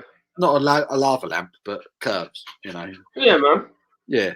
Bit of cush with a push. That's what you want. Woman with a bit of shape. That's what you want. Still 1-0. NBA attacking. That Laura girl, the one that was mentioned earlier, she's fit and all. Can't remember her name. What's she called? Laura Whitmore. Yeah, she's fit. Emily Atack's well nice. Proper tidy. Josh just she's grand. Josh just sent me a picture of his Willie. No. Joking. Do one, Josh. Do one. You're rude. You're rude. We can't all have your money, all right? Can't all cheat. About football. Can't all cheat. Silly car, I can go off people easy. It's not a silly car. I never said it was silly. I just said. I did. I did say it's a silly car. It's not a proper car unless it's got 200 horsepower. Yeah. But to be fair, mine hasn't got 200 horsepower, but it's not silly. It's a Golf GTD, man. Come on. There's nothing silly about that. No, it's silly about. I've got a Volvo V70. A Volvo. Alan's lightweight, John.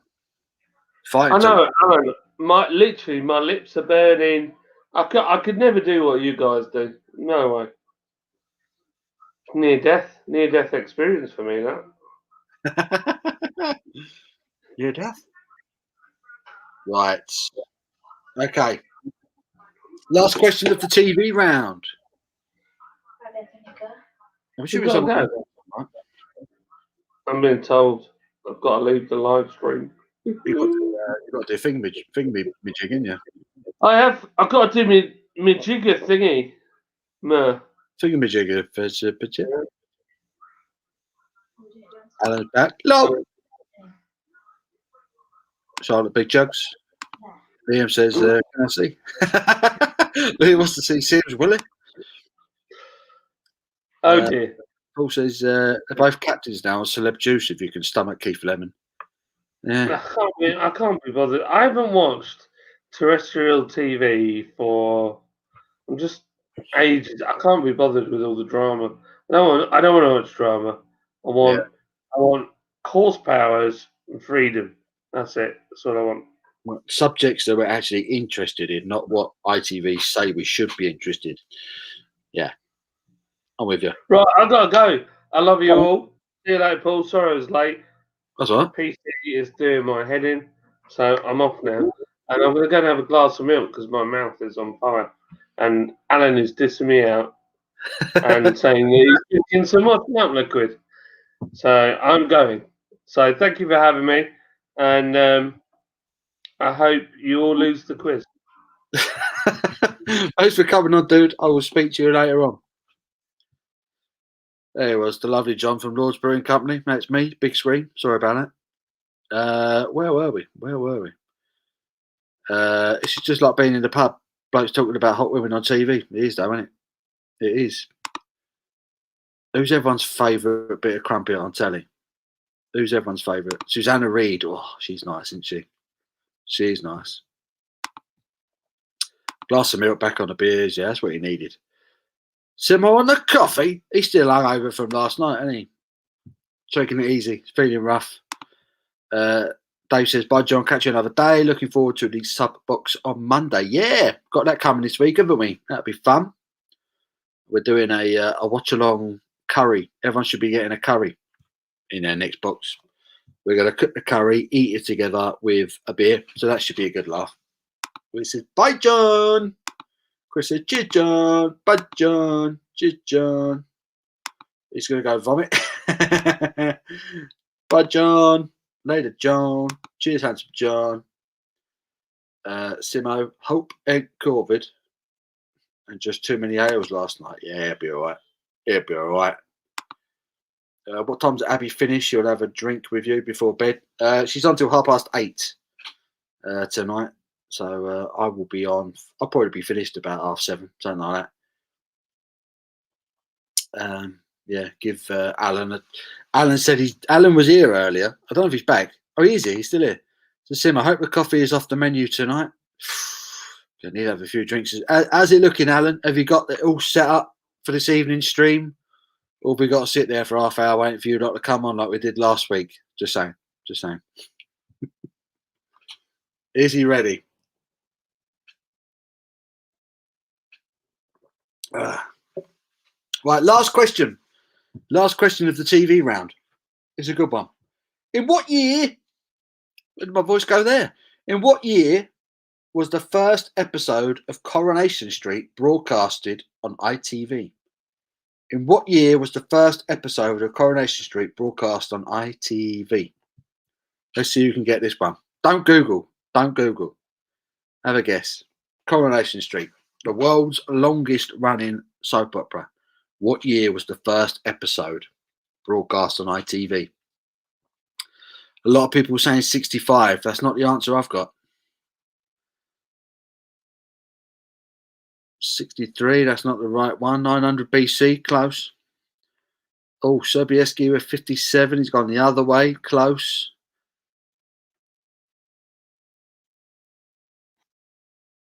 '78, we've got 80. I'll tell you what, 57 was close. 63 was close. 73, no, you're getting colder. 62, you're really warm, Phil. 64, you're warm.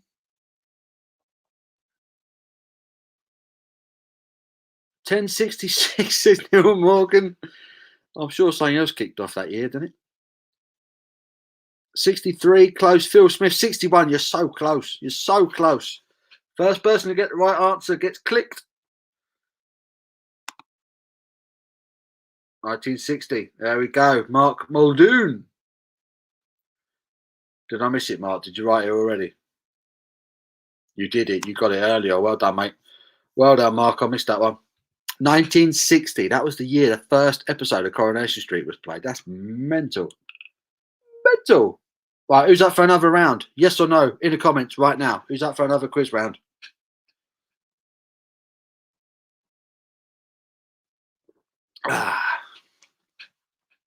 Yes or no? Otherwise, we'll have some meaningless chat. David also says, bye all. Great afternoon as usual. Thanks for getting involved, Dave. Appreciate it. A lot of people saying, yes, that's good. That's good. Yes, yes, yes, yes, yes. Awesome. Right. So we'll do another round. This round is music. Music. Let's see if there's actually any music questions in here. All right. So, music. Are we ready? Question 1. Oh, God. One Direction is known for being the runners-up in the X Factor in 2010. But who came first? So One Direction were the runners-up in the X Factor 2010. But who came first? Who knows? Who cares? Does anyone know? Who came first the year that One Direction came second in the X Factor? Leah Miles is in there with Matt. No, I can't accept that. I can't accept that. I can't accept that. Neil Morgan's got it first. Matt Cardle. Leah, in her rush to get the answer, wrote Matt Cardile. I can't accept that. I cannot accept that. Matt Cardle is the correct answer. Well done, Neil. Bang in there. Leah got it right after. You know Neil and Leah are in a punch-up right now. Yeah, exactly, Simo. Exactly. Apparently this stuff is relevant. Lisa Riley, good effort. Paul said the winners. Yep, good answer. You got it there. It's all pants, not answering that. Yeah, spot on. Matt Crocodile. Love it. Right, question 2. Which singer has the most UK #1 singles ever? Which singer has the most UK #1 singles ever? Here's a good one. Here's a good one. Who's going to be first? Who's got the most #1 singles ever? Boom. Phil. Elvis. Well done. Well done, Phil. It was Elvis Presley. Elvis Presley, the most UK #1s ever. Legend. Well done, Phil. Who else got it? Not many of you.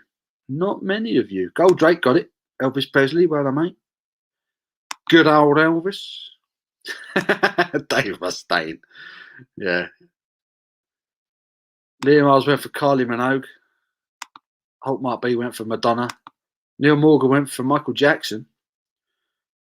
Phil went for Madonna as well. Dean went for Cliff Richard. Some great answers in here.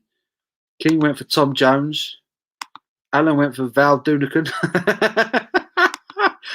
P17 Frontline went for Jimmy Nail. Solid effort, my friend. Solid effort. Cliff Richard was another one. Neil Morgan died August the 16th, 1977. That wasn't the question. That wasn't the question. Right. Number 3. Number 3. What was Britney Spears' first single called? What was Britney Spears' first single called? Do we remember it? I remember it. Britney Spears in a school uniform. Ooh. Ooh. Liam Miles. Boom. Is it Hit Me Baby? It was Hit Me Baby One More Time. I had to double check that. Hit me baby one more time. Neil got it as well. Chris with Raining Blood. Correct. Tune. Trapped in Purgatory. Tune. Oh, mate, I fancy some Slayer now. Hit me baby. Yeah, I've got this one, haven't I? Hit me baby one more time. One more time. Spice and Easy Way. What the fuff? What the fuff? Listen, needs a quicker internet. Britney Spears suits you, sir. Ooh. Ooh. Britney Spears. Britney bitch. Lol. She was bang tidy back in the day, wasn't she? Britney Spears. Christ. Bang tidy. Number 4. Well done. Everyone got that one, don't they? Baby One More Time. Britney Spears. Slayer rocks everything. With the covers from hell. Yeah. Love Pantera. It's no decent questions. No decent like music questions here. Number 4. This is a good question. Number 4. Who is the only singer to have ever performed more than one James Bond theme song? Who is the only singer to have ever performed more than one James Bond theme song? Who is it? Simo says, while she sleeps, have a new album out soon. I'm telling you lot, no. It's going to be a fucking rager. Bosh, Leah, Shirley Bassey. Well done. Shirley beat you that time, Neil. Neil got it. Simo got it. Chris got it. Alan got it. Phil got it. Mark went for Diana Ross. Unlucky, son. PL7 went for Shirley. Darren got Shirley. Well done, everyone. Everyone went for Shirley Bassey there. Well done. Leah was just that little bit quicker. Here's a good question. Chris went for Lisa Riley.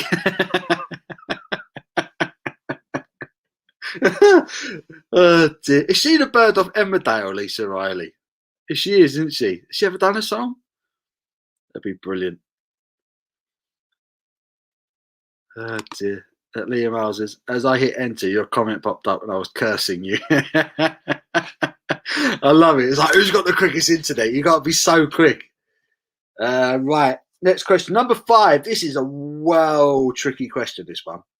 It's a well tricky question. Me and you both, Neil. Me and you both, son. Mandy Dingle. Yeah, it was there, wasn't it? Lisa Riley. Yeah, Mandy Dingle. Right, number 5. This is a tricky one, man. I wouldn't have had a clue. Number 5. Who were the 3 headliners of Glastonbury 2019? So bear in mind, there's not going to be a Glastonbury this year. There wasn't one last year. Who were the 3 headliners of Glastonbury 2019? Does anyone know? Great question. Great question. 15 minutes left. Go on, Everton. The 3 headliners. Right, Lee Miles has got one of them. Gold Drake. Hang your head in shame. Hang your head in shame for that comment. That's outrageous. Stormzy was one of them.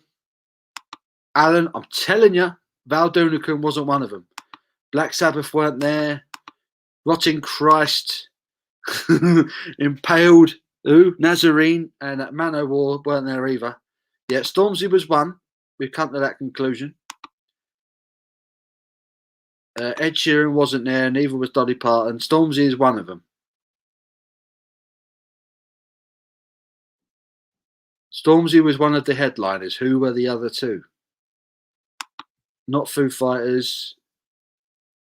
Justin Timberlake. Who's Justin Timberlake? Stormzy. Stormzy was definitely one of them. Not Adele. It wasn't Metallica. Wasn't Black Lace. Wasn't Tom Jones. Wasn't Baby Shambles. It definitely wasn't Adele. Stormzy. We need 2 more. 2 more. Stormzy was one of them, but we need 2 more. 2 more acts headlined Glastonbury. The Killers, yep. Simo, that's one of them. So we've got Stormzy, we've got Killers. One more. One more band.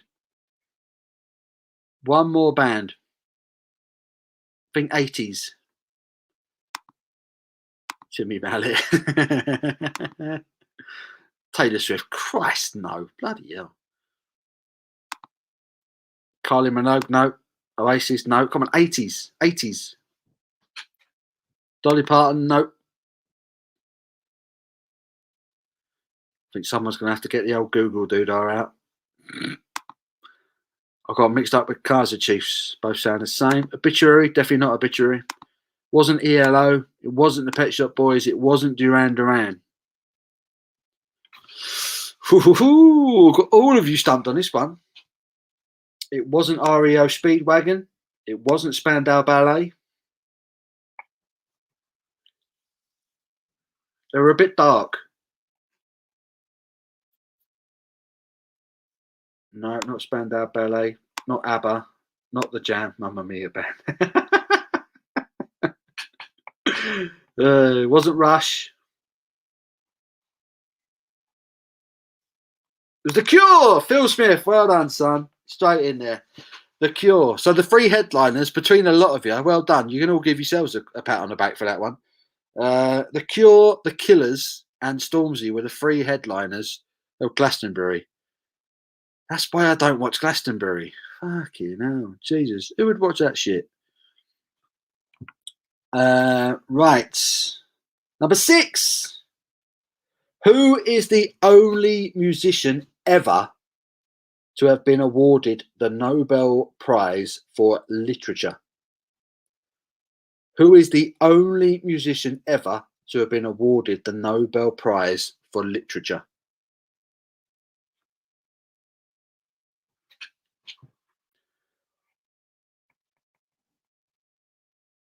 It's a great question.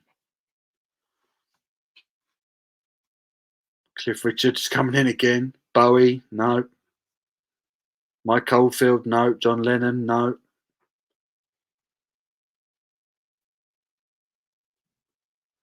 Dylan, there you go. Dean Ogborn with Bob Dylan. Well done, Dean. Bob Dylan is the only musician ever to have been awarded the Nobel Prize for Literature. Hell of a songwriter, Bob Dylan. Shite singer, but great songwriter. Paul McCartney, Robbie Williams, Leah. Robbie Williams, he couldn't write a song of his life depended on it. Come on. Right, number 7. Number 7. Which Beatles song was banned from the BBC for its lyrics? Which Beatles song was banned from the BBC for its lyrics?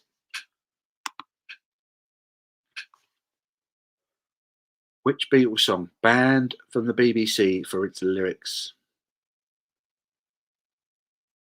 Any Beatles fans in? Oh, hello. Few answers coming in. Wasn't Yellow Submarine. It wasn't Back in the USSR. It wasn't Relax. It wasn't A Day in the Life. Wasn't Lucy in the Sky with Diamonds. It wasn't Yellow Submarine.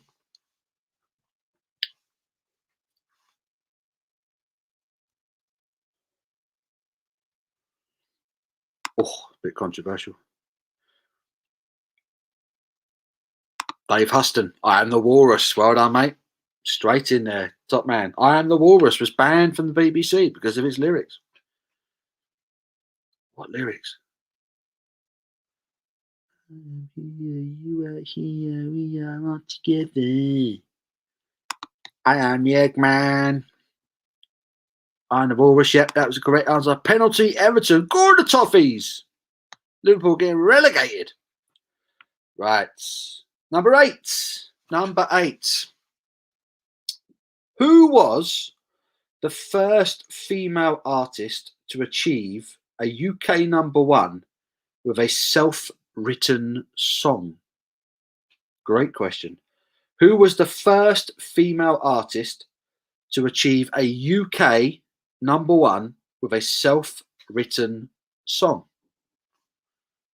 Anyone know? Excuse me.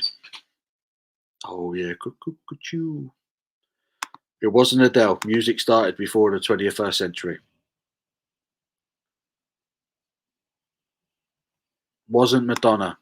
Wasn't Dolly Parton. Wasn't Carly Simon. It wasn't Lulu. Cheers, Alan. See you in a bit, mate. We're all going to come over pissed up. Lisa, it wasn't Lisa Riley. Mariah Carey, nope. Oh, Holt Mark's got it. Kate Bush. Kate Bush was the first female artist to ever get a UK #1 with a self-written song. Fair play to her. Kate Bush. Don't give up. That one. Number 9. What is the real name of U2 guitarists known as Edge? What is the real name of U2's guitarist known as the Edge? 2-0 to the Toffees. Go on, Everton. What is the real name of U2's guitarist known as the Edge? Does anyone know? He's got one of the most random basic names in the world ever. Dave Evans. There we are. Lee W. Straight in there. Dave Evans. Well done, son. Dave Evans. He's got a cool name like the Edge. No wonder he hides it. Right, last question in the music round. This has been good, this one. Number 10. Lisa Riley's just gone for Lisa Riley again. Neil's gone for Bob Flagg. David Evans. Chris Goldrake got it right.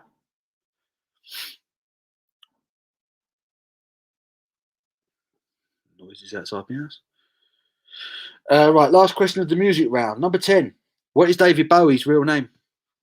What is Bowie's real name? Or what was Bowie's real name, should I say?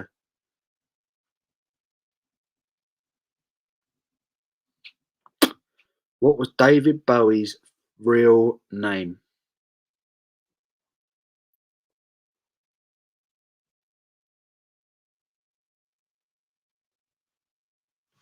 Oh, look at the rush. Look at the rush to get the answer in there. Holtmar B went for David Johns. Leah Miles with David Jones. Well done. Well done. Holtmar B is like, I meant Jones, for fuck's sake. You love it. The panic. I've got to get the answer.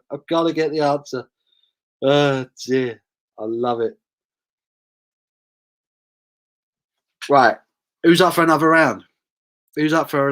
I'm enjoying this. Right. What we're going to do, I'm going to put the vote to you. The next round, it can either be football or celebrities. Football or celebrities? Your choice. Type in football or celebrities, wherever you want. Phil Smith went for chickens.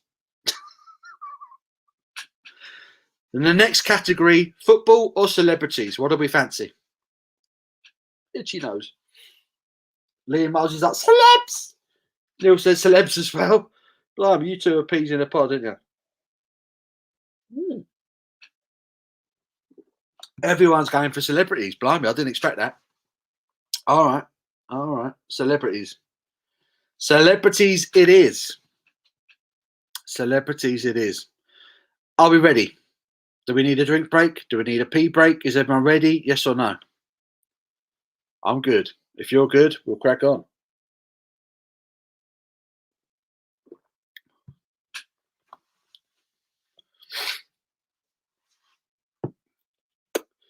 Some people are saying football. Some people are saying, no, not football. It's worrying the amount of people in here that don't like football, that aren't into football. Slightly worrying. I worry for the future generations. I really do. Leah needs a shower break. She's got a sweat on. The stress of trying to be the quiz queen is getting to her. Feels ready. Contenders ready. Gladiators ready. That was my really bad Scottish accent. I don't know what the fuck that was meant to be. I hope Mark B's good to go. Liga says he's going to be a bad hangover. Are you all right, son? Are you okay? Are you still with us? What are we all drinking, by the way? Are we all still drinking? I'm still up. This is like my last pint of the Weizen. My sub squirted a little bit on my last beer. Phil says, if you're into footy, wouldn't we be watching that rather than you? That's a good point. That's a good point, to be fair. I can't be bothered to pay for Sky and watch other teams look better than Tottenham. So, you know, I'd rather do this.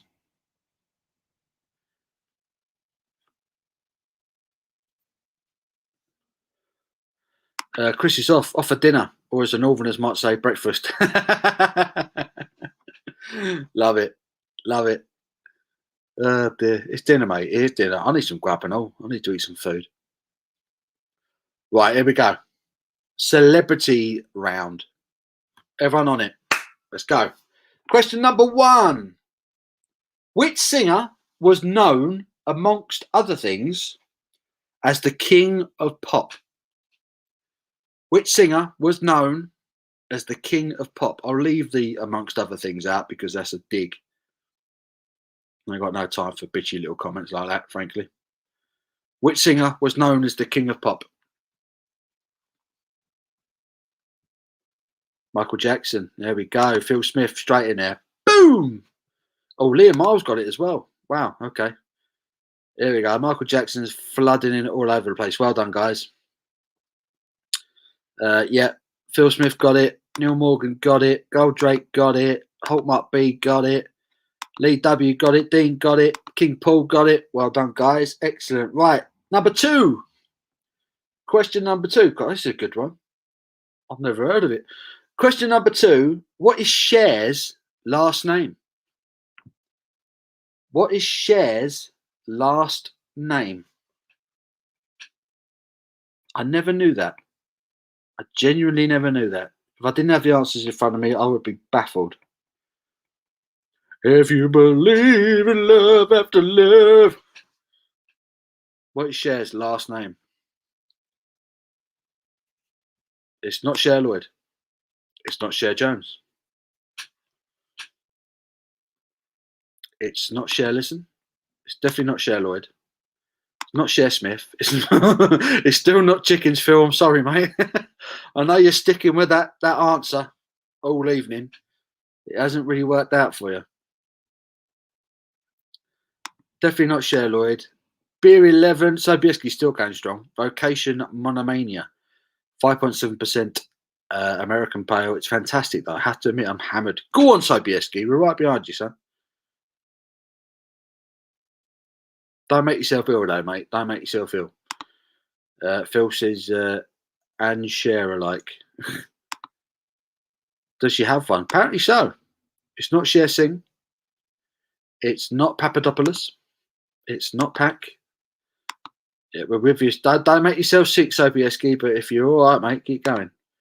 Something Scandinavian. It's a very exotic name.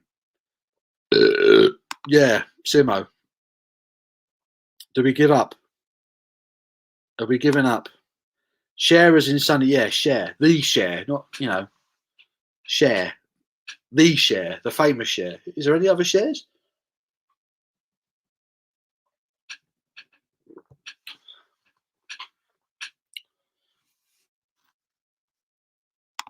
My missus just said, say turkey instead of chicken. That would have worked for the bowling question. It would have done. It would have done. You'd have been all right.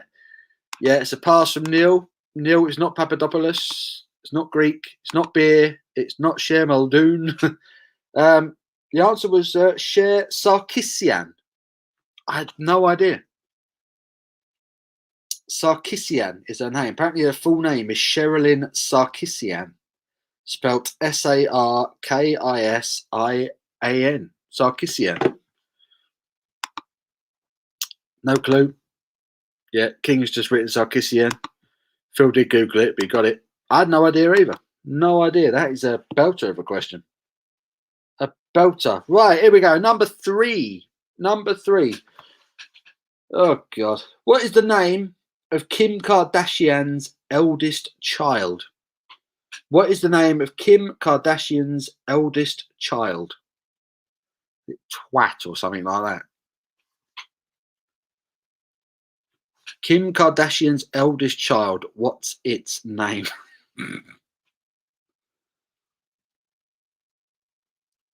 Anyone know? Anyone know? Oh, loads of people know. Jesus.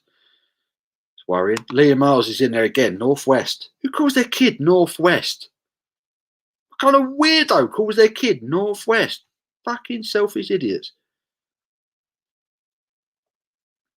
Neil Morgan went for North. Simo went for North. Kemp went for North. Negan got Northwest. He got it right. Goldrake went North. Goldrake South. Dean went Northwest. Phil went for chicken and chips. That would be a great answer, wouldn't it? What do you call your kid? Chicken and chips? Brilliant. Kanye, East, West. It was Northwest. Some great answers coming in, to be fair. With beer. Exactly, Negan. I need to do a beer quiz next time. These questions are ridiculous. Who are these people? The emails are getting divorced now, aren't they? Don't know. Don't care. They couldn't decide, so I looked at a compass. It sounds like it, doesn't it? So wherever it lands on, we'll call our kid after that. Yeah, a bit of Northwest. Ian. Dave. Simo, they are. Lego. That'd be a good name. That would probably sum it up. Right, cool one. Even I like this programme. Number 4. Who was the winner of the first ever UK series of I'm a Celebrity, Get Me Out of Here? Who was the winner of the first ever UK series of I'm a Celebrity, Get Me Out of Here? Can anyone remember that? Anyone remember when she was just famous as Paris Hilton's mate? Yeah, she built a whole career off of it, didn't she, Kim Kardashian? She built a whole career off of sleeping with a rapper or something.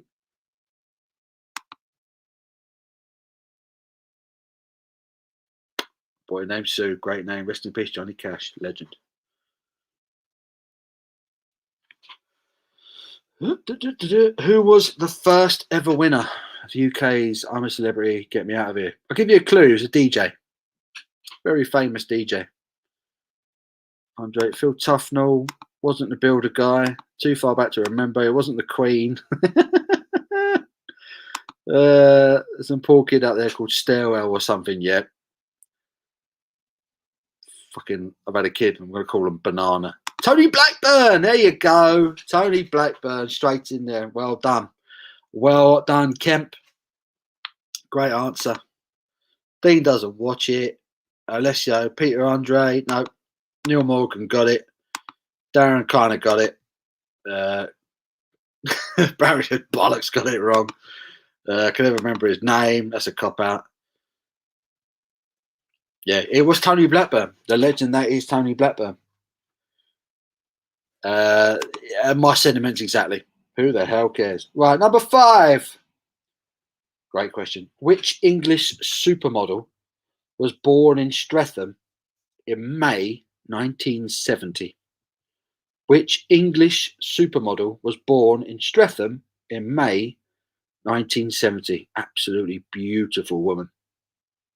Absolute stunner. It wasn't Kate Moss. It wasn't Kate Moss. Kate Moss, I think, would have been the automatic. There we go. If it's not Kate Moss, Leah Miles, Naomi Campbell. Well done. It was Naomi Campbell. May 1970. Blimey. So that would make her, what, 50? Blimey. 50 years old already. It was Naomi Campbell.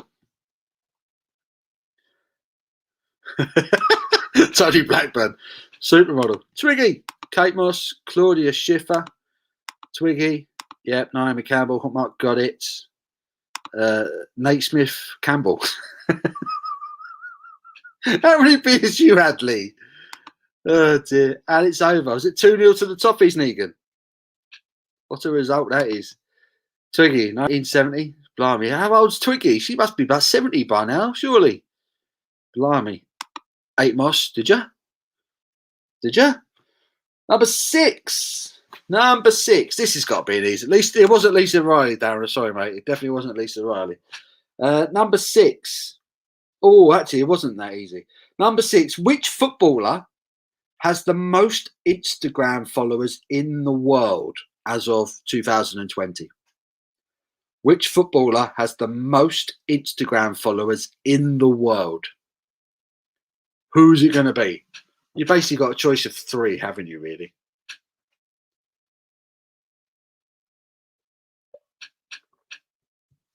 Which footballer has the most Instagram followers as of 2020? Go, go, go. Who got it first? Who got it first? Simo was in there first with Ronaldo. Cristiano Ronaldo. We had a few good answers. Alessio went for Messi. Negan went for James Rodriguez. Darren Thompson went for Beckham. Darren Thompson went for Lisa Riley. Barry went for Beck. Who? Is that Beckham? Mark got Ronaldo. Well done. Liam Myers got Ronaldo. Well done. Simo got Ronaldo. Phil Smith went Messi. Neil went for Rooney. Barry got Ronaldo. Right. Well done. Lee went Ronaldo. Josh went Ronaldo. Kemp went Lewandowski. Gold Jake went Ronaldo. Benteke. Love it. Gaza. Neil went for Gaza. But has he even got an Instagram account? I wouldn't have thought so. Well done, everyone who said Ronaldo. Right, number 7. Number 7. Tom Cruise. New Tom Cruise is an outspoken member of which religion? Tom Cruise is an outspoken member of which religion? Jimmy Guitarist, I agree. Best football I've ever seen. Genius. Wow. Leah Miles is not messing around tonight. Jesus Christ. Absolutely right. The answer is Scientology. Well done. Leah is not effing about tonight. She's on it. You imagine if there was a prize at stake? Jesus. You imagine the sweat that would be pouring off Leah's head. Yeah, everyone seems to have got it right. Well done. Alessio's got it. Paul's got it. Neil got it. Dave got it. Phil got it. Smashing it. We are some smart motherfuckers in the pub today. Jimmy got it. Lee got it. Yeah, Leah is a quiz demon.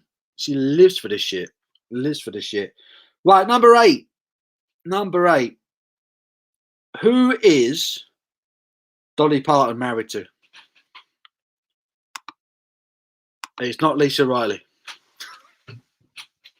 Who is Dolly Parton married to?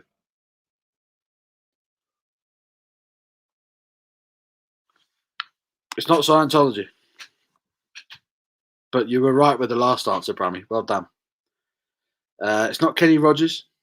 It's not Batty Boys. It's not Kanye West. Her husband is a good answer. It's a good answer. Lee W. Look at that. Carl Thomas Dean. I would have accepted Carl Dean, but you went for the extra name.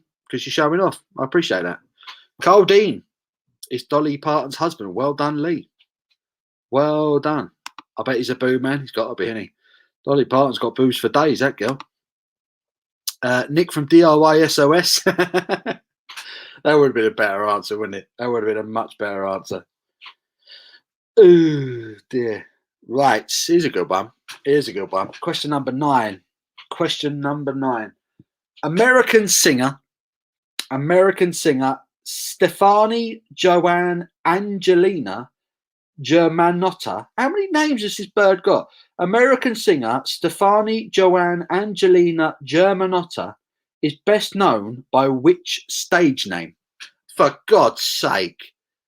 Leah Miles has got the answer before I've even read the question. Jesus. This is ridiculous. How do you not know this? Everyone's got it. Leah got it right the first time. Then she corrected herself and got it wrong the second time. Lady Gaga,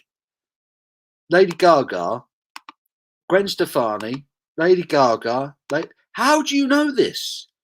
Lady Gaga, Madonna, Gwen Stefani, Lady Gaga.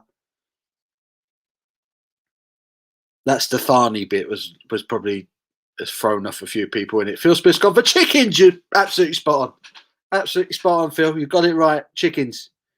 That was the answer I was looking for. It's chickens. It was Lady Gaga. Well done, everyone. Everyone who knew that. I'm worried for you, but well done. Question 10. Question 10. Yeah, the last question for the music round. Pavarotti. It wasn't Pavarotti. She's actually pretty talented, to be fair. Who? Lady Gaga. Just shouts. You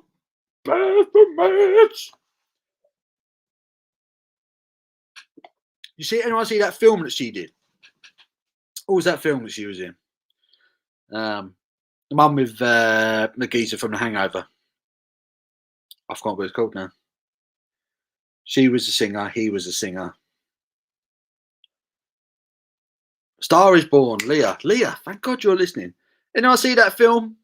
Fucking hell, so depressing. I wanted to shoot myself about 10 minutes in. It was so depressing.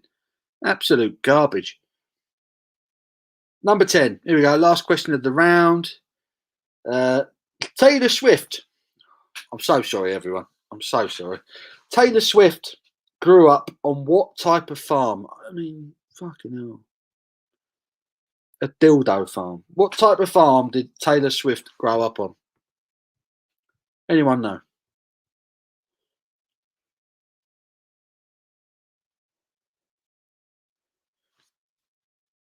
Chicken farm. Chickens. So close. So we know who's got it right, don't we? It's Leah Miles with a Christmas tree farm. Taylor Swift, that well-loved thing, she grew up on a Christmas tree farm. Awesome. Right, I'm going to do a football quiz. We've had the crap quiz. Leah Miles absolutely annihilated everyone on that one. I reckon Leah got about, 8 out of 10, something stupid like that. Leah, pat yourself on the back, pour yourself another glass of shampoos or whatever. You smashed that one. Football quiz. Football quiz. Here we go. Last one. This one's going to separate the men from the boys. Football quiz. Have we got any football fans left in? Who's still here? Yes, if you're a football fan, and yes, if you're ready for this. I'm excited. I'm excited for this one. If you're not into football, if you don't know your football, it doesn't matter. Just write the most hilarious question or answer you can come up with. Here we go. Yeah, feels like, come on, Leah, football time. Phil's got a bit of competition now. Football, my time to shine, back of the net. Darren's up for it. Question 1, Liverpool are shit, yes. Excuse me. Right, here we go. Question number 1 of my football quiz. Which year was the Premier League founded? Which year was the Premier League founded? So which year did it go from Division 1 and then change its name to the Premier League? Which year? Who's going to be in first? Which year did it become the Premier League?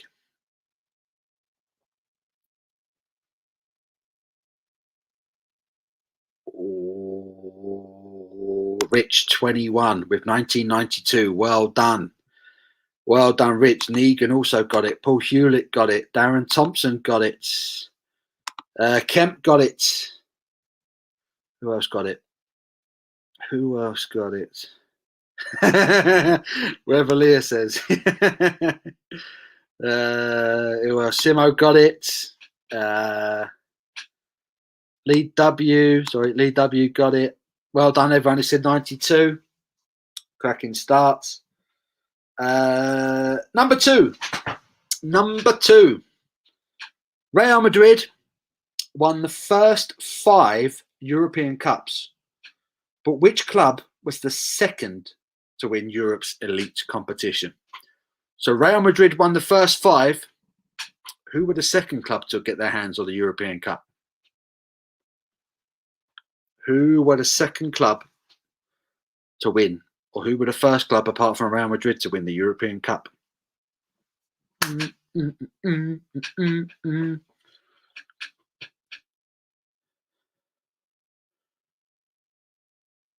Spurs, don't take the piss. There's loads of answers coming in. We've got no right ones yet.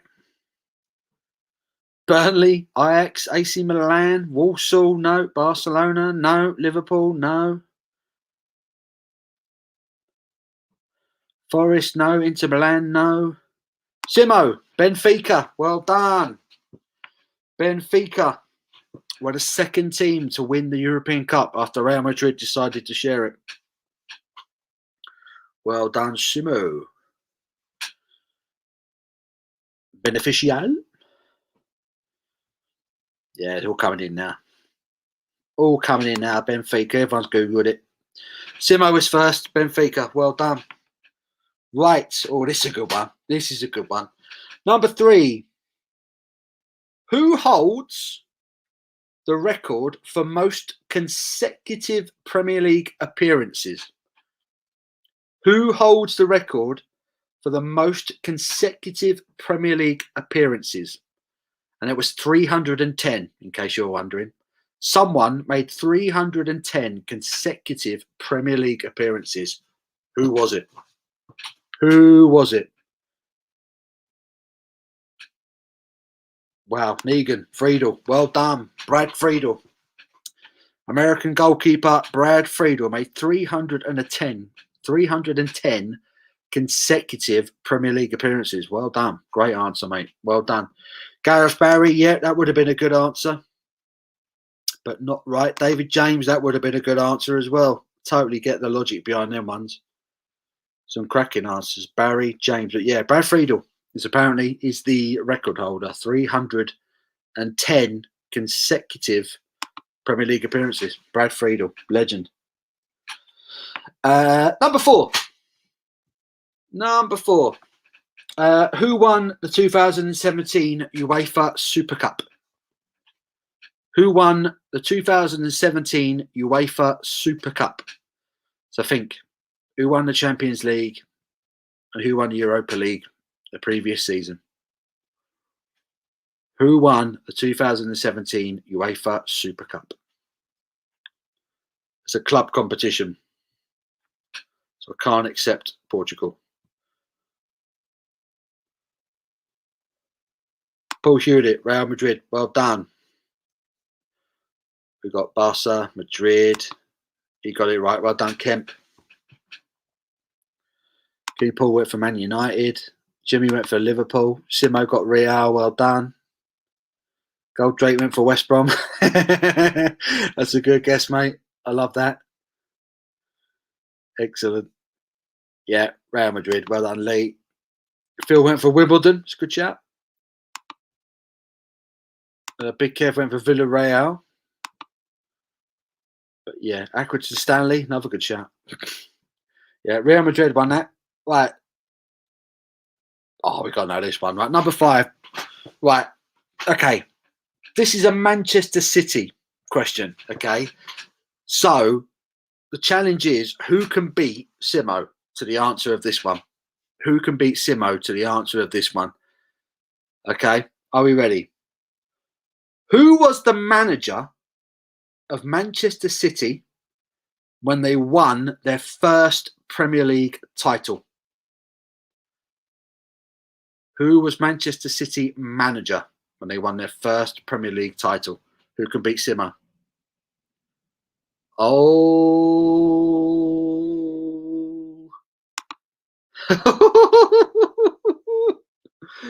Oh dear. Josh is in there first with Mancini. Oh no. Well done, Josh. It was Roberto Mancini. Roberto Mancini. Paul got it as well. Mark went for Maldini. Rich went for Maldini. Mancini, sorry. Negan Mancini. Jimmy went Mancini. Alessio went for Mancini. Kemp Mancini. Simo Mancini. Phil says Simo won it. Well done. Brilliant. Brilliant. Sobieski. Colin Todd, good effort. Solid effort.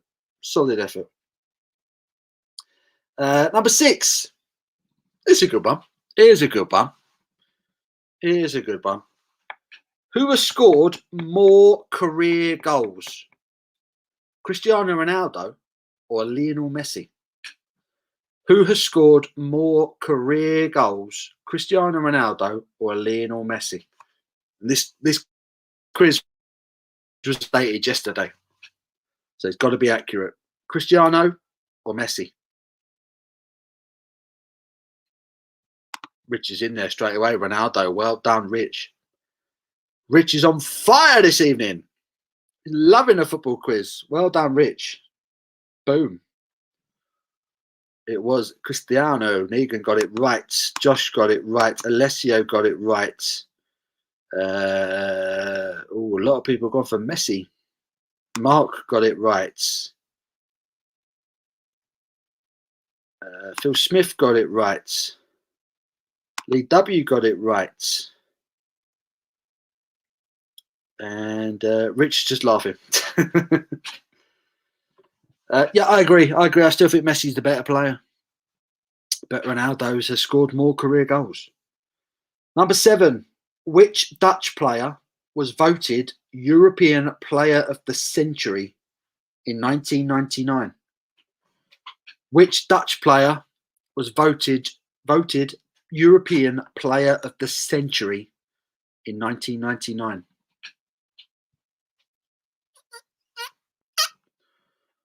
Jimmy, boom! Cruyff. It was Johan Cruyff.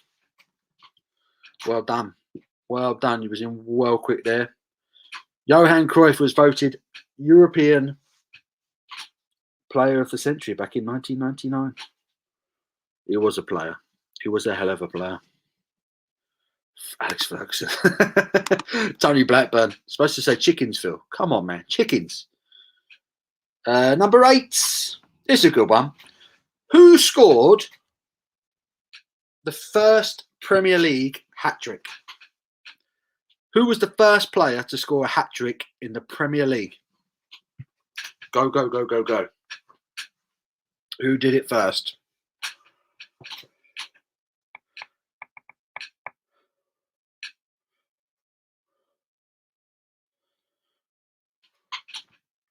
Loving some great answers coming in here. Beckham, Brian Dean, Faustino Asprilla, chickens.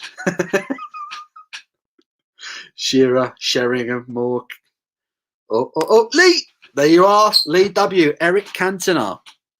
Eric Cantona is the right answer. Eric Cantona was the first player to score a hat-trick in the Premier League era.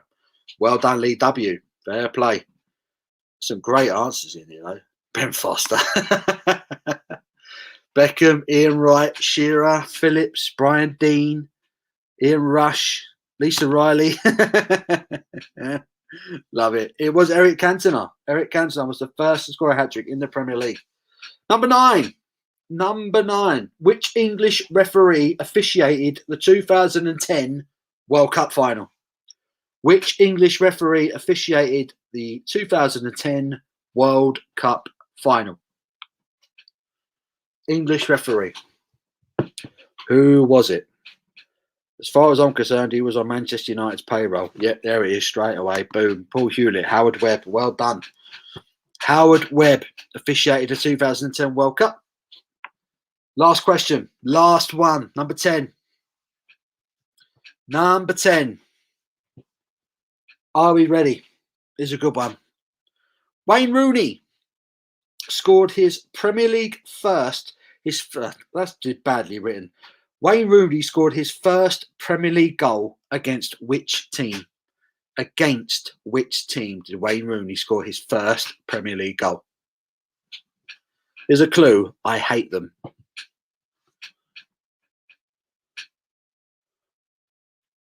Oh, wow. Good answers coming in straight away. First one to get it. Boom. P17, front line.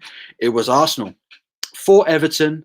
Scored against Arsenal. Beat David Seaman from about 30 yards out. Absolutely brilliant. I'm going to go for a quick wee. I'll be right back.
Oh, dear.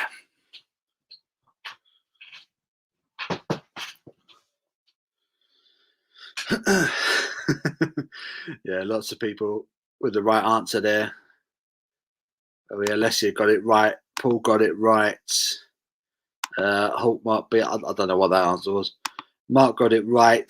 Negan got it right. Big Kev got it right. Darren got it right. Leah Miles, you had the right idea. Wrong answer, unfortunately. Simo got it wrong. Kemp, yep, Arsenal. Stoke, no, Arsenal. Mark got it right. Rich got it right. Goldrake definitely didn't get it right. Tortosa didn't get it right. Lee didn't get it right. Phil got it right. Rich said, absolute screamer. It was a good goal. Dean got it right. Leah says, thank God that round is over. Yes, that was a commentary, wasn't it? Remember the name. It was a really good goal, wasn't it? Bent one in the top corner. Rudy. I'm thinking too many questions ahead as I go.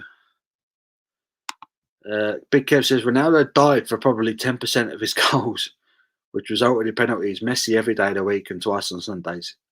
Messi is my favourite player. He's the best player I've ever seen play live. Incredible footballer. Niga says, fancy a shot? I'll celebrate. I would, mate, but I've had a skinful of beer. If I do a shot now, I'm going to be banging trouble. What are you necking back, Negan? What are you necking back?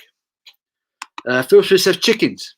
Chickens? Solid answer, my friend. Solid answer.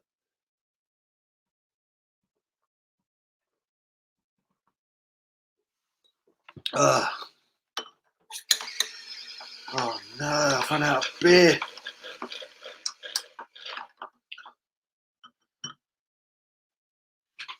I've run out of beer in the sub. Gutted. I want to burp. It won't come out. That's all I've got left.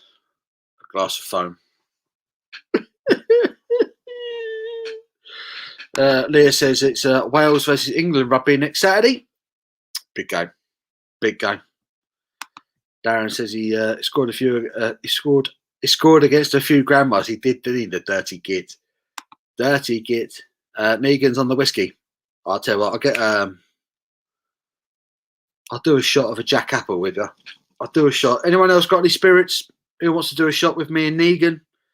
It is tradition when we get towards the end of the stream, we tend to do a shot of something. Sobieski's still going strong. Look at this. Beer number 12. Tooth and Claw, One Eye, 7.8% IPA. And it's meh. That's annoying, isn't it? 7.8% ABV IPA, and it's a load of crap. Not the one. Excuse me. Outrageous. Tortosa.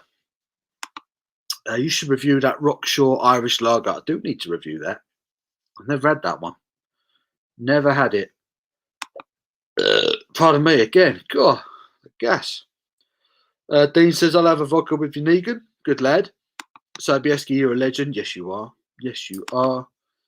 I've always said and have informed Krups that the sub need a gauge of how much. Yeah, that would be handy, wouldn't it? You kind of know roughly you're going to get around 4 pints. To be fair, this Edelweiss beer, I've had 5 pints out of that today. I'm quite happy with that. And even this is trying to turn into a beer. So that'd be nice. I've had 5 pints out of that. So you know roughly what you're going to get. But I expected less from a Weiss beer. I thought that'd be all fun. Need some new beers on it, don't we? Need some new beers on it this year. I'm hoping to get some Beavertown stuff on it because Heineken are like the main stakeholder in the company now. I'd love to get Neck Oil or Gamma Ray on sub. Oh, mouth's watering just thinking about that. That'd be awesome. Have you tried the new Hop House? I've not. Have they changed the recipe or relaunched it or something? The Guinness one, right? The Guinness Hop House Lager. Not the one on the back of my shirt. Can't wait to pull. Lol. I've lost track of that, Phil. If I'm honest, mate, what was? Inform me. Keep me up. What happened there, Phil? I've lost the context of the comment. Matt says he'll have a shot with me. Got some Johnny Walker, White Walker. Oh, nice. Got the Game of Thrones edition. Mark Holt B says the PD has a gauge, but it's not very accurate. That's a bit of a waste of time, isn't it? Sobieski says, Phil, I'm mashed, mate. If they make a newer PD, oh, hello, it needs temperature control and an accurate gauge. So I've got no experience with the other two. I am still well impressed with the sub. I'm not going to lie. I am impressed with it. If you do your bit, if you chill the beer beforehand, before you put it in the machine, it's normally ready in sort of half hour, 3/4 of an hour. And the quality is superb.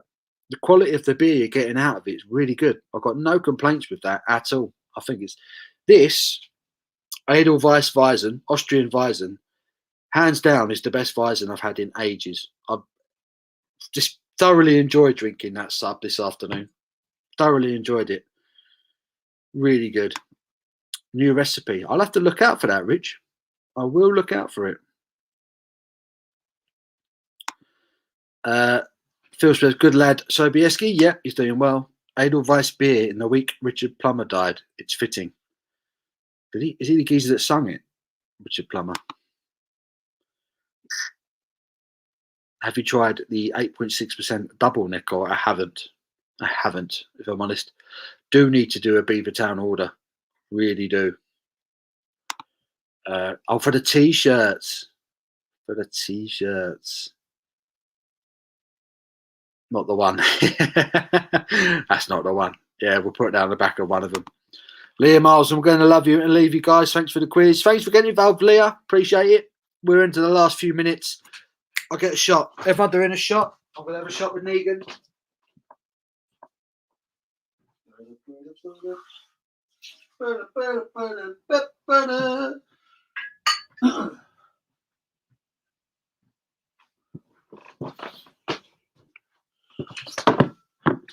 Oops.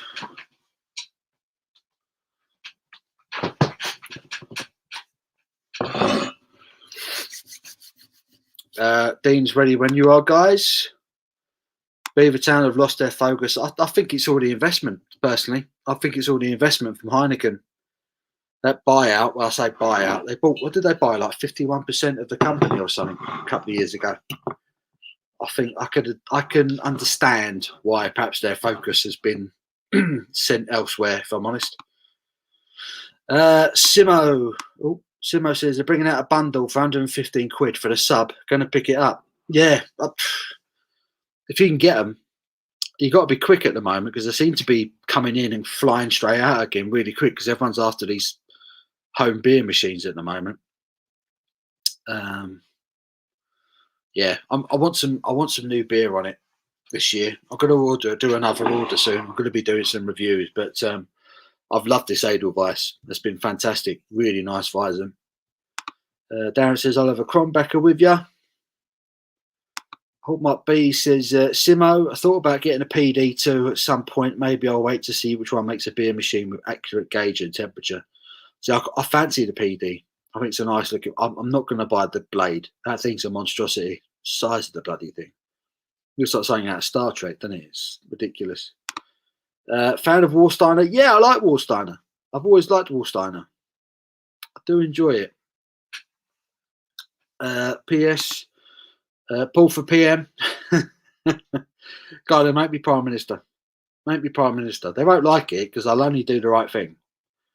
They won't like it. I'll make common sense decisions, you know.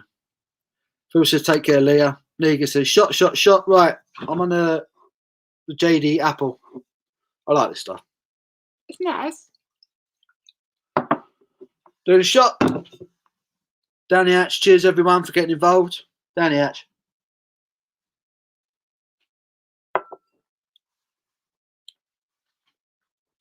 Woo!